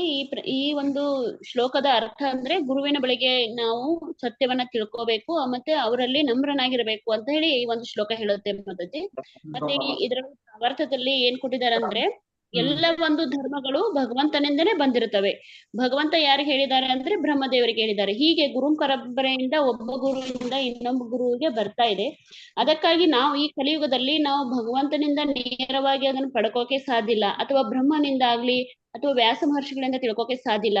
ಈಗ ನಮಗೆ ಯಾರು ಗುರು ಪರಂಪರೆಯಿಂದ ಬಂದಿರುವಂತಹ ಯಾರು ಗುರುಗಳು ಇರ್ತಾರೆ ಅವರಲ್ಲಿ ನಾವು ಅದನ್ನ ಸತ್ಯವನ್ನ ತಿಳ್ಕೊಬೇಕು. ಆ ಸತ್ಯವನ್ನ ಹೇಗೆ ತಿಳ್ಕೊಬೇಕಂದ್ರೆ ನಮ್ರನಾಗಿ ಹೋಗ್ಬೇಕು. ಮತ್ತೆ ಅವ್ರಿಗೆ ಹೆಂಗ್ ಪ್ರಶ್ನೆ ಮಾಡ್ಬೇಕಂದ್ರೆ ಅವ್ರನ್ನ ಪರೀಕ್ಷೆ ಮಾಡೋ ಹಾಗೆ ನಮ್ಮ ಪ್ರಶ್ನೆ ಇರಬಾರ್ದು. ನಮ್ಮ ಪ್ರಯೋಜನಕ್ಕೆ ನಮಗೆ ಅದನ್ನ ಗುರುವಿನ ಪರೀಕ್ಷೆ ಮಾಡಿ ಅವ್ರನ್ನ ನಾವು ಎಕ್ಸಾಮ್ ಮಾಡಬಾರ್ದು. ನಮಗ್ ಪ್ರಯೋಜನ ಆಗುವ ಹಾಗೆ ಅವ್ರನ್ನ ಪ್ರಶ್ನೆ ಮಾಡಿ ಅವರಿಗೆ ಸೇವೆ ಮಾಡಿ ಮಾಡಿದಾಗ ನಮ್ಗೆ ಏನಾಗುತ್ತೆ, ಆತ್ಮ ಸಾಕ್ಷಾತ್ಕಾರ ಮಾಡ್ಬೇಕಾಗುತ್ತೆ ಅಂತ ಹೇಳಿ ಇಲ್ಲಿ ಭಗವಂತ ಹೇಳ್ತಾರೆ. ಹರೇ ಕೃಷ್ಣ. ಧನ್ಯವಾದಗಳು ಮಾತಾಜಿ. ನೆಕ್ಸ್ಟ್ ಗೀತಾ ಪಿಜಿ ಮಾತಾಜಿ. ಹರೇ ಕೃಷ್ಣ. ಅಶ್ವಿನಿ ಮಾತಾಜಿ, ಹೇಳಿ ಮಾತಾಜಿ. ಗೀತಾ ಪಿಜಿ ಮಾತಾಜಿ, ಹೇಳಿ ಮಾತಾಜಿ. ಹರೇ ಕೃಷ್ಣ. ಮಾತಾಜಿ. ಕೃಷ್ಣ ಮಾತಾಜಿ. ನಿಜವಾದ ಅದಕ್ಕೆ ಕೃಷ್ಣನೇ ಫಸ್ಟ್ ಗುರು ಬ್ರಹ್ಮನಿಗೆ ಹೇಳ್ತಾರೆ. ಅವರು ಹಂಗೆ ನಾರದರು ಮತ್ತೆ ಎಲ್ಲರೂ ಋಷಿವರ್ಗದಿಂದ ಬಂದಂತ ನಾವು ಗುರು ಪರಂಪರೆಯಿಂದನೇ ನಾವು ಅರ್ಥ ಮಾಡ್ಬೇಕು. ಮತ್ತೆ ಗುರುವಿನ ಬಳಿಗೆ ಹೋದಾಗ ನಾವು ವಿನಯತೆಯಿಂದ ನಾವು ಅವರಲ್ಲಿ ನಾವು ಸೇವೆ ಮಾಡ್ಬೇಕು. ಅವರಿಗೆ ನಾವು ಪ್ರಶ್ನೆ ಹಾಕ್ಬೇಕು. ಈ ತರ ಎಲ್ಲ ಮಾಡ್ಬೇಕು ಮಾತಾಜಿ. ಹರೇ ಕೃಷ್ಣ. ಧನ್ಯವಾದಗಳು ಮಾತಾಜಿ. ನೆಕ್ಸ್ಟ್ ಹರೇ ಕೃಷ್ಣ. ಶಿವಗಂಗಾ ಮಾತಾಜಿ. ಹರೇ ಕೃಷ್ಣ ಮಾತಾಜಿ. ಶಿಷ್ಯನಾದಂತ ಗುರುಗಳ ಮಾತುಗಳನ್ನು ವಿಧೇಯತೆಯಿಂದ ಆಲಿಸ್ಬೇಕು ಮತ್ತು ಗುರುವಿನಿಂದ ಸ್ಪಷ್ಟವಾದ ಅರಿವನ್ನು ಪಡೆಯಬೇಕು. ಆಮೇಲೆ ಅವನು ಅಸಂಬದ್ಧವಾದ ಅಥವಾ ಕುರುಡು ಅವನ ಗುರುಗಳ ಎದುರಿಗೆ ಅಸಂಬದ್ಧವಾದ ಪ್ರಶ್ನೆಗಳನ್ನ ಕೇಳಬಾರ್ದು. ಮತ್ತೆ ಗುರುವಿಗೆ ಅವನು ಸಂಪೂರ್ಣವಾಗಿ ದಾಸನಂತೆ ಗುರುವಿನ ಸೇವೆ ಮಾಡ್ಬೇಕು. ಗುರುವಿಗೆ ಸಂಪೂರ್ಣವಾಗಿ ಶರಣ ಆಗ್ಬೇಕು ಶಿಷ್ಯನಾದಂತವನು. ಹರೇ ಕೃಷ್ಣ. ಅಂದ್ರೆ ಗುರುವಿನ ಮಧ್ಯೆ ಶಿಷ್ಯ ಅವನಿಗೆಲ್ಲ ಗುರುಗಿಂತನೂ ಅವ್ನು ಹೆಚ್ಚಾಗಿ ತಿಳ್ಕೊಂಡಿರ್ಬಹುದು, ಆದ್ರೂ ಗುರುವಿನ ಮುಂದೆ ನನಗೇನೂ ಗೊತ್ತಿಲ್ಲ ಅನ್ನುವಂತಹ ಮನಸ್ಥಿತಿಯಲ್ಲಿ ಅವನು ಇರ್ಬೇಕಾಗುತ್ತೆ. ಹರೇ ಕೃಷ್ಣ. ಧನ್ಯವಾದಗಳು ಮಾತಾಜಿ. ಹರೇ ಕೃಷ್ಣ. ನೆಕ್ಸ್ಟ್ ಉಮಾ ಅಶೋಕ್ ಮಾತಾಜಿ, ಹೇಳಿ ಮಾತಾಜಿ. ಹರೇ ಕೃಷ್ಣ. ಹರೇ ಕೃಷ್ಣ ಮಾತಾಜಿ. ಇಲ್ಲಿ ಗುರು ಶಿಷ್ಯರಂದ್ರೆ ಕೃಷ್ಣ ಅರ್ಜುನನ್ ತರ ಇರಬೇಕು. ನಾರದ ಪೂರ್ವ ಜನ್ಮದಲ್ಲಿ ಅವನು ದಾಸಿ ಮಗ ಆಗಿರ್ತಾನೆ. ಅಲ್ಲಿ ಬಂದಂತ ಋಷಿಮುನಿಗಳಿಂದ ಅವನು ವಿಧೇಯನಾಗ್ಬಿಟ್ಟು ಅವ್ರ ಸೇವೆ ಮಾಡ್ಬಿಟ್ಟು ಅವನು ಅಲ್ಲಿ ಜ್ಞಾನ ತಿಳ್ಬೇಕು ಮಾತಾಜಿ. ಹರೇ ಕೃಷ್ಣ. ಧನ್ಯವಾದಗಳು ಮಾತಾಜಿ. ನೆಕ್ಸ್ಟ್ ಹರೇ ಕೃಷ್ಣ. ಯಾರು ಬೇರೆ ಬೇರೆ ಸೌಂಡ್ ಬರ್ತಾ ಇದೆಯಲ್ಲ ಅಶ್ವಿನಿ ಮಾತಾಜಿ? ನಮ್ಗೆಲ್ಲ ಗೊತ್ತಿದ್ರು ಇನ್ನು ಹೆಚ್ಚು ಗುರುಗಳಿಂದ ನಾವು ಜ್ಞಾನನ ತಿಳ್ಕೊಳಕ್ಕೆ ನಾವು ಅವ್ರ ಗುರು ಸೇವೆ ಮಾಡ್ತಾ ಅವ್ರು ವಿಧೇಯರಾಗ್ಬಿಟ್ಟು ನಮ್ಗೆಲ್ಲಾ ಗೊತ್ತಿದ್ರು ಏನು ಗೊತ್ತಿಲ್ದವ್ರ ತರನೇ ನಾವು ಅವ್ರ ಹತ್ರ ವಿಧೇಯರಾಗಿ ನಮ್ರರಾಗಿ ನಾವು ಗುರುವಿನ ಹತ್ರ ನಾವು ಕಲಿಬೇಕು ಅನ್ನೋದು ಇನ್ನು ಹೆಚ್ಚು ಹೆಚ್ಚು ಎಷ್ಟು ತಿಳ್ಕೊಂಡ್ರು ಇನ್ನೂ ತಿಳ್ಕೊಬೇಕು, ಅವ್ರ ಹತ್ರ ಇನ್ನೂ ತಿಳ್ಕೊಬೇಕು ಅನ್ನೋದು ನಮ್ಗೆ ಆ ಹಂಬಲ ಇರಬೇಕು. ಮತ್ತೆ ಅವ್ರ ಗುರು ಸೇವೆ ಮಾಡ್ಬೇಕು ಫಸ್ಟ್ ಮಾತಾಜಿ, ತುಂಬಾ ವಿನಮ್ರರಾಗಿರ್ಬೇಕು ಅವ್ರ ಹತ್ರ. ಮಾತಾಜಿ, ಆಗ ಮಾತ್ರ ಜ್ಞಾನ ನಮ್ಮಲ್ಲಿ ಹೆಚ್ಚಾಗೋದಕ್ಕೆ ಸಾಧ್ಯ. ಹರೇ ಕೃಷ್ಣ. ಧನ್ಯವಾದಗಳು ಮಾತಾಜಿ. ಪ್ರವೀಣ ಪ್ರಭುಜಿ, ಹರೇ ಕೃಷ್ಣ. ಹರೇ ಕೃಷ್ಣ ಮಾತಾಜಿ. ಪ್ರಭುಜಿ, ಇದರಲ್ಲಿ ಭಾವಾರ್ಥದಲ್ಲಿ ಮುಖ್ಯವಾಗಿ ಧರ್ಮಂತು ಸಾಕ್ಷಾತ್ ಭಗವತ್ ಪ್ರಣೀತಂ ಅಂತ ಹೇಳಿದ್ದಾರೆ. ಅಂದ್ರೆ ನಮಗೆ ಧರ್ಮ ಮಾರ್ಗವನ್ನ ಭಗವಂತನೇ ನೇರವಾಗಿ ತೋರಿಸ್ಕೊಡ್ತಾನೆ, ಬೇರೆ ಯಾರ ಕೈಲಿನೂ ಸಾಧ್ಯವಿಲ್ಲ ಅಂತ. ಸೊ ಅದಕ್ಕಾಗಿ ನಮ್ಗೆ ನೇರವಾಗಿ ಭಗವಂತ ಸಿಗದೆ ಇರೋದಕ್ಕೋಸ್ಕರ ನಾವು ಭಗವಂತನಿಂದ ಪ್ರಾರಂಭವಾಗಿರುವಂತಹ ಈ ಗುರು ಪರಂಪರೆಯಲ್ಲಿ ಬರುವಂತಹ ಆಚಾರ್ಯರಿಗೆ ನಾವು ವಿನಮ್ರವಾಗಿ ಸೇವೆ ಮಾಡಿ, ಪ್ರಶ್ನೆಗಳನ್ನ ಮಾಡಿ, ನಾವು ಹಂತ ಹಂತವಾಗಿ ಅರ್ಥ ಮಾಡ್ಕೊಂಡು ಸೇವೆ ಮಾಡಿ ನಾವು ಈ ಜ್ಞಾನವನ್ನ ಪಡಿಬೇಕು ಅಂತ ಇದ್ರಲ್ಲಿ ಹೇಳ್ತಾರೆ. ಹರೇ ಕೃಷ್ಣ. ಧರ್ಮಾತು ಸಾಕ್ಷಾತ್ ಭಗವತ್ ಪ್ರಣೀತಂ ಅಂತಂದ್ರೆ ಈ ಭಗವಂತನ ಆಜ್ಞೆಗಳು ಏನಿದೆ ಇವೆಲ್ಲವೂ ಕೂಡ ಧರ್ಮ ತತ್ವಗಳಾಗಿದೆ. ಹಾಗಾಗಿ ಆಜ್ಞೆಗಳನ್ನ ಪಾಲಿಸ್ಬೇಕಾಗಿರೋದು ಯಾರ ಕರ್ತವ್ಯ? ನಮ್ಮ ಕರ್ತವ್ಯ. ಹರೇ ಕೃಷ್ಣ. ನೆಕ್ಸ್ಟ್ ಶಿವ. ನೆಕ್ಸ್ಟ್ ಯಾರು? ಹರೇ ಕೃಷ್ಣ. ಒಂದ್ ಸೆಕೆಂಡ್ ಮಾತಾಜಿ. ಶ್ಯಾಮರೂಪಿಣಿ ಮಾತಾಜಿ, ಹರೇ ಕೃಷ್ಣ. ಆಯ್ತಲ್ವಾ ಮಾತಾಜಿ? ಉಮಾ ಅಶೋಕ್ ಮಾತಾಜಿ. ಆಯ್ತು ಮಾತಾಜಿ, ಹೇಳ್ತೇನೆ ಮಾತಾಜಿ. ಹೇಳಿದ್ರ ಶ್ಯಾಮರೂಪಿಣಿ ಮಾತಾಜಿ. ಹರೇ ಕೃಷ್ಣ ಮಾತಾಜಿ. ಇಲ್ಲಿ ಗುರುವನ್ನ ಹೇಗೆ ಆಯ್ಕೆ ಮಾಡ್ಕೊಳೋದು, ಯಾರನ್ನು ಗುರುವನ್ನಾಗಿ ಸ್ವೀಕರಿಸಬೇಕು ಅಂತ ಹೇಳಿ ಹೇಳ್ತಾ ಇದ್ದಾರೆ. ಇಲ್ಲಿ ಪರಮ ಗುರು ಅಂತಂದ್ರೆ ಇಲ್ಲಿ ಶ್ರೀಕೃಷ್ಣ. ಮತ್ತೆ ಬೇರೆ ನಾವು ಗುರುವನ್ನು ಪರಂಪರೆಯಿಂದ ಬಂದಿರುವ ವ್ಯಕ್ತಿಯನ್ನು ಗುರುವಾಗಿ ಸ್ವೀಕರಿಸೋದ್ರಿಂದ ನಮಗೆ ತಿಳುವಳಿಕೆ ಅಂದ್ರೆ ಜ್ಞಾನ ಜಾಸ್ತಿ ಸಿಗುತ್ತೆ ಅಂತೇಳಿ. ಬೇರೆ ಡಮಿ ಅಂತೇಳಿ ಅಂತವ್ರನ್ನ ಸ್ವೀಕಾರ ಮಾಡಿದ್ರೆ ಅವ್ರು ತಮ್ದೇನ್ ತಿಳಿಯುತ್ತೆ ಅದನ್ನ ಹೇಳ್ತಾರೆ. ಆದ್ರೆ ವೇದಗಳಲ್ಲಿ ಏನ್ ಬಂದಿದೆ ಅಂತ ಹೇಳಿ ಅವರು ನಮಗೆ ನಿಜವಾದ ಒಂದು ಸ್ವರೂಪವನ್ನು ಕೊಡೋದಿಲ್ಲ. ಮತ್ತೆ ಇಲ್ಲಿ ಗುರುವಿನ ಪಾಲಿಸುತ್ತಾ ಗುರುವನ್ನ ಸೇವೆ ಮಾಡುತ್ತಾ ನಮ್ರವಾಗಿ ಅವರಲ್ಲಿ ಇದ್ದು ನಮ್ಮ ಪ್ರಶ್ನೆಗಳನ್ನು ಕೇಳಬೇಕು ಆಗಿದೆ. ಹರೇ ಕೃಷ್ಣ. ಹರೇ ಕೃಷ್ಣ. ಶ್ರೀಕೃಷ್ಣ ಬೇರೆ ಕೃಷ್ಣ ಕೂಡ ಯಾರ ಹತ್ರ ಹೋಗಿ ಕಲಿತಾನೆ ವಿದ್ಯೆಯನ್ನ? ಸಾಂದೀಪನಿ ಮಹರ್ಷಿ. ಸಾಂದೀಪನಿ ಮಹರ್ಷಿ ಹತ್ರ. ಯಾಕೆ ಕೃಷ್ಣನಿಗೆ ಜ್ಞಾನ ಇತ್ತಲ್ವಾ, ಆದ್ರೂ ಕೂಡ ಗುರುಗಳ ಬಳಿಗೆ ಯಾಕೆ ಹೋಗ್ತಾನೆ? ತಿಳ್ಕೊಳ್ಳೋದಿಕ್ಕೆ ಮಾತಾಜಿ. ಹಾಗಾಗಿ ಗುರು ಮುಂದೆ ಗುರಿ ಇರ್ಬೇಕು, ಹಿಂದೆ ಯಾರಿರ್ಬೇಕು? ಗುರು ಇರಬೇಕು. ಗುರು ಇರ್ಬೇಕು. ಆಗ ಮಾತ್ರ ನಮ್ಮ ಒಂದು ಆಧ್ಯಾತ್ಮಿಕ ಜೀವನದಲ್ಲಿ ಯಶಸ್ಸನ್ನ ಕಾಣೋದಕ್ಕೆ ಸಾಧ್ಯ ಆಗುತ್ತೆ. ನೇರವಾಗಿ ನಮ್ಗೆ ಭಗವಂತ ಸಿಕ್ಕೋದಿಲ್ಲ. ಆ ಗುರು ಮುಖಾಂತರ ಏನೇನು ಉಪದೇಶಗಳಿದೆಯೋ ಅವನ್ನೆಲ್ಲ ನಮ್ಮ ಜೀವನಕ್ಕೆ ಅಳವಡಿಸ್ಕೊಳ್ಳೋದ್ರಿಂದ ಭಗವಂತ ನಮ್ಗೆ ಗುರು ಮುಖಾಂತರ ಸಿಗ್ತಾ ಹೋಗ್ತಾನೆ. ಹಾಗಾಗಿ ಗುರು ಮತ್ತೆ ಕೃಷ್ಣ ಇವರಲ್ಲಿ ನಾವು ಭೇದವನ್ನ ಮಾಡಬಾರ್ದು. ಗುರು ಕೃಷ್ಣ ಇಬ್ರು ಸಮವಾದ ನಾವು ಇಬ್ಬರಿಗೂ ಕೂಡ ಒಂದೇ ಬೆಲೆಯನ್ನ ಕೊಡ್ಬೇಕು. ಹಾಗಾಗಿ ನಾವು ಗುರುವನ್ನ, ಒಳ್ಳೆಯ ಗುರುವನ್ನ, ಪರಂಪರೆಯಿಂದ ಬಂದಂತಹ ಗುರುವನ್ನ ಆರಿಸ್ಕೊಂಡು ಅವರಿಗೆ ಭಕ್ತಿಯಿಂದ, ಶ್ರದ್ಧೆಯಿಂದ, ನಮ್ರತೆಯಿಂದ ಅವರ ಸೇವೆಯನ್ನ ಮಾಡಿ ನಾವು ಈ ಒಂದು ಜ್ಞಾನವನ್ನ ಪಡ್ಕೋಬೇಕಾಗುತ್ತೆ. ಎಲ್ಲರಿಗೂ ಆಯ್ತಾ? ಹರೇ ಕೃಷ್ಣ. ಹರೇ ಕೃಷ್ಣ. ಹರೇ ಕೃಷ್ಣ. ಸಾಗರದಲ್ಲಿ ಎಂತಹ ನಿಪುಣ ಈಜುಗಾರನು ಸಮುದ್ರದಲ್ಲಿ ಉಳಿದುಕೊಳ್ಳಲು ತುಂಬಾ ಸೆಣಸಾಡಬೇಕಾಗುತ್ತದೆ. ಪಾಡುಪಡುತ್ತಿರುವ ಈಜುಗಾರನನ್ನು ಯಾರಾದರೂ ಬಂದು ಸಮುದ್ರದಿಂದ ಮೇಲೆತ್ತಿದರೆ ಆತನೇ ಬಹುದೊಡ್ಡ ರಕ್ಷಕ. ಇಂಥ ಈಜುಗಾರ ಆಗಿದ್ರು ಸಮುದ್ರದಲ್ಲಿ ಬಿದ್ರೆ ಅವನನ್ನ ಯಾರು ರಕ್ಷಣೆ ಮಾಡ್ಬೇಕು? ಹರೇ ಕೃಷ್ಣ. ಭಗವಂತನೇ ಮಾತ್ರ. ಹಾಗಾಗಿ ಈ ಒಂದು ಭವಸಾಗರದಿಂದ, ಈ ಐಹಿಕ ಪ್ರಪಂಚದಿಂದ ನಮ್ಮನ್ನ ರಕ್ಷಣೆ ಮಾಡ್ಬೇಕು ಯಾರು ಅಂತಂದ್ರೆ ಈ ಗುರು ಮುಖಾಂತರ ಮಾತ್ರ ನಮ್ಮನ್ನ ಇಲ್ಲಿಂದ ರಕ್ಷಣೆ ಮಾಡೋದಕ್ಕೆ, ಈ ಒಂದು ಬಂಧನದಿಂದ ರಕ್ಷಣೆ ಮಾಡೋದಕ್ಕೆ ಗುರುವಿಂದ ಮಾತ್ರ ಸಾಧ್ಯ. ಹಾಗಾಗಿ ಸಮುದ್ರದಲ್ಲಿ ಬಿದ್ದ ವ್ಯಕ್ತಿಯನ್ನ ಭಗವಂತ ಹೇಗೆ ರಕ್ಷಣೆ ಮಾಡ್ತಾನೋ ಹಾಗೆ ಗುರು ನಮ್ಮನ್ನ ಈ ಐಹಿಕ ಬಂಧನದಿಂದ ಮೇಲೆತ್ತುತ್ತಾನೆ. ಇಲ್ಲಿಂದ ತಪ್ಪಿಸ್ಕೊಂಡು ಹೋಗೋದಕ್ಕೆ ನಮ್ಗೆ ಬೇರೆ ಯಾವ ದಾರಿಯೂ ಇಲ್ಲ. ಭಗವಂತನಿಗೆ ಶರಣಾಗತಿಯನ್ನ ಹೊಂದಿದ್ರೆ ಮಾತ್ರ ಗುರು ಮುಖಾಂತರ ನಾವು ಇಲ್ಲಿಂದ ಸಲೀಸಾಗಿ ತಪ್ಪಿಸ್ಕೊಂಡು ಹೋಗ್ಬೋದು. ಆ ಒಂದು ಭಗವಂತನ ಧಾಮಕ್ಕೆ ಹೋಗೋದಕ್ಕೆ ನಮ್ಗೆ ಏನಂತಾರೆ ಎಂಟ್ರೆನ್ಸ್ ಸರ್ಟಿಫಿಕೇಟ್ ಸಿಗ್ತಾ ಹೋಗುತ್ತೆ. ಹಾಗಾಗಿ ಇಲ್ಲಿ ಭಗವಂತನ ಒಂದು ಏನೇನು ಹೇಳಿದನೋ ಆ ಒಂದು ಭಕ್ತಿ ಸೇವೆಯನ್ನ ಗುರು ಮುಖಾಂತರ ನಾವು ಕಲ್ತ್ಕೋತಾ ಹೋಗ್ಬೇಕು. ಹಾಗಾಗಿ ಈ ಒಂದು ಅಧ್ಯಾಯವನ್ನ ದಿವ್ಯ ಜ್ಞಾನ ಅಂತ ಹೇಳ್ತಾ ಇದ್ದಾರೆ. ಹಾಗಾಗಿ ಈ ಜ್ಞಾನವನ್ನ ಸರಿಯಾದ ಮೂಲಗಳಿಂದ ಪಡ್ಕೊಂಡು ನಾವು ಆಧ್ಯಾತ್ಮಿಕ ಪ್ರಗತಿಯನ್ನ ಸಾಧಿಸ್ಬೇಕಾಗುತ್ತೆ. ಆದ್ದರಿಂದ ಈ ಕೃಷ್ಣ ಶಾಸ್ತ್ರವನ್ನು ಅರ್ಥ ಮಾಡಿಕೊಂಡ ಮತ್ತು ಪ್ರಪಂಚದಾದ್ಯಂತ ಬೋಧಿಸುವ ನೂರಾರು ಮತ್ತು ಸಾವಿರಾರು ಆಧ್ಯಾತ್ಮಿಕ ಗುರುಗಳು ನಮಗೆ ಬೇಕಾಗಿದ್ದಾರೆ. ಯಾರು ಭಗವಂತನನ್ನ ಕೃಷ್ಣನನ್ನ ದೇವೋತ್ತಮ ಪರಮ ಪುರುಷ ಅಂತ ಒಪ್ಕೋತಾರೋ ಅವರಿಂದ ಮಾತ್ರ ಭಗವದ್ಗೀತೆ ಪ್ರಚಾರ ಮಾಡೋದಕ್ಕೆ ಸಾಧ್ಯ ಆಗುತ್ತೆ.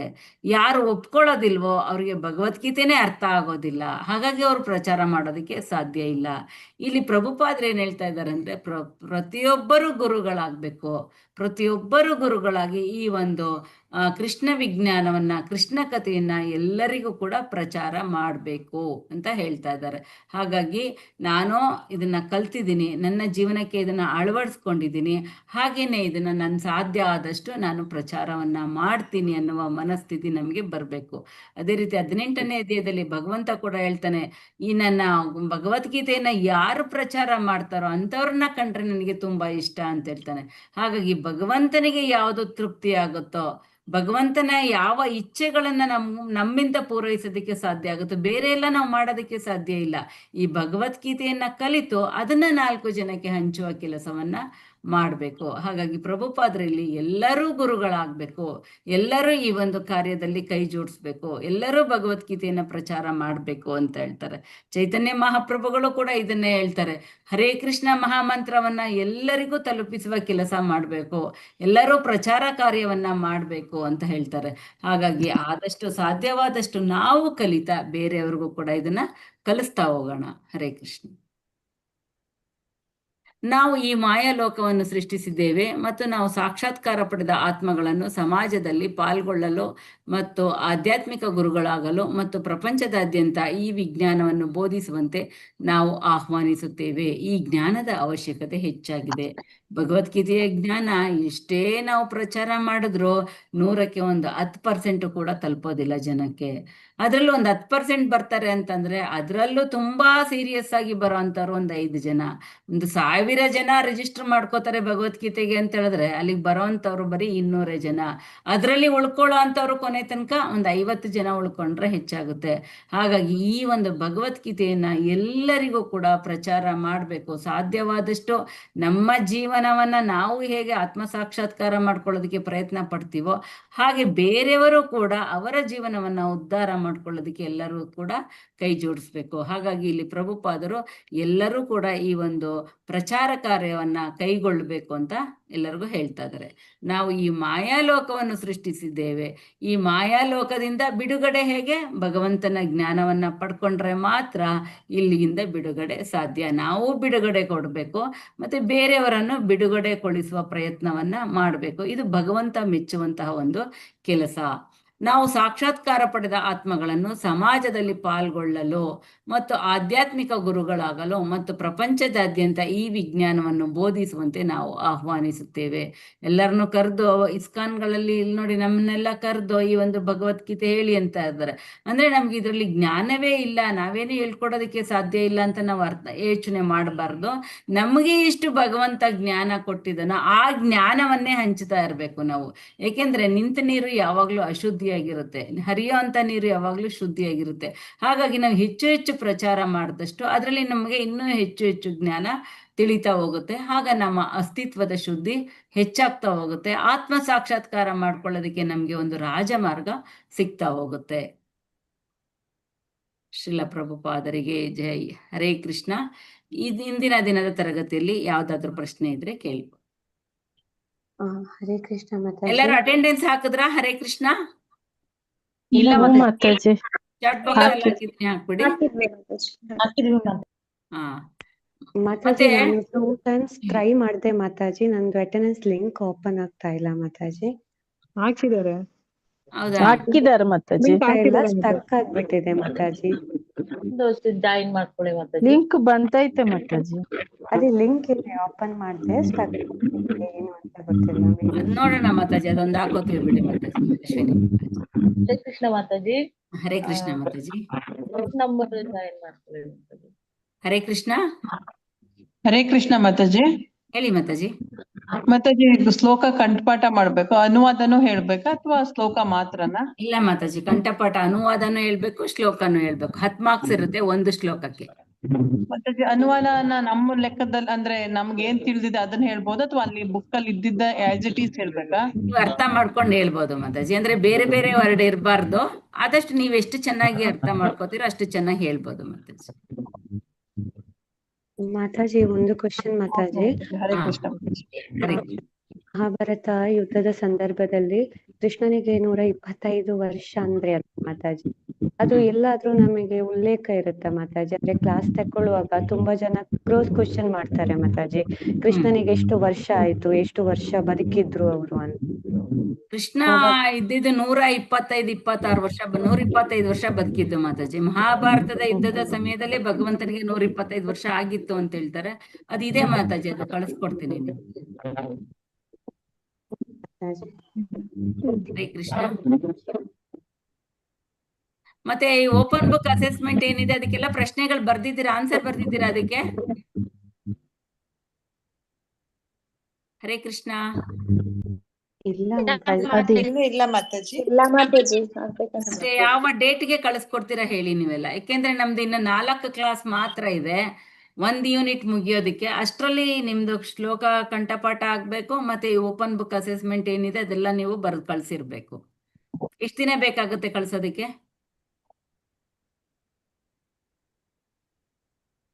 ಒಂದು ವಾರ ಬೇಕಾಗುತ್ತಾ?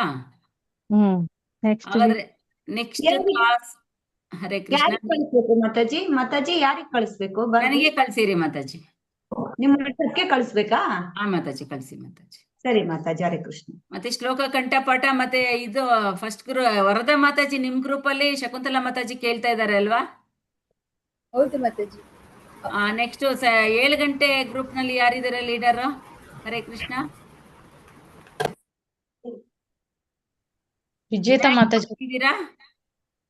ವಿಜೇತಾ ಮಾತಾಜಿ ಬೇರೆ ಕ್ಲಾಸ್ ತಗೊಳ್ತಾ ಇದ್ದಾರೆ, ಸೊ ಅವರು ಜಾಯಿನ್ ಆಗಿಲ್ಲ. ಪ್ರಭುಜಿ ಕೂಡ ಜಾಯಿನ್ ಆಗಿಲ್ಲ ಮಾತಾಜಿ. ಮತ್ತೆ 7 ಗಂಟೆ ಬ್ಯಾಚ್ ನವ್ರಿಗೆ ಹೇಳ್ಬೇಕಾಗುತ್ತೆ ಶ್ಲೋಕ ಕಂಠಪಾಠ ಬೇಗ. ಲತಾ ಶಶಿಕುಮಾರ್ ಮಾತಾಜಿಗೆ ಕಾಲ್ ಮಾಡಿ ಬೇಗ ಅದು ಒಪ್ಪಿಸ್ಬೇಕಾಗುತ್ತೆ ಎಲ್ಲಾರು. ಮಾತಾಜಿ ಟೋಟಲ್ 1 to 6 ಒಳಗಡೆ ಇರೋ 12 ಶ್ಲೋಕ ಇದಾವಲ್ಲ ಮಾತಾಜಿ, ಅವೆಲ್ಲ ಹೇಳ್ಬೇಕು ಒಟ್ಟಿಗೆ? ಇಲ್ಲ 3 ಶ್ಲೋಕಗಳು ಒಂದೊಂದ್ಸಲ ಹೇಳಿ ಮಾತಾಜಿ. ಒಂದೊಂದ್ ವಾರ ಟೈಮ್ ತಗೊಳ್ಳಿ, 3 ಶ್ಲೋಕ ಒಂದೊಂದ್ಸಲ ಹೇಳಿ. ಶ್ಲೋಕಗಳನ್ನ ಒಂದೊಂದ್ಸಲ ಶ್ಲೋಕ ಭಾವಾರ್ಥ ಬೇಡ, ಶ್ಲೋಕ ಮತ್ತೆ ಅನುವಾದ. ಓಕೆ. ಹರೇ ಕೃಷ್ಣ. ಮಾತಾಜಿ ಒಂದು ಶ್ಲೋಕ ಒಂದು ವಾರ, ಇನ್ನೊಂದು ಶ್ಲೋಕ ಇನ್ನೊಂದು ವಾರ? ಇಲ್ಲ 3 ಶ್ಲೋಕ ಒಂದು ವಾರ, ಒಂದಿನ. ಒಂದು ವಾರ ವಾರದಲ್ಲಿ ಒಂದಿನ 3 ಶ್ಲೋಕಗಳನ್ನ ಹೇಳ್ಬೇಕಾಗತ್ತೆ. ಇದು ಓಪನ್ ಬುಕ್ ಅಸೈನ್ಮೆಂಟ್ 650 ಪ್ರಶ್ನೆ ಇದಿರ್ಬೇಕು. 650 ವರ್ಡ್ನ ಮೀರ್ಬಾರ್ದು. 2 ಪ್ರಶ್ನೆಗಳಿಗೆ ಮಾತ್ರ ಉತ್ತರ ಬರಿಬೇಕು. ನೀವು ನೋಡ್ಕೊಂಡೆ ಬರಿಬಹುದು ಅದನ್ನ. ಆಯ್ತು ನೋಡ್ಕೊಂಡ್ ಬರ್ದಿ ಅದನ್ನ ನಿಮ್ಗೆ ಕಳ್ಸ್ಬೋದಲ್ವಾ? ಕಳಿಸ್ಬೇಕಾಗತ್ತೆ. ಹಾ ಮಾತಾಜಿ. ಆಯ್ತು ಹರೇ ಕೃಷ್ಣ ಮಾತಾಜಿ. ಅದ್ರಲ್ಲಿ 2 ಪ್ರಶ್ನೆಗೆ ಮಾತ್ರ ಬರಿಬೇಕಾ ಮಾತಾಜಿ? ಎಲ್ಲವೂ 2 ಮಾತ್ರ ಬರಿಬೇಕಷ್ಟೇ ಪ್ರಭುಜಿ. ಫಸ್ಟ್ ಯೂನಿಟ್ ಅಲ್ಲಿ 2 ಪ್ರಶ್ನೆ. ಅಸೈನ್ಮೆಂಟ್ ಮತ್ತೆ ಶ್ಲೋಕ ವಿಡಿಯೋ ರೆಕಾರ್ಡಿಂಗ್ಸ್ ನಿಮ್ಗೆ ವಾಟ್ಸ್ಆಪ್ ಮಾಡ್ಬೋದಾ ಮಾತಾಜಿ? ಪ್ರಭು ಮಾತಾಜಿ. ನಿಮ್ಗೆನ ಮಾಡ್ಲಾ ಮಾತಾಜಿ? 2 ಶ್ಲೋಕ ಎಲ್ಲ ನಿಮ್ಗೆ ಮಾತಾಜಿ ಹೇಳಿದೀವಲ್ವಾ? 7 ಗಂಟೆ ಬ್ಯಾಚ್ ನವ್ರಿಗೆ ಇವರು ಲತಾ ಶಶಿಕುಮಾರ್ ಮಾತಾಜಿ ನಂಬರ್ ಕೊಟ್ಟಿದ್ದೀವಿ, ಅವ್ರಿಗೆ ಹೇಳ್ಬೇಕಾಗುತ್ತೆ ಗ್ರೂಪ್ ನಲ್ಲಿ ನೀವು. 3 ಗಂಟೆ ಬ್ಯಾಚ್ ವರದಾ ಮಾತಾಜಿ ಅವರು ಶಕುಂತಲಾ ನಾಯಕ್ ನಂಬರ್ ಕೊಟ್ಟಿದ್ದೀವಿ, ಅವ್ರಿಗೆ ಒಪ್ಪಿಸ್ಬೇಕಾಗುತ್ತೆ. ಹರೇ ಕೃಷ್ಣ. ಇನ್ನೇನಾದ್ರು ಪ್ರಶ್ನೆ ಇದೆಯಾ? ಅಸೈನ್ಮೆಂಟ್ ಮಾತಾಜಿ ಅದು ನನಗೆ ಕಳಿಸಿ ಮಾತಾಜಿ. ವಾಟ್ಸ್ಆಪ್ ಮಾಡ್ಬೋದಾ ಮಾತಾಜಿ? ವಾಟ್ಸ್ಆಪ್ ಮಾಡಿ ಮಾತಾಜಿ. ಲತಾ ಮಾತಾಜಿ ನಂಬರ್ ಕೊಡಿ ಮಾತಾಜಿ ಇನ್ನೊಂದ್ಸರಿ. ಹೌದಾ, ಗ್ರೂಪ್ ಅಲ್ಲಿ ಹಾಕ್ತೀನಿ ಮಾತಾಜಿ ನಾನು. ಪ್ರಭುಜಿ ಹಾ ಸರಿ. ಅವರಿಗೆ ಇದು ವಿಡಿಯೋ ರೆಕಾರ್ಡಿಂಗ್ ವಾಟ್ಸ್ಆಪ್ ಮಾಡ್ಬೇಕು ಮಾತಾಜಿ ಕ್ಲೋಸ್ ಬುಕ್ ಅಸೆಸ್ಮೆಂಟ್ ಇದೆಯಲ್ಲ, ಯಾವ್ದು ವಿಡಿಯೋ ರೆಕಾರ್ಡಿಂಗು? ಶ್ಲೋಕದ್ದು ಲತಾ ಮಾತಾಜಿಗ ಮಾಡ್ಬೋದು. ರೆಕಾರ್ಡಿಂಗ್ ಅಂದ್ರೆ ನೀವು ವಿಡಿಯೋ ಆನ್ ಮಾಡಿ ಅವ್ರಿಗೆ ಡೈರೆಕ್ಟ್ ಆಗಿ ಒಪ್ಪಿಸ್ಬೇಕಾಗುತ್ತೆ, ರೆಕಾರ್ಡಿಂಗ್ ಮಾಡಿ ಕಳ್ಸೋದಲ್ಲ. ನಾವು ರೆಕಾರ್ಡಿಂಗ್ ಮಾಡಿ ಹಂಗೆ ಕಳ್ಸೋದು ಅನ್ಕೊಂಡ್ವಿ. ಇಲ್ಲ ಇಲ್ಲ, ಈಗ ಇದೇ ರೀತಿ ಈಗ ನಾನು ಹೇಗ್ ಕೂತಿದ್ದೀನಿ ಈ ರೀತಿ ನೀವು ಇಲ್ಲೇ ಡೈರೆಕ್ಟ್ ಆಗಿ ವಿಡಿಯೋ ಆನ್ ಮಾಡಿ ವಿಡಿಯೋ ಹೇಳಂತದ್ದು. ಮಾಡಿ ಹೇಳಂತದ್ದು. ಸರಿ, ಹರೇ ಕೃಷ್ಣ. ಅರೆ ಆಯ್ತು ಮಾತಾಜಿ, ಹಾ, ಆಯ್ತು. ಹರೇ ಕೃಷ್ಣ. ವಾಂಚಾಕಲ್ಪತರುಭ್ಯಶ್ಚ ಕೃಪಾ ಸಿಂಧುಭ್ಯ ಏವ ಚ ಪತಿತಾನಾಂ ಪಾವನೇಭ್ಯೋ ವೈಷ್ಣವೇಭ್ಯೋ ನಮೋ ನಮಃ. ಅನಂತ ಕೋಟಿ ವೈಷ್ಣವರೊಂದಿಗೆ ಜೈ. ನಾಮಾಚಾರ್ಯ ಹರಿದಾಸ್ ಠಾಕೂರ್ ಕಿ ಜೈ. ಭಗವದ್ಗೀತಾ ಗ್ರಂಥರಾಜ್ ಕಿ ಜೈ. ಇಲ್ಲಿ ನೆರೆದಿರುವ ಎಲ್ಲ ಭಕ್ತರಿಗೂ ಜೈ. ಹರೇ ಕೃಷ್ಣ. ಧನ್ಯವಾದಗಳು ಎಲ್ಲರಿಗೂ. ಹರೇ ಕೃಷ್ಣ ಮಾತಾಜಿ ಧನ್ಯವಾದಗಳು. ಹರೇ ಕೃಷ್ಣ. ದಿನಾನ ಅಥವಾ ಯಾವಾಗ ಬೇಕಾದ್ರೂ ಕಳ್ಸ್ಬೋದಾ ಮಾತಾಜಿ? ನಮ್ಗೆ ಯಾವಾಗ ಅನುಕೂಲ ಆಗುತ್ತೆ ಅವಾಗ ಕಳ್ಸ್ಬೋದಾ? 1 ವೀಕ್ ಒಳಗೆ ಅಥವಾ ಎಲ್ರು 1 ವೀಕ್ ಒಳಗೆ ಕಳಿಸ್ಬೇಕಾಗುತ್ತೆ. ನೆಕ್ಸ್ಟ್ ಕ್ಲಾಸ್ ನಮ್ದು ಬುಧವಾರ ಇದೆ ಅಲ್ವಾ, ಮಂಗಳವಾರದೊಳಗೆ ಕಳಿಸ್ಬೇಕಾಗುತ್ತೆ ಎಲ್ಲಾರು. ಸರಿ ಮಾತಾಜಿ.